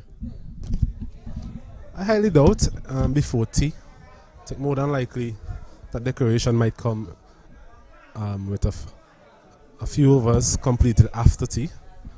They're now 81 for 3. So they lead by 65 runs. Still quite a bit of overs to be completed in a day's play. You mentioned a minimum of 66 overs to be bowled. And I think with both spinners operating, we should be able to get in that amount of overs. But Beckford, he's looked comfortable, he's looked compact so far. The spinners hasn't really troubled him to any great degree. He's been able to use his feet like he has done on that occasion, and at times going back deep into his crease. So he has dealt with both lengths of the spinners very well. Yes, he was quite compact and impressive from since we saw him in the first innings. He plays now to Beckford, that's Beckford, facing Sandia. A slight misfield by the man coming around from the short extra cover position. Eventually he regained his control over the ball. Sandia once more looking for his third wicket. Comes up now to oh, this is a good delivery. It's a loud appeal. What is this? He was out there. Seemed to hit a number of things there, even possibly the edge of the grill as it bubbled off the pads. But that's a good delivery by Sandia. The type of change of pace we spoke about that Sandia normally demonstrates. The delivery would have taken the inside edge. So there was a loud appeal there for LBW decision, but I think this is the right decision by umpire Graves because there was some sort of inside edge from Beckford. Sandia once more. Beckford settles and he allows this one to go outside the off stump. Taking the bails off there is Caesar. Beckford was deep in his crease and wasn't troubled. So an evening, cool evening now, as it peters off here. The end of this third day's play. This one was short of a length, and Beckford allowed it to go between his legs, almost hitting his stumps. And there was some oohs going up from the Guyanese. The over come to an end as Rampersad walks across us in the front here with a smile on his face. He might be taking the ball in a bit. Yes, I think it will not be too long before we see Rampersad. He has been one of the key bowlers for Guyana in this tournament. I'm sure he'll be itching to get going, especially with a left-hander in. His ability to turn the ball away from the left-handers. So I'm sure it will not be too long before we see Rampersad coming into the attack. But for now, the captain continues. He has been steady so far, although not overly threatening in any way. Well, he bowls at a Weatherbone who quickly gets off the mark again and moves up to 15. And the Jamaicans 82. Played that one through the mid-wicket area. The Guyanese now trying to G themselves up a little bit more now, as they realize that it's been a little too comfortable for the batters in a while, for the Jamaicans. This one is short and can't get that one, reel that one in was Yearwood, so it goes all the way down to the man at long off. Beckford moves to 11, 83 Jamaica as they continue to rebuild after that wobble where they lost 3 wickets very quickly. This one is flighted on the pads. Trying to turn it down to fine leg. There was Weatherbone.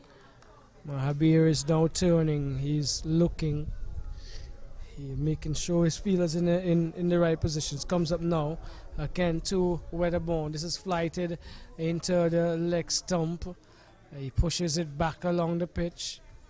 Weatherbone seems to be quite content to play at his limitations to the spinners. This one is pitched up now outside the off stump. Mahibir got a bit of it as it was driven back past him, but he was able to stop and take some of the pace off of it, and the man coming in from mid-off did the finishing touches.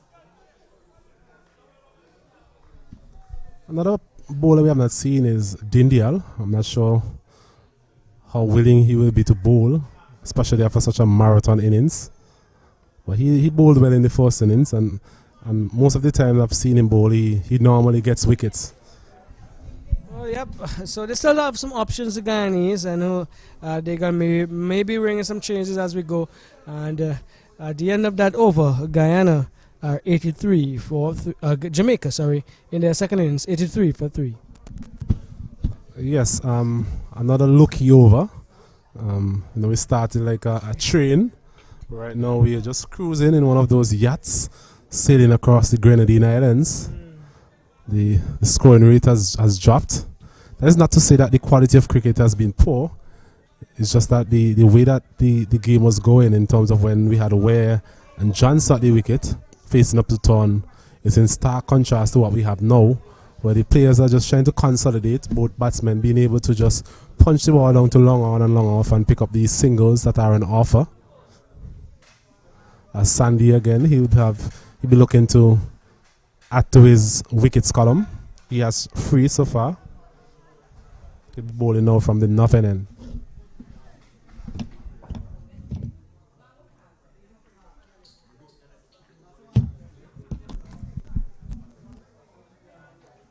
Yeah, so Sandy has been quite consistent for the Guyanese as Mahabi comes across the boundary here to get a drink of water. It's quite humid as well. Sandia comes in to Beckford, hitting the upper portion of the bat and falling off onto the offside. Another moral victory there for Sandia. And Beckford has been comfortable so far. And that one asked a few questions of him. He settles. As Sanjay comes, he goes back into his crease and tries to punch it. Comes from the inner portion of the bat and goes back to the bowler. Sanjay controls again. He tosses the ball from hand to hand. He comes in now. And there's a flighted delivery, another good delivery, asking Beckford to be strong in defense. And on this occasion, he was once again compact and able to keep it out. Is Sandia to Beckford. This is shorter and rising as well. Able to negotiate and nullify whatever turn they might have been. He's definitely keeping the man there at short leg interested. When they continue to lunge forward like that, Sandy just have to get one of these deliveries to bounce a little bit more. A very good stop there in the covers. Is it? I'm trying to figure out who the player is, but it was short. Beckford went back and timed it well. Fielder there diving to his left. Good commitment shown in the field by Guyana.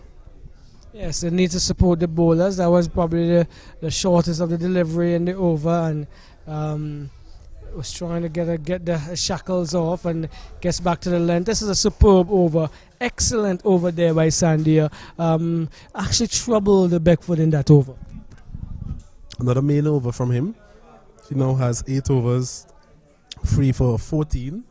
So he has done the job that his captain has been looking for. Not only has he been economical, but he has been able to pick up 3 wickets as well.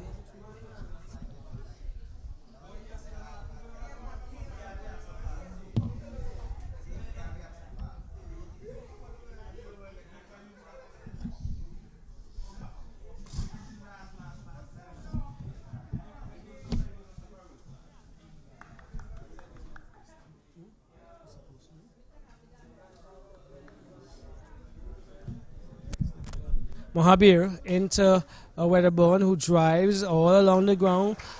Man who came around from the wideish mid-off. Can't score. And that is Sandia, who did pretty good work. So continuing to support each other. Yeah, that has been good from the Guyanese. It was easy for them to just perhaps show a carefree attitude, given the fact that they already had a lead on the Jamaicans, and more than likely this game might end in a draw. But they have been positive. They have shown good posture. Their efforts in the field have been commendable. I'm sure we can all. Oh, it was a good delivery there from Mohabi. Perhaps the first one he has gotten to turn away from the left-hander, Weatherborn. So that would definitely play on his mind. was a tremendous delivery. The beat Wedderburn all ends up, something that he hasn't seen from Mahabir so far, and so another few questions to be asked. I think that's the thing about this wicket.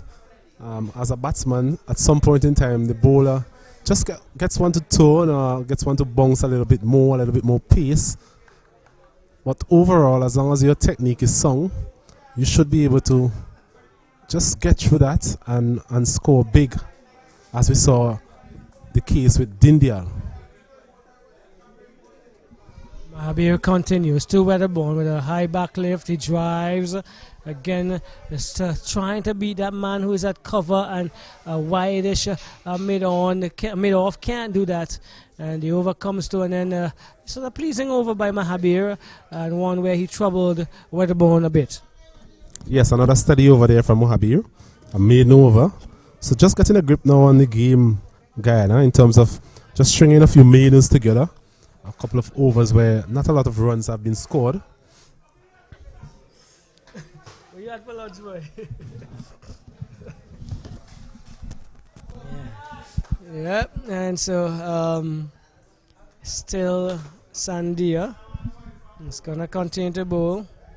You get an idea of how many overs have been completed in this inning so far. So 23 have been completed, and so still a far way to go as it comes up now to Beckford, who again characteristically goes deep into his crease, stands up tall and punches into the offside. Sandia again flighted this time, and he whips it off the pads and down to a long on, trots through for a single. First run in a while as the score moves up to 84. 84 for 3. Beckford now moves to 12. Another single down to long on. I don't think the batsmen have shown any great intent in terms of going over the top. So maybe one of those feeders can maybe come in and encourage the Jamaican batsmen to try and hit over them. But so far the Guyanese, just as they did in the first innings, they were prepared to just relax the field and allow the Jamaican batsmen to score these singles at will. Yes, so Sandia still, this one is closer to him. He drives through the covers. He's going to get a single. That's all it'll be. He moves to 16. 85 for 3. Since the first 3 batters who have been dismissed, who really look as if they wanted to go helter-skelter and to definitely make hay while the sun shines here at Park Hill. These two had to consolidate, and they've been doing that to the appreciation of the Jamaicans.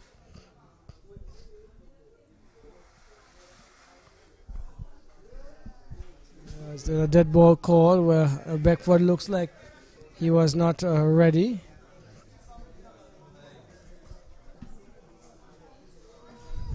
It's a small partnership brewing here of 29 so far. Jamaica will be hoping that they're able to just bat on and carry the score as deep as possible. So I've just been offered another glass of water by one of the liaison officers. Thank you so much. It's a good delivery by Sandia. We must compliment the effort from Sandia. He's been definitely on the money. Has taken the 3 wickets. And we're not even talking about the wickets. His consistency and the variety has been pleasing. They have been pleasing, and so he has been rewarded for those Osnets. Yes, he has now bowled 9 overs on the trot, 3 for 16. So an economy rate of less than 2 runs per over tells you all you need to know in terms of what he has been offering to the batsman. Nothing much. Most of the run score has been those punches from Beckford down the ground. I'm sure that his captain will just be looking to him to continue in that vein and be in for a very long spell either side of tee here. Not a huge appeal there. Wedderburn trying that shot for the second time. We're seeing not making the type of connection he's looking for. Perhaps that one just heading down the leg side, didn't turn back enough to give the umpire the impression that he would have hit the stumps.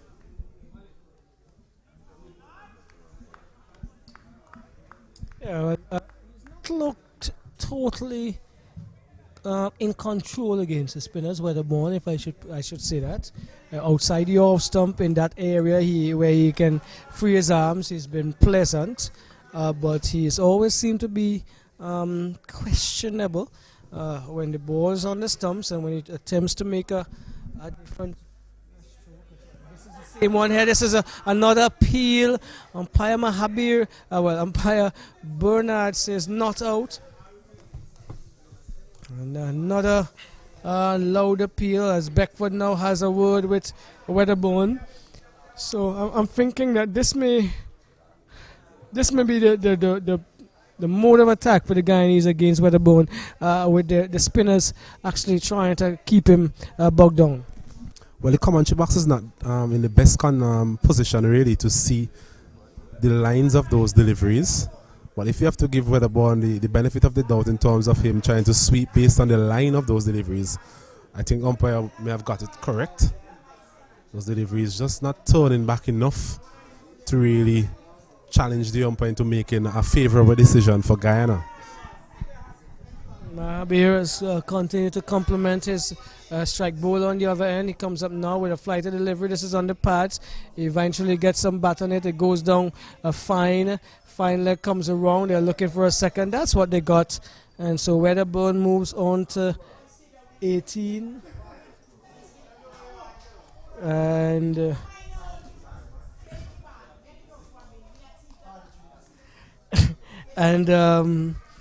Jamaica moves up to 80, 85 for 3.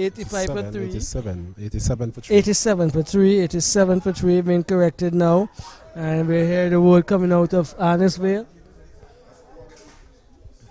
Word coming out of Arnesville. Barbados in their second innings are 43 for 6.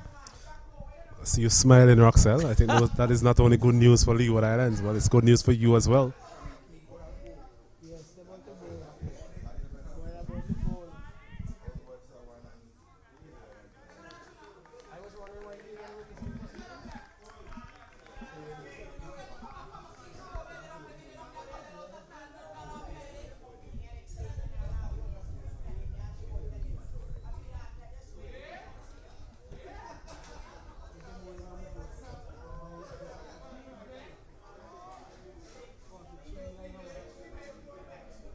Sandia, he starts a new over.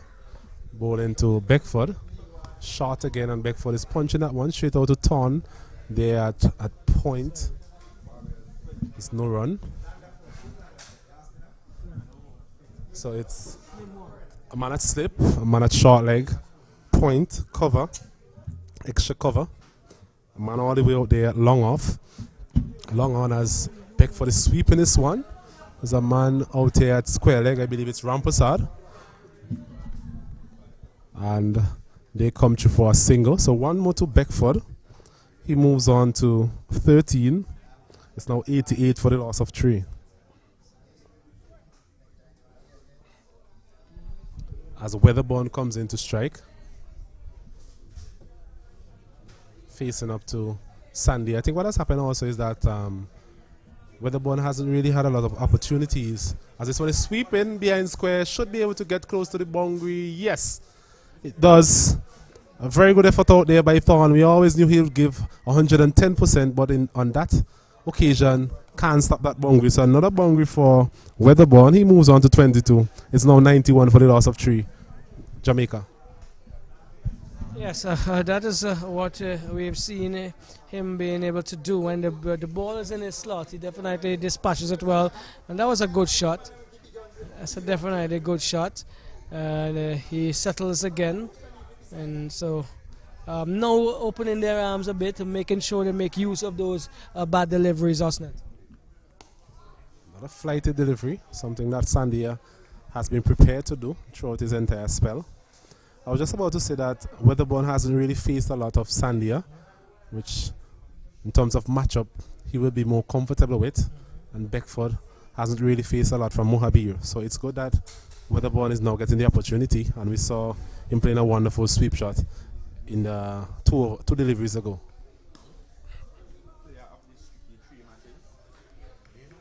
Yes, the over comes to an end. Another steady over by Sandy. Probably getting a little tired now. He's bowled steadily since he's been on and has taken a few good wickets.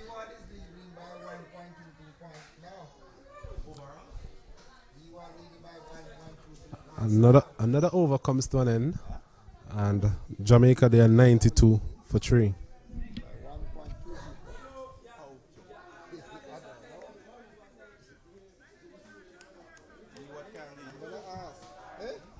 We still have some discussions going on here as it relates to the points and the system, etc. And so it's I'm not sure. So the information we're getting now, if the information is correct that Lewis is leading in points at this stage, it has to be based on the match itself, the points accumulated in the match. So it is actually a final. So we're going back to what we originally should have been saying, is the points accumulated in the game. So, well, okay. wow. Osnat, I guess all of this will be determined this afternoon. But viewers, I know you may be saying we're discussing another match, which is all about the entire tournament here.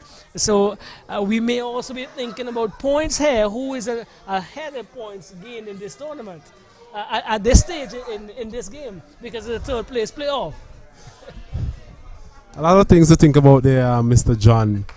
I was actually looking at it from that perspective.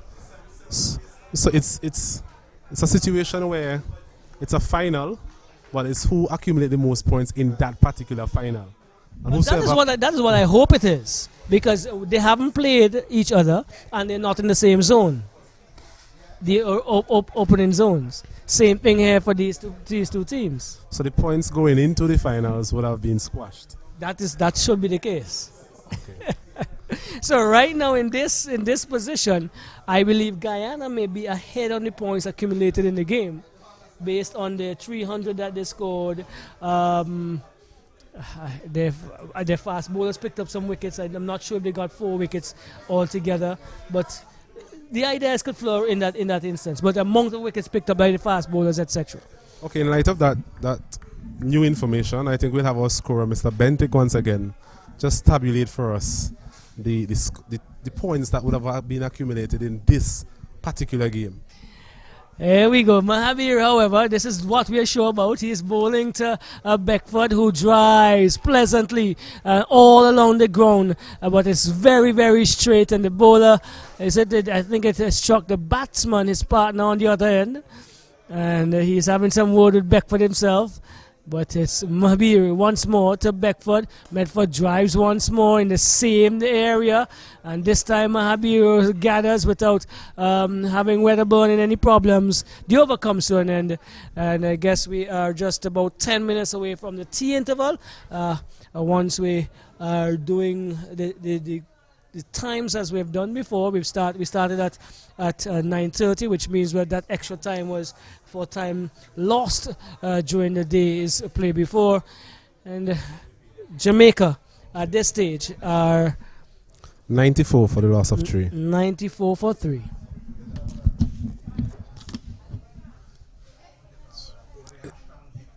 It's Sandia once again.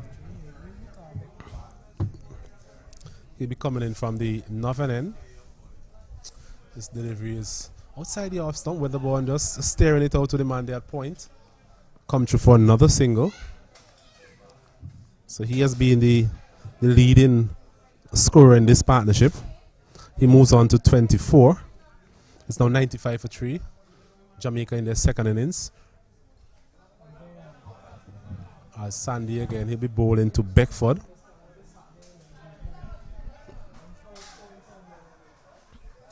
He has a slip. He has a man at short leg, a man at cover, point. Long on, long off. And this one is hit hard over extra cover for 6. Magnificent shot there by Beckford. We saw a bit of that in the first innings. Here it was, a flighty delivery there from Sandia. Bedford just opening up his body and stroking that one over extra cover for a massive 6. We saw where earlier trying to do the same, but he was caught by Vincent. Vincent on that occasion had no chance really. A wonderful shot there from Beckford. He moves on to 20. It's now 101 for the loss of 3. 100 up there for Jamaica, coming in 27 overs. Run rate of 3.5. So the run rate has managed to just plummeted down to the region it was in the first innings, where it was consistently around 3.4, 3.5 runs per over. Both teams have been able to score at that particular rate. As we see umpire Nuggy for the about 10th time today, bringing out the box of balls. We've had some big 6s there today from both teams. So another 6 there over extra cover. That ball has not been retrieved as yet. So Nuggy just bringing out that box of balls, and the umpires would have selected the one that they think is best suited, given the number of overs that would have been completed. As the players take a much needed water break. It's not been the coolest of days. We've had a bit of sun, a bit of heat, a bit of humidity. Not a lot of wind blowing across the ground. But that was indeed a wonderful shot there over extra cover there from Beckford Roxell.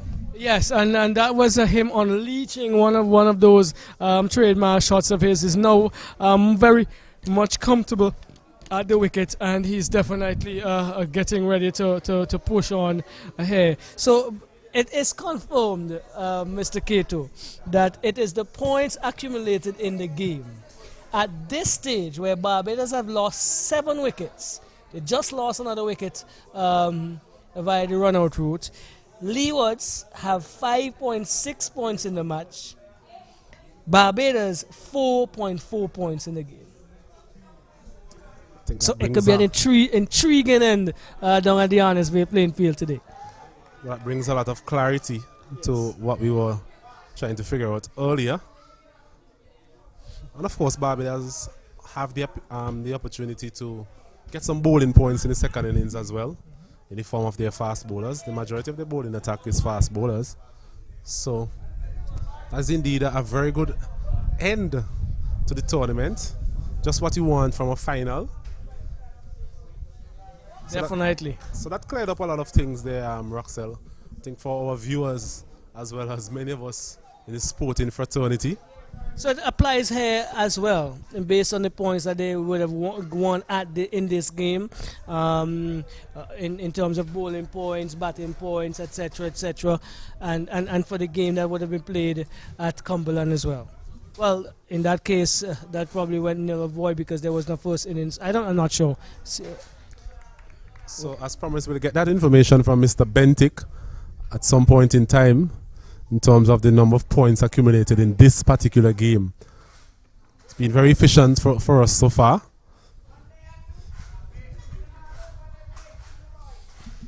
So it's Sandia once more. It's time to Beckford.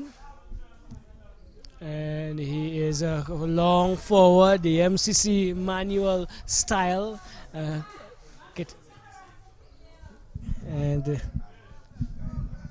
the over comes to an end as Rampasad continues to walk across us here. Like I think we need to invite him to the mic when he comes off the field, right, to say a few things.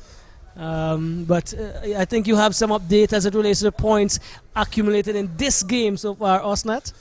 Yes, our ever reliable Mr. Rodon Bentic just provided us with that information. He's saying that Jamaica, they have 5.2 points in this game, and Guyana, they have 7. So Guyana is still leading.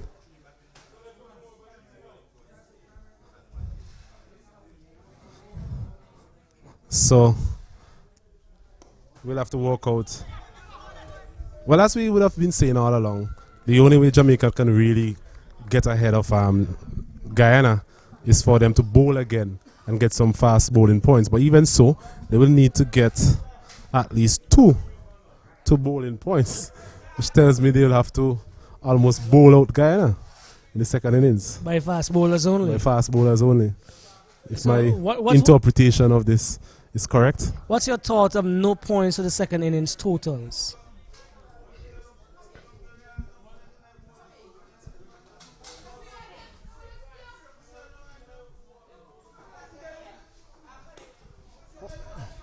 As Mahabir continues, we're very close to tea, and I know you might be saying that there are a few clarifications to be given, but that's fine. We will make sure we give you the ideas as they come.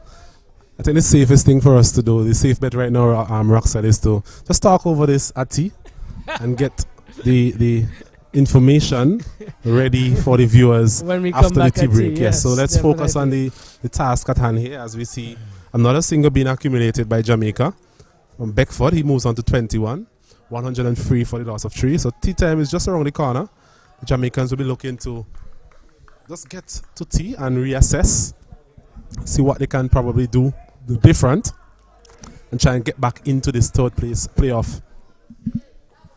So now making a lot more sense. The game is determined on the day between, over the 3 days between the two teams. As Mahabir continues, he offers up now to Beckford. This is short. Beckford goes very deep into his crease. Well, actually, his back leg on that occasion was past the stumps. Interesting. And I'm not sure if that's a ploy now for the Guyanese to try and push him back even further, but he drives pleasantly this time down to a long off, gets a single. He would move on to, we'll get that for you as we go along. 23. You see, 23, and he's accumulated a few runs very, very quickly. As umpire Bernard Joseph looks on his clock and probably decides that there will be one more over before the tea interval. Rampasad is urging the bowlers, the captain, to put him on the ball. Let's see where he's from. One person is from the Berbice area, and he plays for the Rose Hall Tongue Youth and Sports Club. Number of clubs as it pertains to cricket in Guyana, as you would expect in places like Guyana, Barbados, Trinidad, Jamaica. Sandia continues. This is his 12th over. 12 overs on the trot. He's bowled since they have took the pace bowlers off, and comes again to Beckford, who drives. Cannot be the bowler in his follow through.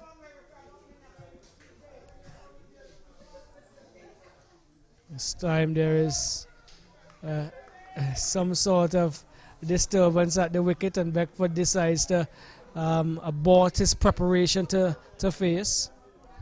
Beckford has been impressive again, second time around. Yes, solid. And consistency in performance is what is important, and he's showing that now as he punches one into the extra cover position. Loves the back foot drive. Loves to play off the back foot, loves to play the ball off the wicket, off the surface. And he now comes forward and allows that to go outside the off stump.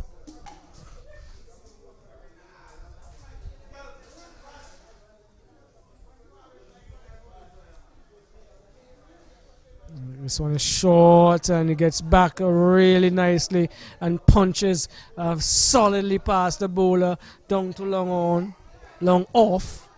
He gets a single. I think that's one of the features of his batting in terms of his willingness to actually hit the ball in the V, as they would say. You don't see a lot of cross-batted shots from him. Even that delivery was a bit short. Perhaps another player would have been looking to pull that one over deep mid-wicket, but he was just able to stand tall and punch it down to long on for an easy single. As Weatherbourne sees this one go by outside the off stump. Probably just one delivery remaining in the over.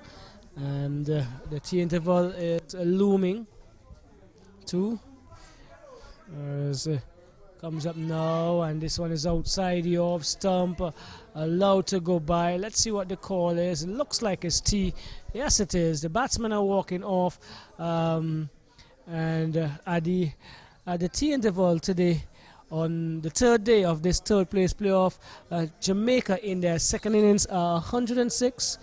for 3-1, 0-6 for 3. Beckford is on. Excuse me. He's on 24. Beckford is on 24 and Wedderburn on 25. A very good partnership to take back the initiative from the Guyanese, who are really having cats among the pigeons, so to speak, when they picked up those 3 quick wickets. Yes, so far it's been a very entertaining session. We had Jamaica starting their second innings. Adrian Ware, he was caught Vincent bowled Sunday for 32 from 31. He's very attacking. Hit 6 fours. Sean Roy, he was bowled Sunday for 2. Jordan Johnson, perhaps the big wicket of the day, was taken by Thorne. A brilliant catch there at deep mid wicket off the bowling of Sunday for 13. Weatherborn, he's not out on 25. Justin Beckford, the man of the innings in the first innings, he's on 24. In terms of the bowling, Thorne, he bowled 6 overs, 2 minus, none for 30, a bit expensive.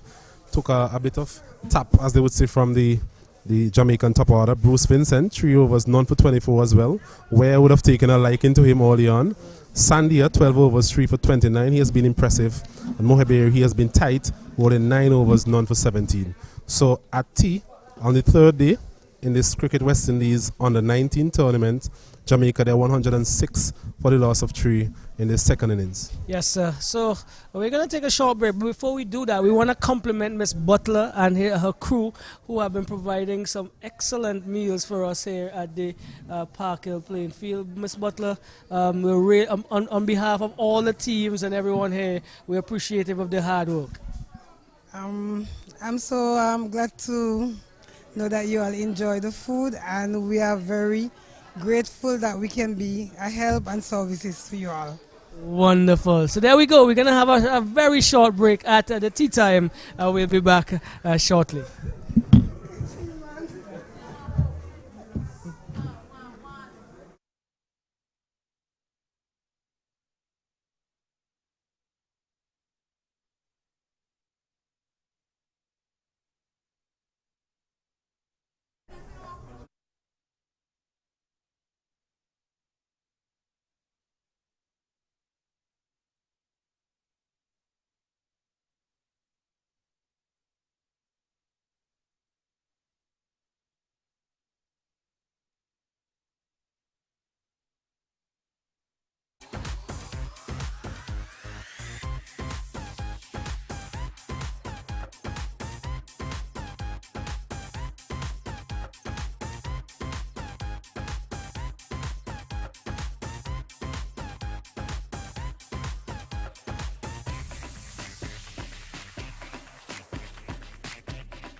So we are welcoming you back to the Park Hill playing field. We had an extended tea interval because there was a unexpected shower that came out of nowhere, and the rains came across the area. As you can see, it looks a little damper on the outfield. Not wet, but a shower of blessing came across the area.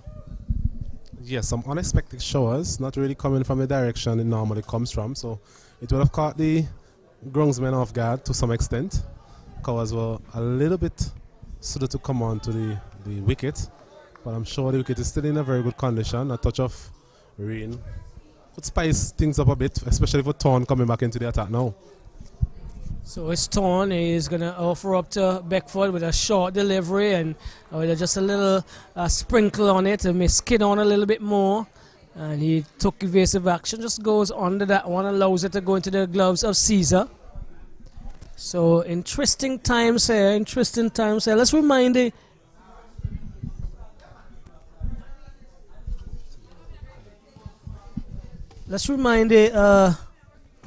the listeners and the viewers of the points as we go into this last segment of games. Remember, this is a third place playoff, and we have been reliably informed that it's the points gained in the match that's going to determine the positions. So Osnat would give you an idea of where the teams are at this stage based on the points that they have accumulated up to this point. Well, at this point, Guyana, they are in the pole position. Jamaica, they are 5.2 points from this game. Guyana, they are on 7. So, as we would have explained to our viewers earlier, the only way Jamaica will be able to get back into the reckoning is if they actually bowl to Guyana. And in this case, they will need to bowl out the entire team using their fast bowlers, because that's the only type of points you're going to get in the second innings in terms of bowling, fast bowling points. Right, so yes, you may be asking if there's any points of batting in the second innings. No, that's the answer to that is no. And if you may be interested in the championship game at Arnesville, according to the points accumulated at this point, I think Barbados are 67 for 7 in their second innings, with the pace bowlers of Leewards haven't taken 5 of those wickets. As this one is pulled away, it's going to go into the final boundary. Does it do that? Yes, it does. So now that is Beckford again making full use of a short delivery, and the score moves up to 110 for 3. 110 for 3, the Jamaicans. Not a shortish delivery there. Beckford perhaps not playing it as well as he would have liked, but he managed to get just enough bat on it, and it managed to go down to the fine leg boundary. The man there, Vincent, he's a bit square, so it was always going to be difficult for him to cut that one off. Another boundary for Beckford, so he starts well after the tea break. He's now on to 24. It's 110 for 3. So since that interruption and since the tea break, we would have we'll be required to complete 31 overs for the a minimum of 31 overs during the period left for play today. And as I was saying, if you're interested in what's happening at Arnesville in the championship game, Barbados just a few minutes ago was 67 for 7 in their second innings. Leewards would have accumulated 5.6 points. Barbados 4.4 points in that game. So Leeward Islands in the driver's seat, to the delight of my colleague here, Roxel. As we see another wayward delivery down the leg side. Caesar there really had no chance to stop that one. Another boundary. It's also no ball. So 4 byes. Signal. 5 byes, sorry. Signal by umpire Joseph. So it's 115 for 3, 115 for 3. A little wayward start back here for Thorn. And he's trying to be aggressive to Beckford.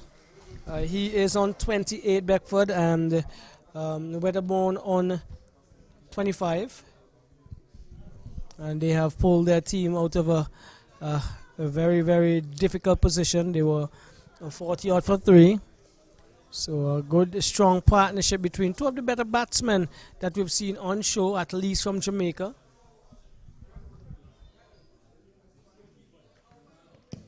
This one's taking the inside edge, and going into the pad. They take a single. Let's see if there's a call. Yes, I think I was correct, because there was a loud sound, a loud enough sound for us to detect from this end. A big inside edge, Roxell. Torn there, rather optimistic appeal. Delivery on the line of the leg stump. Beckford looking to whip that one through mid-wicket. Just getting the inside edge onto his pad. He was still able to complete a single. So he moves on to 29. It's 116 for 3.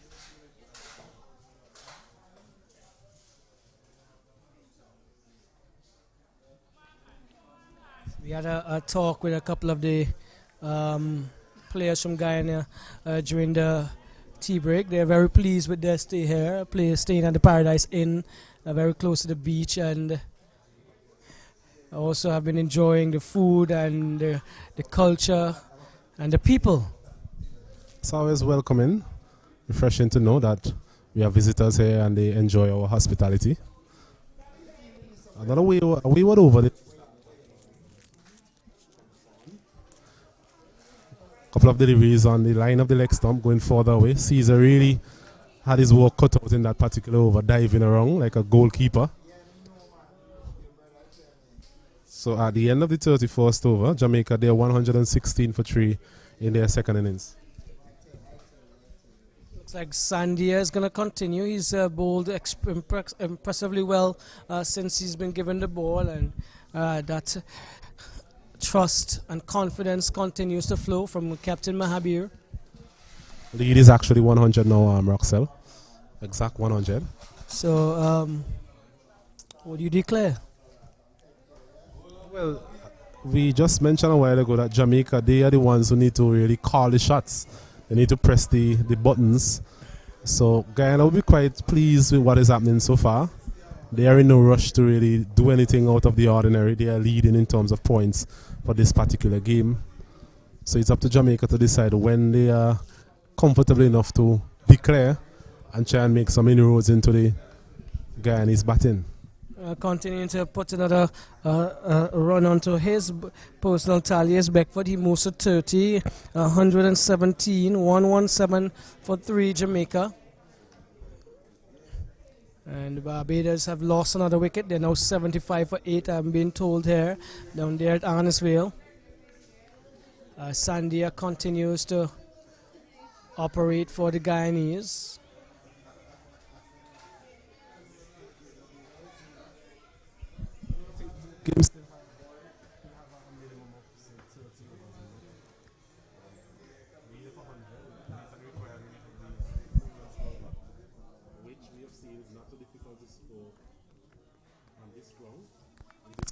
Game.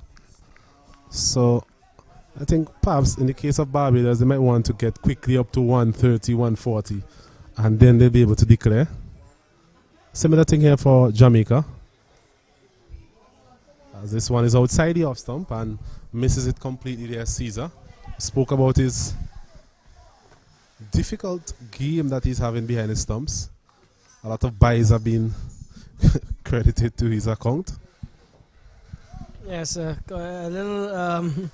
little sloppy there, if you want to put it that way. He got up too early, and the ball probably slipping a bit as the players are now asking for a small rag. There's a change in the field as a square leg comes out. Well, the forward short leg comes out and he comes to a short third man position.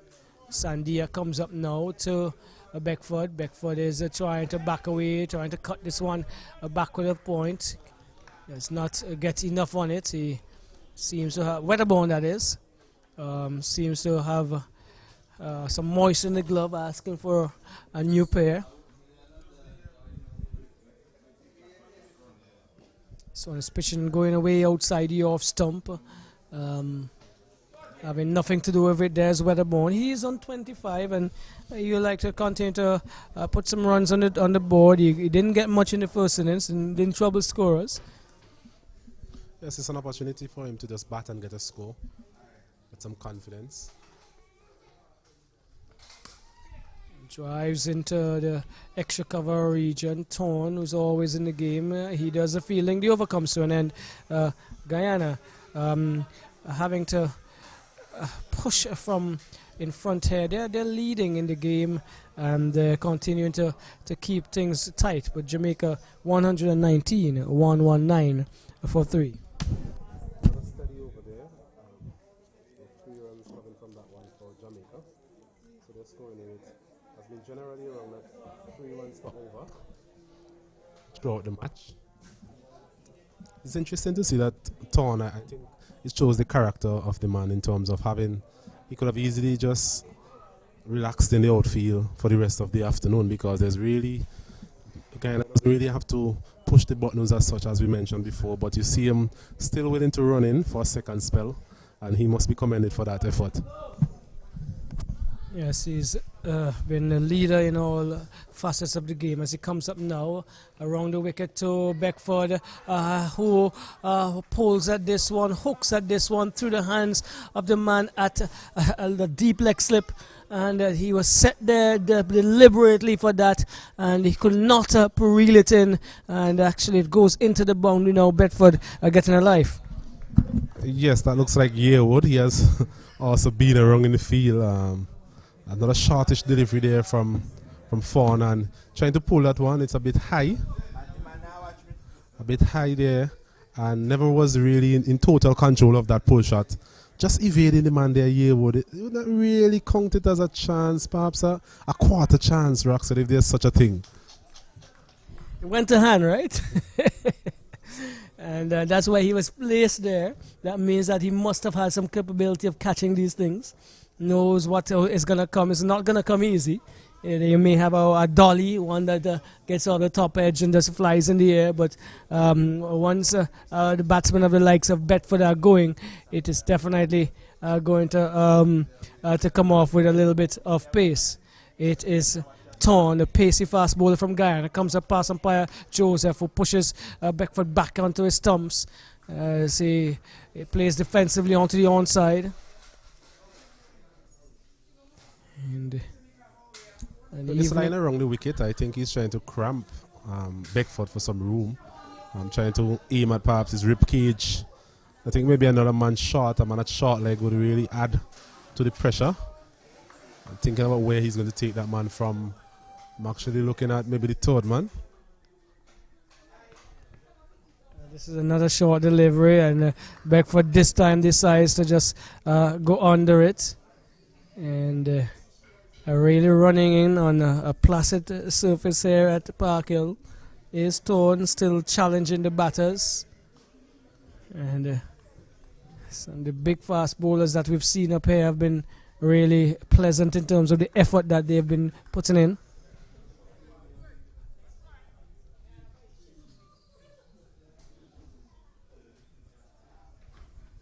Oh, this one is beating him outside the off stump.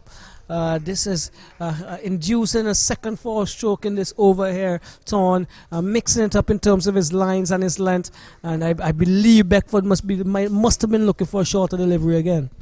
Yes, not a lot of trouble with Beckford in this game. What we are seeing now in this spell here after lunch, Torn has just been able to make him a little bit uneasy.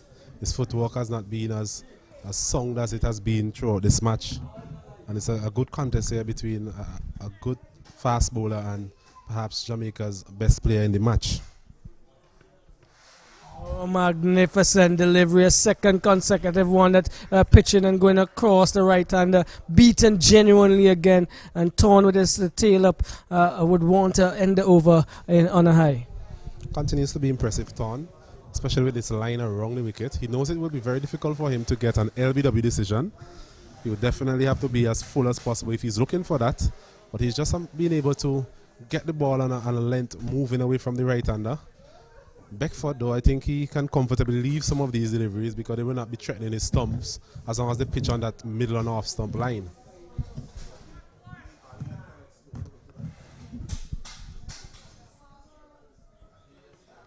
This one is short, and you wanted a short leg. That would have been a dolly for silly mid off, but either or one of those should have been in those areas. Yes, Roxel. Just looking at the line and thinking in the terms of what the bowler would expect. I was thinking that a short leg, definitely somebody in short. You have the man at leg gully, that is good. You have the man at deep square leg in case he middles it to some extent. You have the man at deep fine leg in case there's a top edge. So you have to cover all the modes of dismissal you're looking for in terms of that short delivery. Well, an opportunity probably going up begging, opportunity to pick up a wicket, and as for the first time in the game we've seen Bedford looking just a touch out of sort with 3-4 deliveries during that over. Yes, coming from the break, and we spoke about coming from a break before, you need to start all over again. He was going well before tea, and then since tea he has just not looked the same, albeit Thorn has really bowled well. His pace has been up as Sandia starts another over from the northern end. And this is a good delivery again, hitting the top portion of the bat and going off onto the onside. So the last 2 overs, the Guyanese have been on top, as the Jamaicans have been searching here to get more runs on the board. This one is a shorter delivery, turns it to the onside. Probably thought he could have done a little better with that, but he's still there. That's Wedderburn. Sandia still working very, very hard. Comes up now to Wedderburn outside the off stump and allows it to go into the gloves of Caesar. Trying to move the ball around very quickly here, Guyana. So Sandia short outside the off stump and he punches it into the cover. Man coming off of the deep cover boundary is Rampasad. He does the fielding, and the score moves up to 124. 124 for 3. Still haven't seen Rampasad Roxel, which is surprising. He's been one of the leading wicket takers in the tournament for Guyana, and we have completed 33.3 overs and no sign of him as yet. Alright, and Rampasad was speaking about his hope to go on to the emerging players unit, hopefully to get a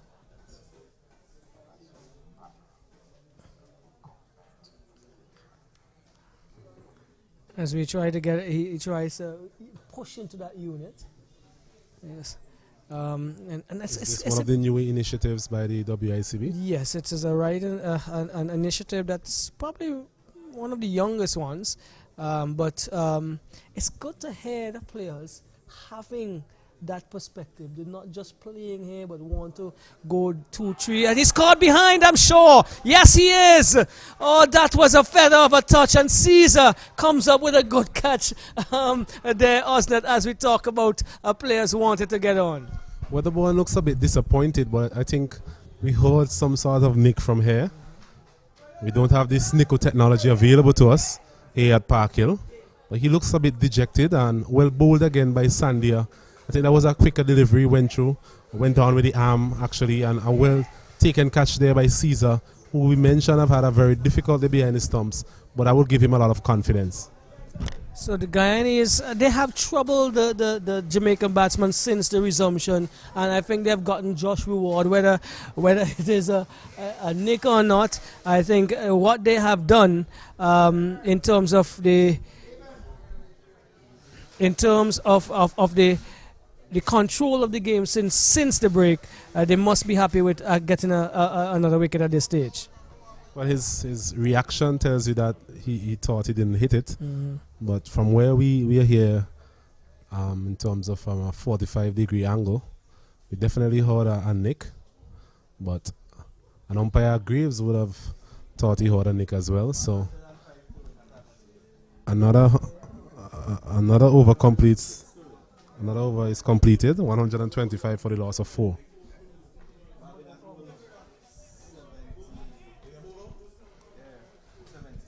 So as we continue to give you an update, Barbados were dismissed was 76 all out. So 106 is the overall total for the Leewards to win the game outright. Oh my word! What a day! What a last session! Yes, an interesting session, an interesting match, interesting final there. for those viewers and persons at the Annisville playing field.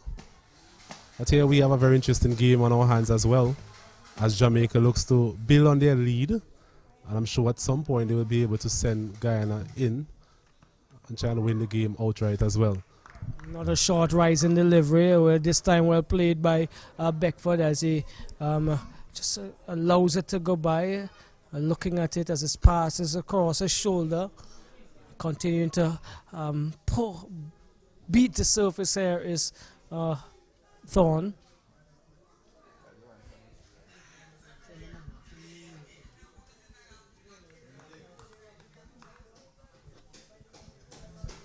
So it is Thorne once more up to Beckford. Beckford is getting a short delivery down the leg side, trying to turn it onto the onside. He does not make contact.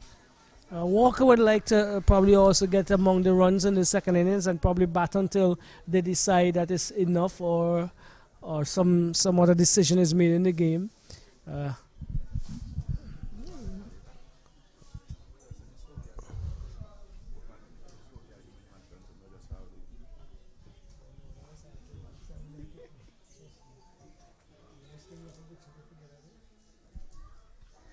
It's now with Thorne again. This is on the stumps and standing up tall and over the ball there. That vertical bat is Beckford and continues to rehearse those defensive strokes. He's been a little reluctant to come on the front foot since he's been facing Thorne. And that might work in the favor of Thorne. 4 wickets are down for the Guyanese. 125 for Jamaica, that is. 125 for 4. This is another short delivery. Good one. On his toes again is Beckford as he decides that has to go by. Doesn't play at it. Good eyes so far as he continues to fight the good fight here for Jamaica in their second innings. Yes.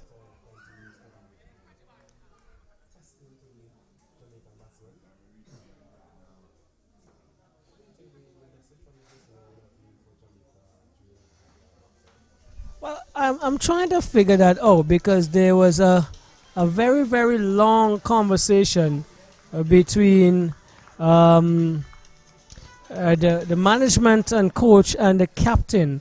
So especially after the rains came. So I was wondering what could that have been about, because the only way, as you said, that they really could gather more points in this game is if they take the field again. So it must have been an idea of probably getting a few more runs on board and see how they can put themselves in a position where they cannot lose the game but can push the bold Guyanese out or get as many wickets from the Guyanese as possible.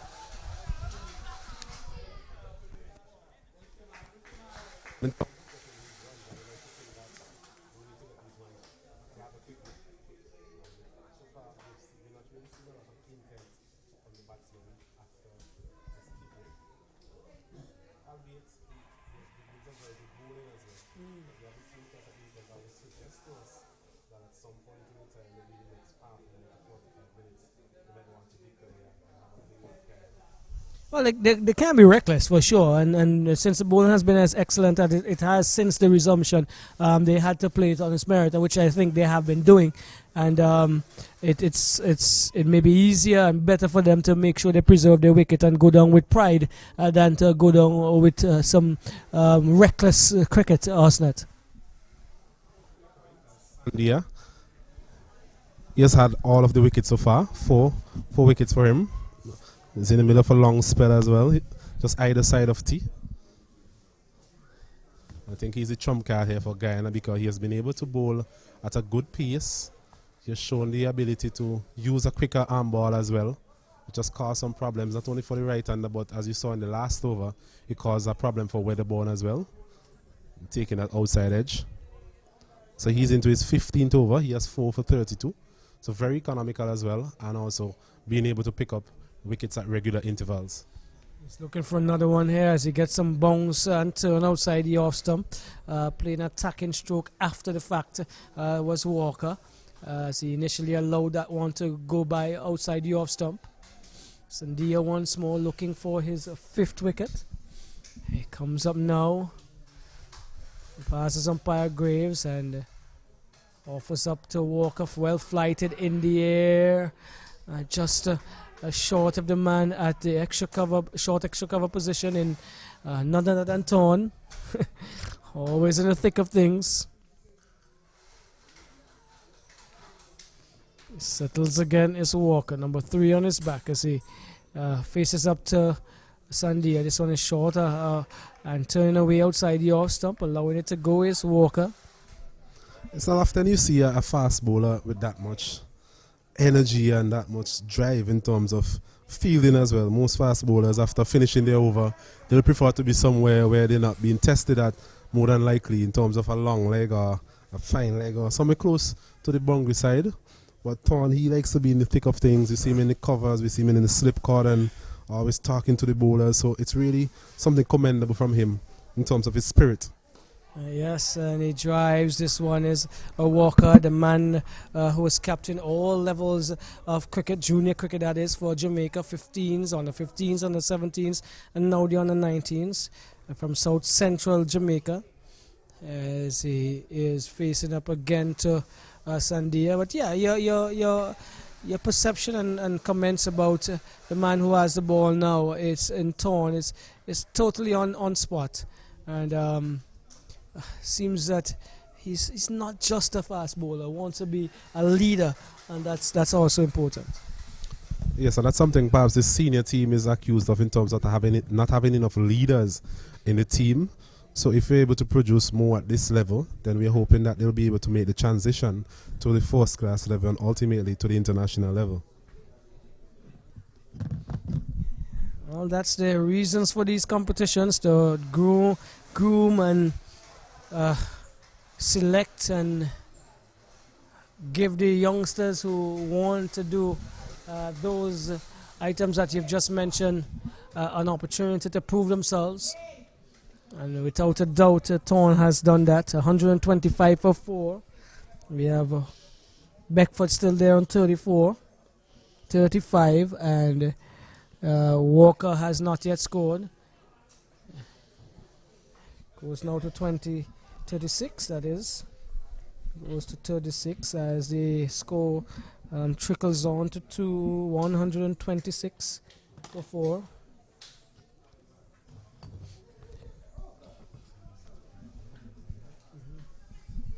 As we spoke about Walker in terms of his runs production in the tournament, 95 runs.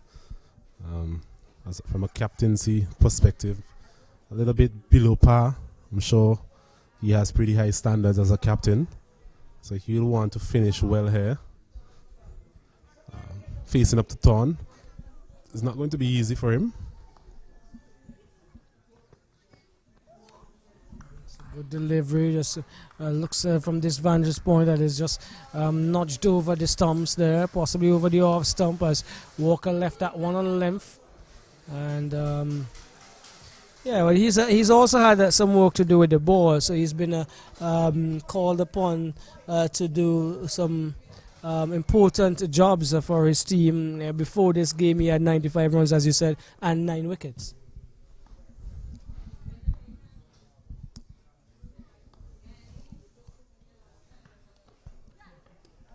And his bowling in this match hasn't really gone to plan. He just couldn't get the type of consistency that he was looking for. In fact, he would have been deposited for a couple of big sixes. Some of those, the larger sixes for the longer sixes, sorry, would have been hit off his bowling. So maybe that's something you'll have to the back of his mind, especially the one that he served up to Torn and he was able to deposit somewhere to the top of that cliff.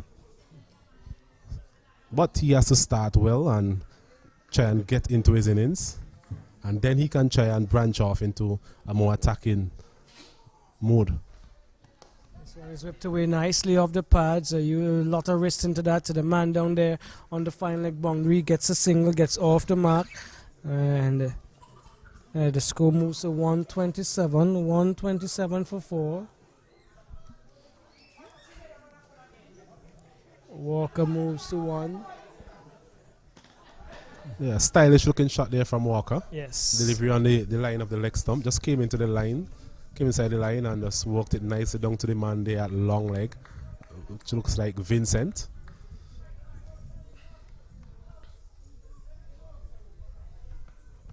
So in similar delivery, similar shot, similar result. 1 run down to the finite position. Beckford moves on to 37. He's getting close to another half century. 128 for 4.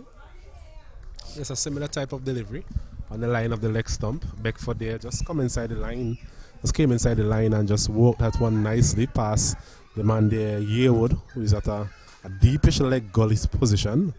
But those last 2 deliveries were a far distance away from where he is. This is on about the leg stump. They were looking for a single, but he didn't offer a stroke, so that would have been called a dead ball if he did attempt to run or complete the run. But again, attacking the stumps there is Thorn. Must be a tired man after today. Another optimistic appeal there from Thorn. He's bowling around the wicket, so most of these deliveries are pitching outside the line of the leg stump. So he should not be given out there, even though he's not playing a shot. So rather a bit of optimism there from Thorn. Brings to the end another over for him. That's his 4th in this spell. Wondering how long the captain will persist with him. And Jamaica, they're 128 for the loss of 4. They lead by 112 runs.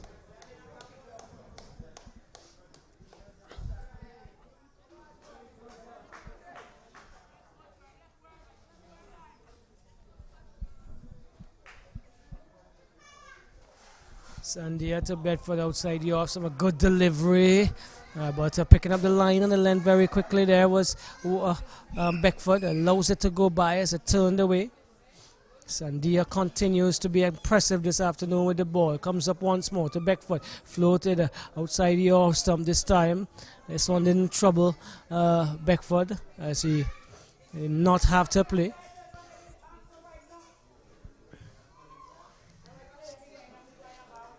Controls, comes up, and this one he uses his feet and drives down to long on, gets a single, trots through as he moves his personal tally up to 38. 129 for 4. 129 for 4. Not a good use of the feet there from Beckford. We've seen a lot of that throughout both of his innings so far, especially in the first innings. His ability to just come down the track, and even if he's not to the pitch of it, still manages to just walk it down to the man there at long on. Walker there on that occasion doing the same. So singles seem to be the order of the day in this partnership at this infant stage. Well, it's not clear what the position is in terms of what they want to get at and what total. And the overs are also going by, so if they want to get wickets, they're going to have to give themselves an opportunity with a number of overs available. So possibly may have eliminated that thought out of their mind based on the stroke play that is being offered. I think we, in speaking to one of the coaches during the tea interval, he was mentioning that the fast bowlers will be very jaded after the long spells they would have had today. And looking at the workload, most of them completing 16, 17 overs. So I think it's a matter of them trying to give them as much of a rest as possible. But as you said, rightfully said, time is definitely running out. On into his, he's going to go into his 6th over. But his 5th over in this spell, he's 11th overall. And he continues to plug away here for the Guyanese. It's going to be a field adjustment. Let's see what's going to happen. Yearwood has taken the helmet, so he's going to come to a deep shot. Shot on the onside, deep.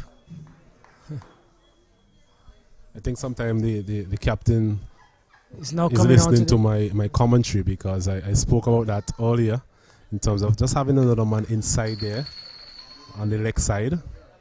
Just put a little bit something different into the minds of the batsman. Comes up now, and that's torn. That's whips off the pads by Beckford. Is it? Or is it Walker? Walker gets one and gets a second. The Guyana fielder down on the boundary there gets a huge cheer from the ladies who have been providing the meals. They seem to be very popular with those ladies. 132 for 4. Yes, you made mention of the hospitality so far in terms of the food preparation. Very tasty meals. Can't really complain, and I'm not heard anybody complain really. The players seem to be satisfied with the level of service and hospitality offered by the kitchen crew to our left. Yes, kudos to them in all the sense of the word, or phrase. As Torn turns again, he continues to plug away here for the Guyanese. And he's getting some support from Caesar in the back as he offers up once more to Walker. This one is short outside the off stump, getting across his chest area. Belatedly being called wide by umpire Bernard Joseph. We've seen quite a few of those in this match by both the Jamaican fast bowlers as well as Thorn in this case. The wicket, as he mentioned, is placid. So the bowlers themselves know that they have to really put in a lot to get something out of this wicket. And at times, they have just not been able to gauge the length that they need to bowl in terms of trying to measure the batsman, get that short delivery about head height to make it that effective. This one is whipped away over the square leg area. He's going to get one, and that's all he wanted, Sanjay. He was not very interested in the second. He moves on to 5 in the air, but in full control, I make it. And his team's total moves up to 134 for Jamaica. A good shot there from Sanjay. He seemed to be very good off his legs. We've seen a couple of leg lances now from him. This one going in front of square. But the field is set deep on the leg side. So just being able to get a single. No, 2 balls, 2 legal balls, sorry.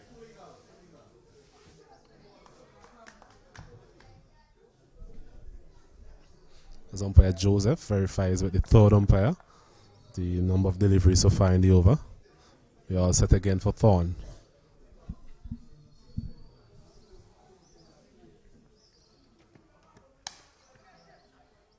This one is slapped back past the ball, well, over the ball in the air. This is standing up tall there was Beckford, and flat batted that one over Thorn's head. He moves to 39 and 135. I'm not going to repeat the words being used behind us, but I would put it in a different sense. He's been working very hard, Mr. Thorn.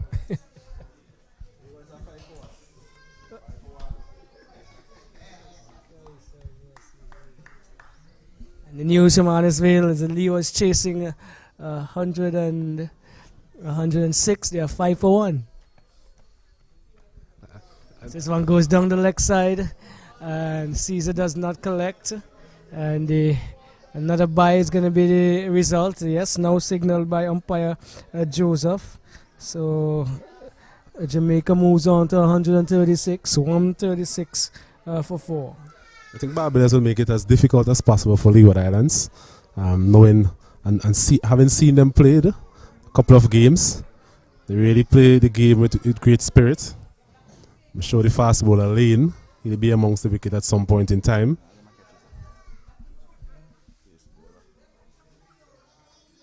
So it's Torn, another fast bowler comes up now, and this one is whipped off the passes in the air. Vincent takes a catch. Vincent takes another catch as a fall into the trap here. Falling to the trap is Mr. Beckford, and Jamaica has lost his 5th wicket. Torn plugging away with those short deliveries, has some very important fielders in some important positions, and they have supported him in the catches. Yes, Vincent has proven that he has a very safe pair of hands throughout the tournament, especially in the outfield. What we've seen since lunch is that Beckford, he has not looked the same before lunch. That line around the wicket from Thorn has really troubled him to some extent.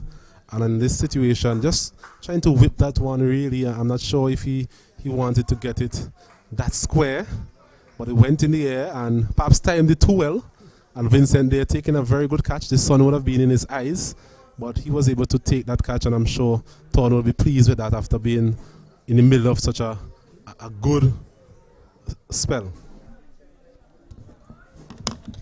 So the Guyanese would have added 0.2 to their tally, so they're widening the gap.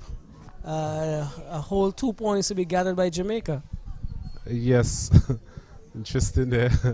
I think I'm not too sure if that was part of the plan in terms of trying to nullify the threat of Thorn, not giving him a wicket, because if you really want to get back into the game, you can't be giving away these fast bowling points to the opposition. As Hines is a new batsman, he would have bowled a very long spell yesterday. Now he has a job to do with the bat. Let's see how he goes. Well, Thorn still has an over after this in this spell. Make it, or is it the last?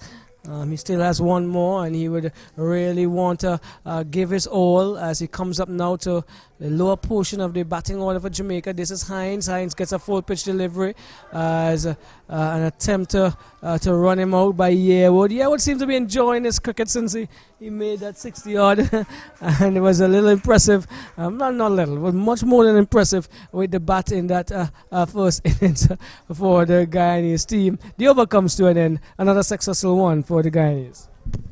Yes, another successful over for Thorn and Guyana. Just driving home their advantage to some extent. In terms of points, they would have been able to gain 0.2 points for that wicket since he was taken by a fast bowler. Those are some of the conditions under which the tournament is being played. So he has now bowled 5 overs in this spell. I'm sure he will be bowling his next overs, knowing the type of person he is. As Sandia, he will continue from the northern end. So 136 for 5. We'll give you a further update from Arnesville as we get them. It's going to be quite interesting as it goes. Sandia this time to skipper Walker. Walker is just stepping across and covering the stumps and allows this to go into the gloves of Caesar outside the off stump. Sandia has been totally in control for the Guyanese here, wrapping up one end and continues to do that. And this one is on the stumps, and Walker has had to come out and keep it out of danger area. Comes up now and flights again with a little bounce and goes into the mid-wicket area. They're looking for 2. Rampasad for once a little slow off the mark, and I guess he's probably out unsighted a bit as he continues to indicate that he couldn't see. So it's 138 for 5. Guyana. Walker moves on to 7. Rampasad there perhaps not getting the best of views in terms of that delivery. Hasn't had much to do in this region, just walking from deep mid-wicket to a long off region. He's also a bit in the shade. So maybe he's just enjoying the shade and watching his teammates toil away in that hot sun. Toiling away here is Sandia as he pitches one outside the off stump again and goes further away from the right-hander. Continuing to trouble the batsman, tying up one end here for Captain Mahibir.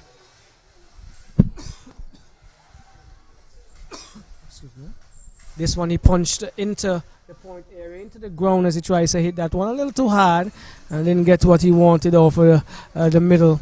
And another over comes to an end, 138 for 5. Guyana having won the first innings. The Jamaicans in their second innings, 138 for 5. Another steady over there from Sandia.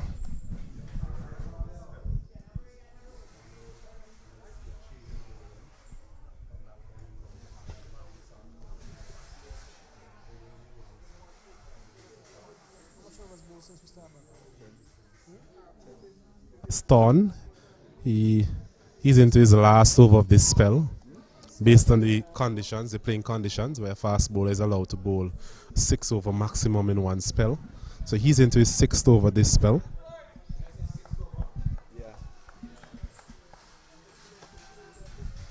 So the last ditch effort, so to speak, by Thorn. He comes up now and he offers up to Hines. It's a short. Hines ducks into it. And I don't think it was short enough for that. Yearwood is cracking up at at the short leg position. They are going to converge and make sure that Hines is okay. It's just a protocol, concussion protocol. Whenever a batsman is hit in his helmet, the physio has to go on and make sure that nothing of any consequence is happening.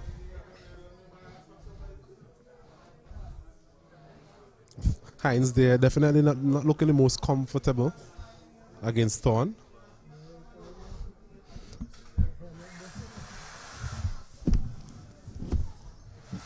I don't think he kept his eye on it. His first intention was to take evasive action regardless of probably where it was pitched. He was expecting a short delivery and just ducked into it. Yes, so the physio is on to the field. Just asking Hines a few questions. How did he enjoy his lunch? What are his plans for the future? Anything along that line? Maybe he'll start with his name. I know for sure he's following a pencil or a pen that is held up and making sure that he can follow the direction of that instrument. And then he could answer the questions that you asked earlier.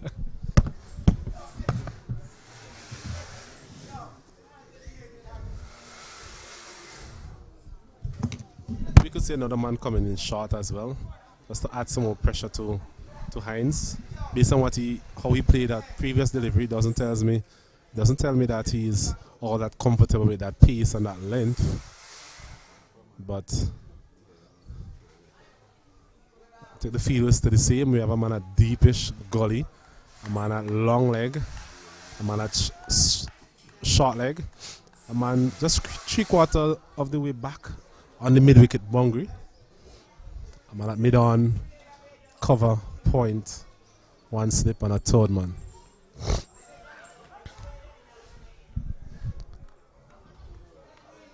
As Mr. Graves signal no ball. Trying to figure out why is that so. Roxelle, you picked up why? Well, it's I think it's three players behind square on the on side. Because the man at short leg, his leg was split in the crease.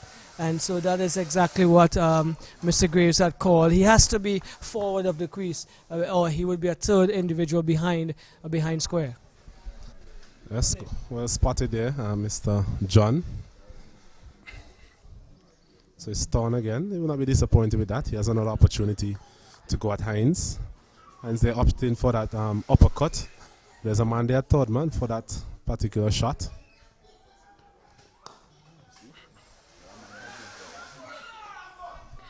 I think it's going to be necessary for these guys to put a ceiling mid off and continue to put the pressure on Hines. He's not look comfortable, and Thorn has 4 deliveries to come, and I would bargain here to at least lose 4 runs or something of that sort, but give myself an opportunity to take a catch in that position. Yes, given the length that Thorn has been bowling, it's easy to see that you could perhaps plug that gap there at silly mid off.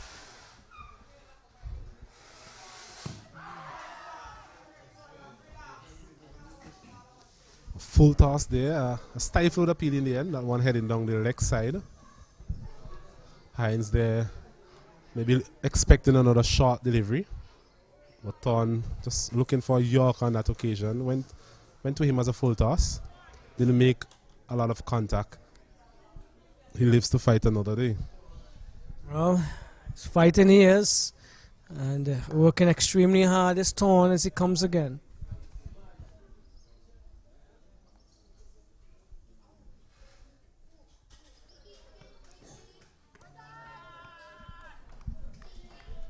Another optimistic appeal. We've had quite a bit of those, especially from Caesar and Dindial. Maybe Dindial hoping to get another bat in his second innings. Not too sure how likely that is.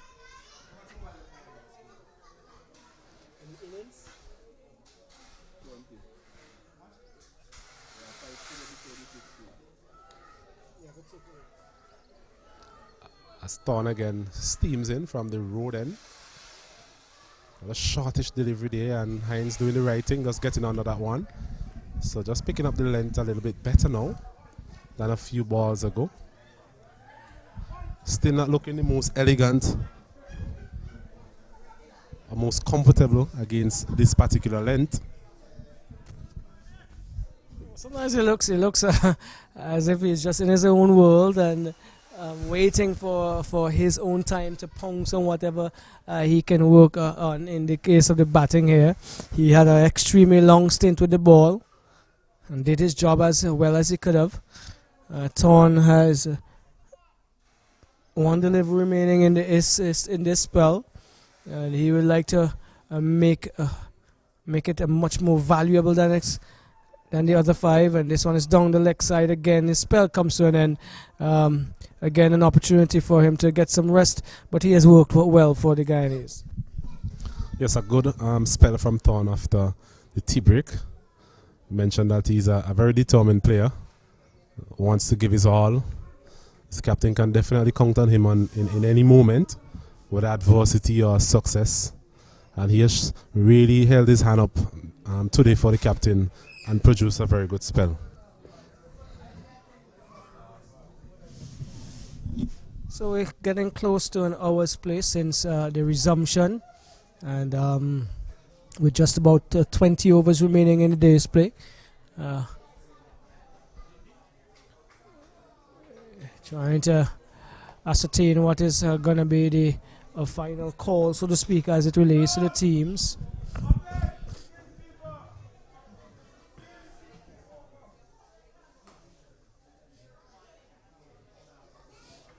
Thorn being very vocal here. He must be a tired man, and making sure that he is controlling the proceedings on his end. So it is now Dindial into Walker. This is a short delivery, and he hammers it through the cow corner area. That's going to be a 4. That was probably the first bad delivery in a very, very long time from Dindial, and was deservingly placed to the boundary. Yes, Sandy, we spoke about the fact that he has been bowling for a long time in the middle of a very long spell. And I was saying that maybe the captain will be looking at maybe changing the bowling from that end, bringing in Rampasad. That delivery was his first rank bad delivery, as we would say. And Walker there doing the right thing and putting that one away out to deep mid wicket for boundary. Back on the spot in the very next delivery, and Walker allowed it to go. He offers up again now. This is Sandia. This one is on about the pads and whipped into the mid-wicket area. The fielder himself shouts too as he tries to induce the batsman into a perception that was not definitely going to work. 144. Walker moves to 12.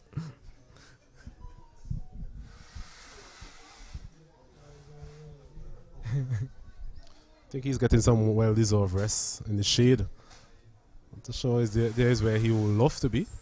He's a man love to be in the action, but he's there now getting some rest, looking on.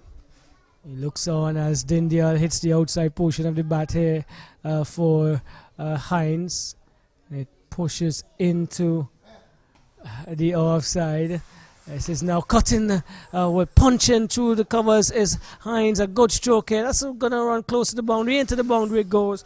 And Hines aggressive and getting the deserved reward. 148. Hines is off the mark with 4.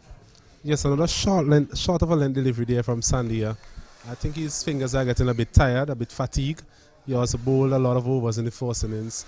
And Hines there just coming back and cutting that one nicely through the cover region and getting himself his first boundary. At the end of this over, Jamaica there 148 for the loss of 5. Interesting news coming from Arnesville. The Leeward Islands in pursuit of 106 for victory. They are 13 for 2. 13 for 2. Tariq Charles and Michael Graves have been returned to the hut. So this is going to be a ding-dong battle to the end, Osnat. Yes, certainly looking that way. we mentioned that the Barbadians will not just lie down like that and give this win to Leeward Islands. They will want to try as best as possible to get some wickets, and that is what we are seeing there in that game at the Annisville playing field. As we see a change in bowling, Dindial coming into the attack, the Centurion from the first innings. So he'll be coming in a bit confident. He would have also picked up a couple of wickets in the first innings. So he has had a good match, and he just wants to continue in that vein. Well, at that stage where the Leewards have just lost another wicket, the deficit in terms of points have reduced. 0.8, the Leewards are leading on 0.8. That is if the Barbadians team, or that is if the team, either of the team doesn't win outright. But we're back here. This is a delivery that is getting the well-deserved hammer over the fence, it looks like, or into the fence.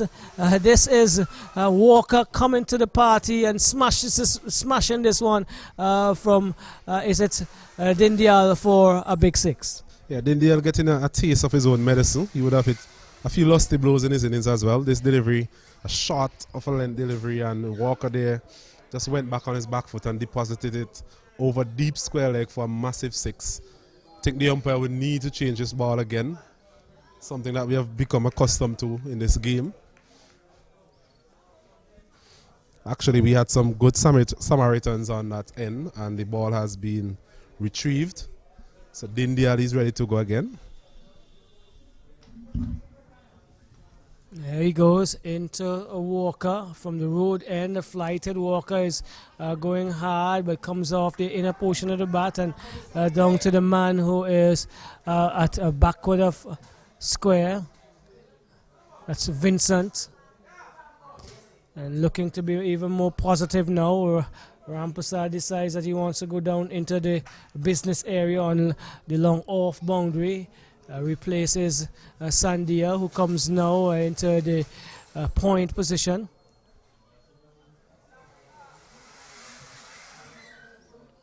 This is a better delivery. Gets back deep into his crease and turns it onto the onside.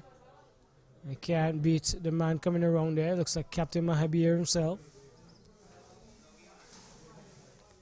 This is outside the off stump and smashed from that position into the cow corner area, coming off of that mid-wicket boundary, white mid-wicket boundary. Looks like Yearwood. Another single, is it? Another single to Walker. He gets 18, goes to 19, and score pushes on to 155 for 5. Jamaica in their second innings. Walker has been a bit expansive in the last couple of overs. We have seen him pull over deep mid-wicket for boundary and also pull in over deep mid-wicket on the opposite end for 6, and a couple of attempts made to hit Dindial over the top. So maybe he's trying to push on a little bit. Pushing on here now is Hines, looking better now as he goes back and punches that one to long on. He moves to 5. Jamaica continue to push forward, 156 for 5.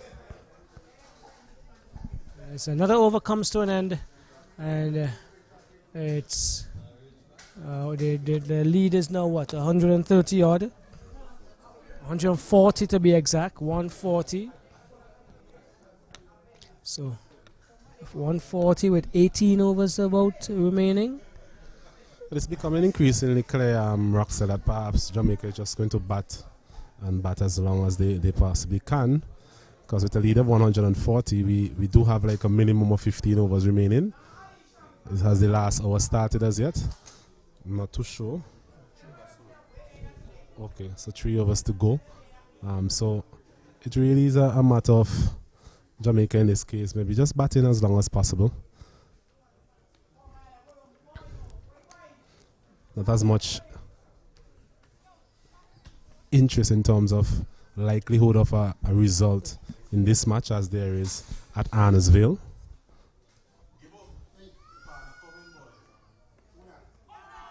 This one is beating Walker. It's Hines outside the off stump. Not a good delivery. This is Sandia still on the attack.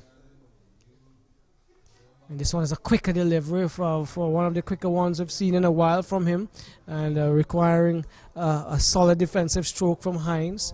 Managed to get it out onto the onside. I'm sure he's tiring, Roxelle. He has really toiled away very hard, you know. Continues now. This one is fuller length into Hines, who drives it back hard to Sandia, accepts in his return. Maybe an added motivation for him would be the fact that he can get 5 wickets here. So far he has 4 for 45. Right, so 5 wicket haul, maybe something that he's looking forward to. Always important. These are little accolades and accomplishments as he comes up now to Hines. Flighted. Hines drives it to the extra cover position. He can't score. As a little crowd builds up in the area as the villagers come around in the afternoon, evening session. This one, oh my word, deflected away from Captain Mahabir, who was under control. But Hines moved to 6, and the total 157, 157, as 17 overs are remaining in the display. Not a steady over there from Sandia. He has been steady all day, posing a bit of threat as well for most of the batsmen. The game just teeing off into nothing much really happening in terms of runs being scored or wickets being taken.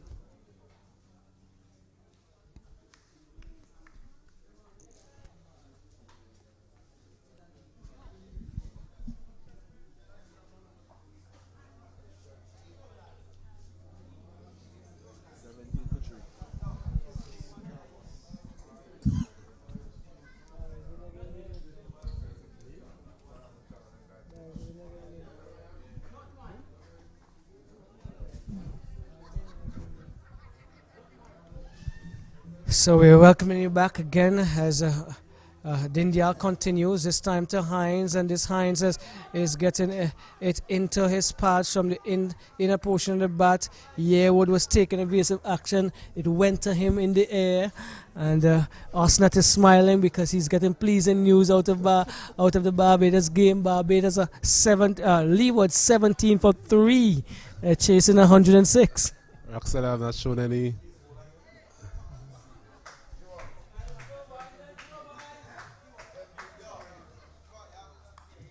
I'm not showing any support for any team so far, Roxelle. So I don't know why you're saying I'm smiling. It's interesting stuff there at Annisville. Dindyal continues to bowl here to Hines, who just plays it nonchalantly out to the offside. Dindyal again. This one is short. Hines tugs it behind square down to a short fine line position. Gets a single. Didn't get as much as he would like on it. And he moves up to 7. And the score 158. 158 for 5. So far, Dindyal has not really looked the same in terms of his bowling. Quite understandably so. He has batted for a very long time in the first innings. So maybe not his bit of soreness in his arms. This one was played in the air, just past him on short leg. Vincent come around and does the fielding. As you just spoke about him, not looking at the usual type attacking bowler. Got a one to pop up there. This one is going to be struck into the wide lawn boundary for short and hammered away there by Walker. Walker continues to play straight here for his team. He's on to 23, I make it. 23, and Jamaica 162 for 5. Very happy for Walker. He has suffered at the hands of some of the Guyanese batsmen in terms of being hit away for some big sixes, but we have seen him giving them back a share of their own medicine, as they would say. Another shortish delivery there and rocking back on the back foot and just pulling that one bounce into the fence. Well played there by Walker.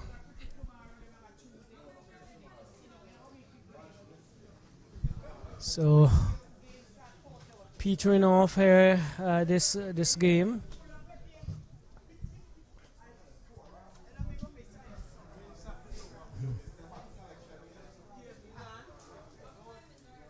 Sandy offers another delivery up. This is a good delivery to Hines. He had to come forward, takes the upper portion of the bat and probably into the pad as well.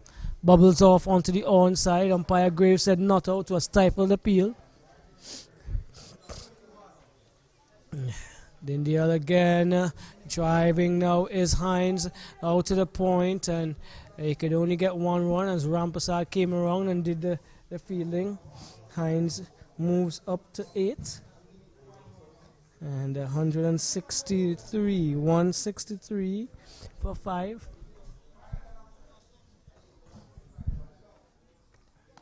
Sanjay just turning it into the onside, going deep into his wicket and using the bounce and the wrist, turning it onto the onside where a backward square would have been. He moves now to 23. 24. 24, right? 24. It's been a busy innings from Walker so far. Started rather watchfully, but in the last couple of overs, he's really branched off and showed his class. As Hines goes through point once more, gets one more. He moves to 9.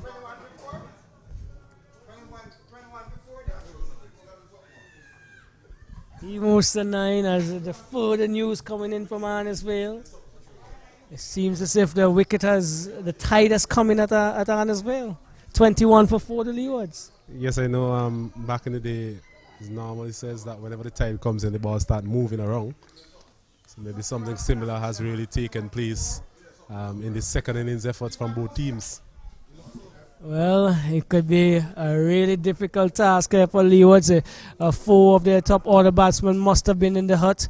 Right here, the Sandra Walker is not looking to come back into the hut at this stage. He has been batting quite well for the Jamaicans. He moves to 25 and the score 165, 165, 166 as just turned over there. 166 for 6. So 166 for 5 as this time for a water break.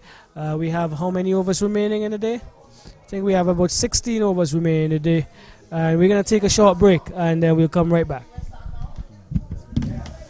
15 overs. So we'll take a short break and we'll be back in about 2 minutes' time.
Yeah, welcome back to the Park Hill playing field in this third place playoff between Jamaica and Guyana.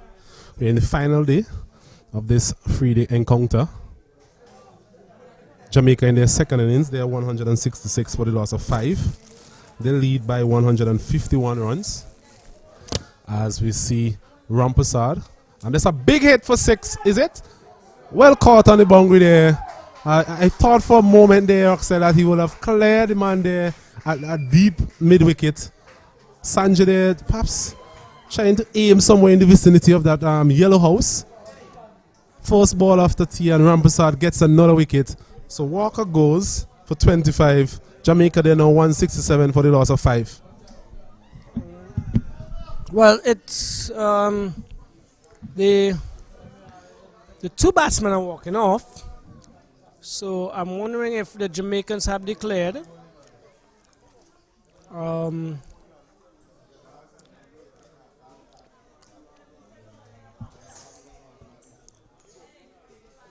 And they are having a discussion, so looks as if that's the end of the game.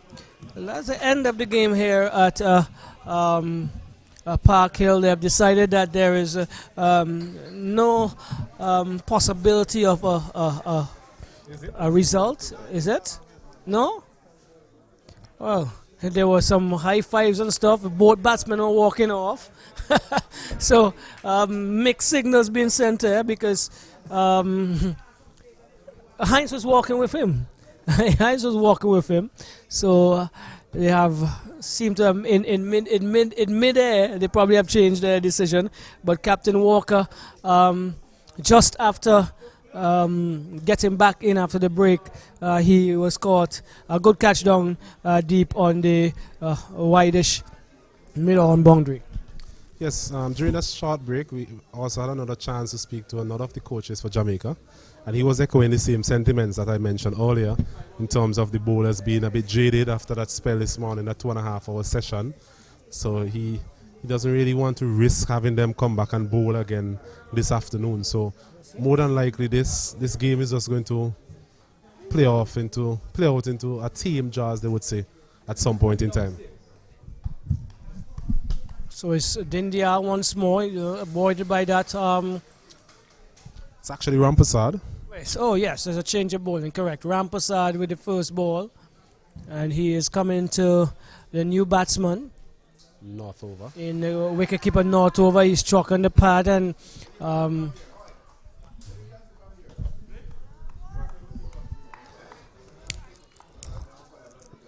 Rampersad, he has added to his tally for the tournament. He has been Guyana's leading wicket taker.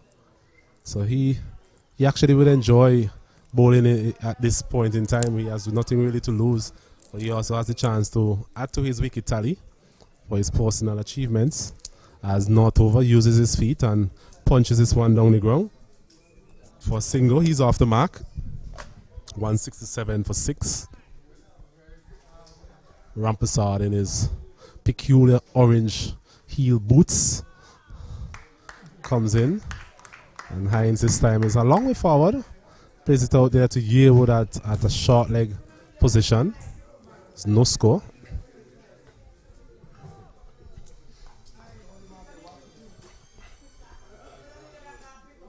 Oh, and he's bowling.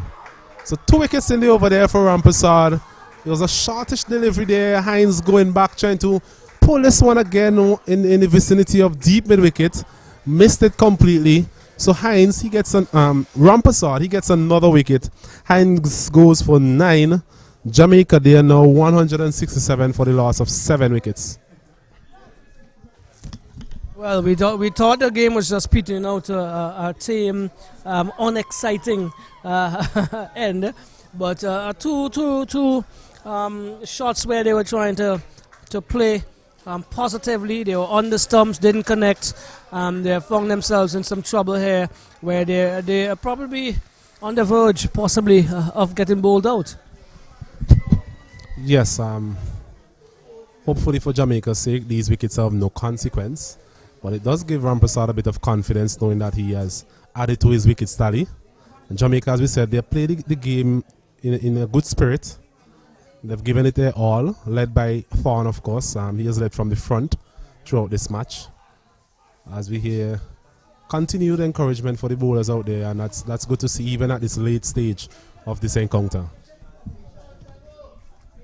So Rampasar will be looking to get another wicket as he comes up now, this time to Sherwin Thomas. Tall, fast bowler, settles. As Thomas comes forward correctly. And the over comes to an end, a very, very successful over for the Guyanese. Yes, the end of a successful over there for Rampasar. His first. We were asking about him, a bit belatedly introduced to the attack, but he comes in and gets 2 wickets. Jamaica at the end of the 47th over, they're 167 for 7. 167 for 7. Both batsmen are fairly new to the wicket. Not over would have a single. I think he has 1. And Thomas hasn't scored yet. We move into the second over of the final hour's play. Statman Sandy again continues to toil away. He's now into his 21st over. I think he has bowled these consecutively as well.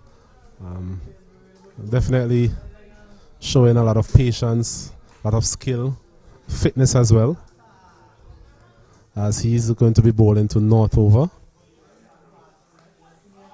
Delivery there on the line of middle and off stump, and North over just goes back and pushes it back up the pitch. There's no run. Sandy is still searching for that 5th wicket. 4 for 50 so far. He's punching this one nicely there, North over. Showed some glimpses of his ability in the first innings. Could recall him hitting a lovely shot for 6 over long off. So he does have some batting ability. As Thomas, we're all impressed with his bowling effort. I'm sure now he'll want to just get some batting going, score some runs on offer. I'm not too sure about his batting ability. How many runs does he have throughout the tournament?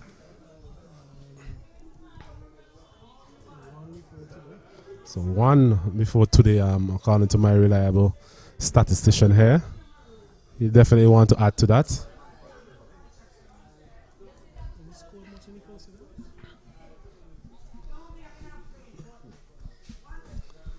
Can't recall him getting a bat. Well, he did, yes. They were all out for 284 as his deliveries flighted a bit. And a bit of turn as Sandy has been able to get all day, causing some problems for the right-handers. Thomas there coming down a long way forward and just edging it down to the man there at point. So we have 2 slips now. He's driving this one nicely down to long on. There is Thomas coming forward and stroking that one out to a deep long on. 1 more, he's off the mark. 1 more is added to the total. They're now 169 for the loss of 7. Yeah, Thomas would have gotten 20 all in the first innings. Remember, he enjoyed that portion of batting. He and Edmond as well, I think. So he came into the match with only 1, and not over as well. Didn't have much of a bat, so to speak, prior to this game.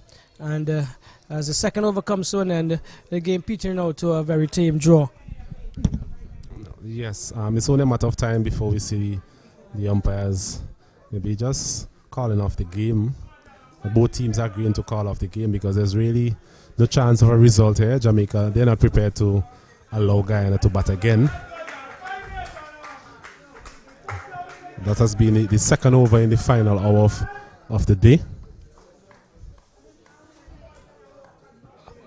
As Rampasar, he'll be looking to add to his 2 wickets that he picked up in that first over. So he has a man at long on, long off, deep mid wicket, deep square leg. Man just in front of square on the offside. Short leg slip and a man at cover. So quite a spreaded field here for Rampasar. Maybe they know quite a bit about Thomas in terms of his hitting ability. We'll watch and see. As we see a flighty delivery there, and Thomas just coming on to the front foot and stroking that one out to a mid-wicket region, gets a single. He moves on to 2. 170 for 7. Brings North over back into strike.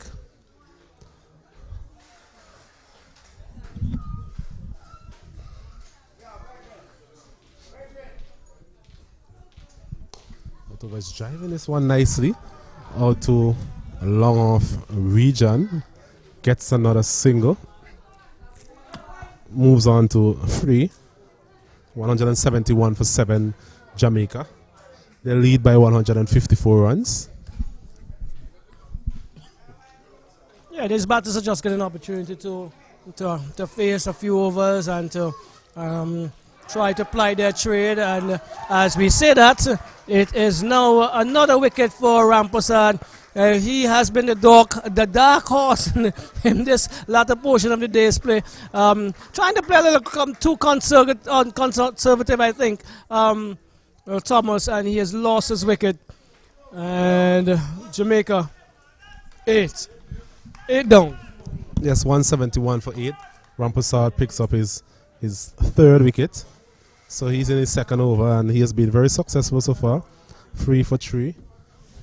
His figures. And you didn't want to go on the ball.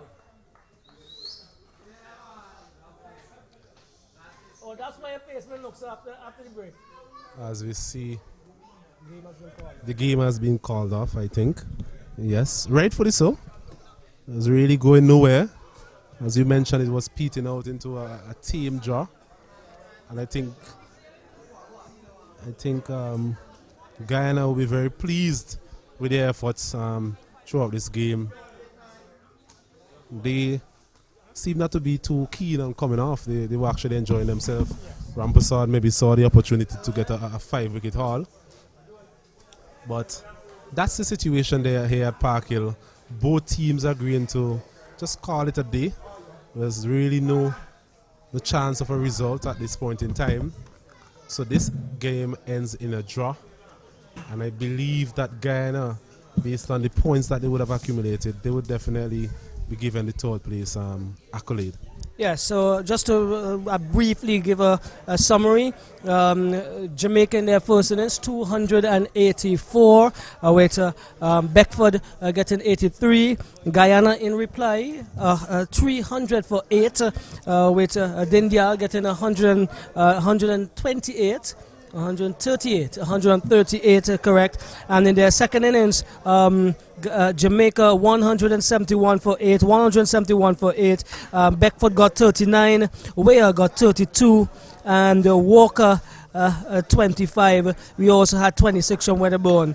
Taking the wickets for the Guyanese, Jeremy Sandia, he was extremely impressive, 4 for 52 from 21 overs, and Jonathan Rampersad, who just came onto the ball, 3 for 3 from 1.3 overs.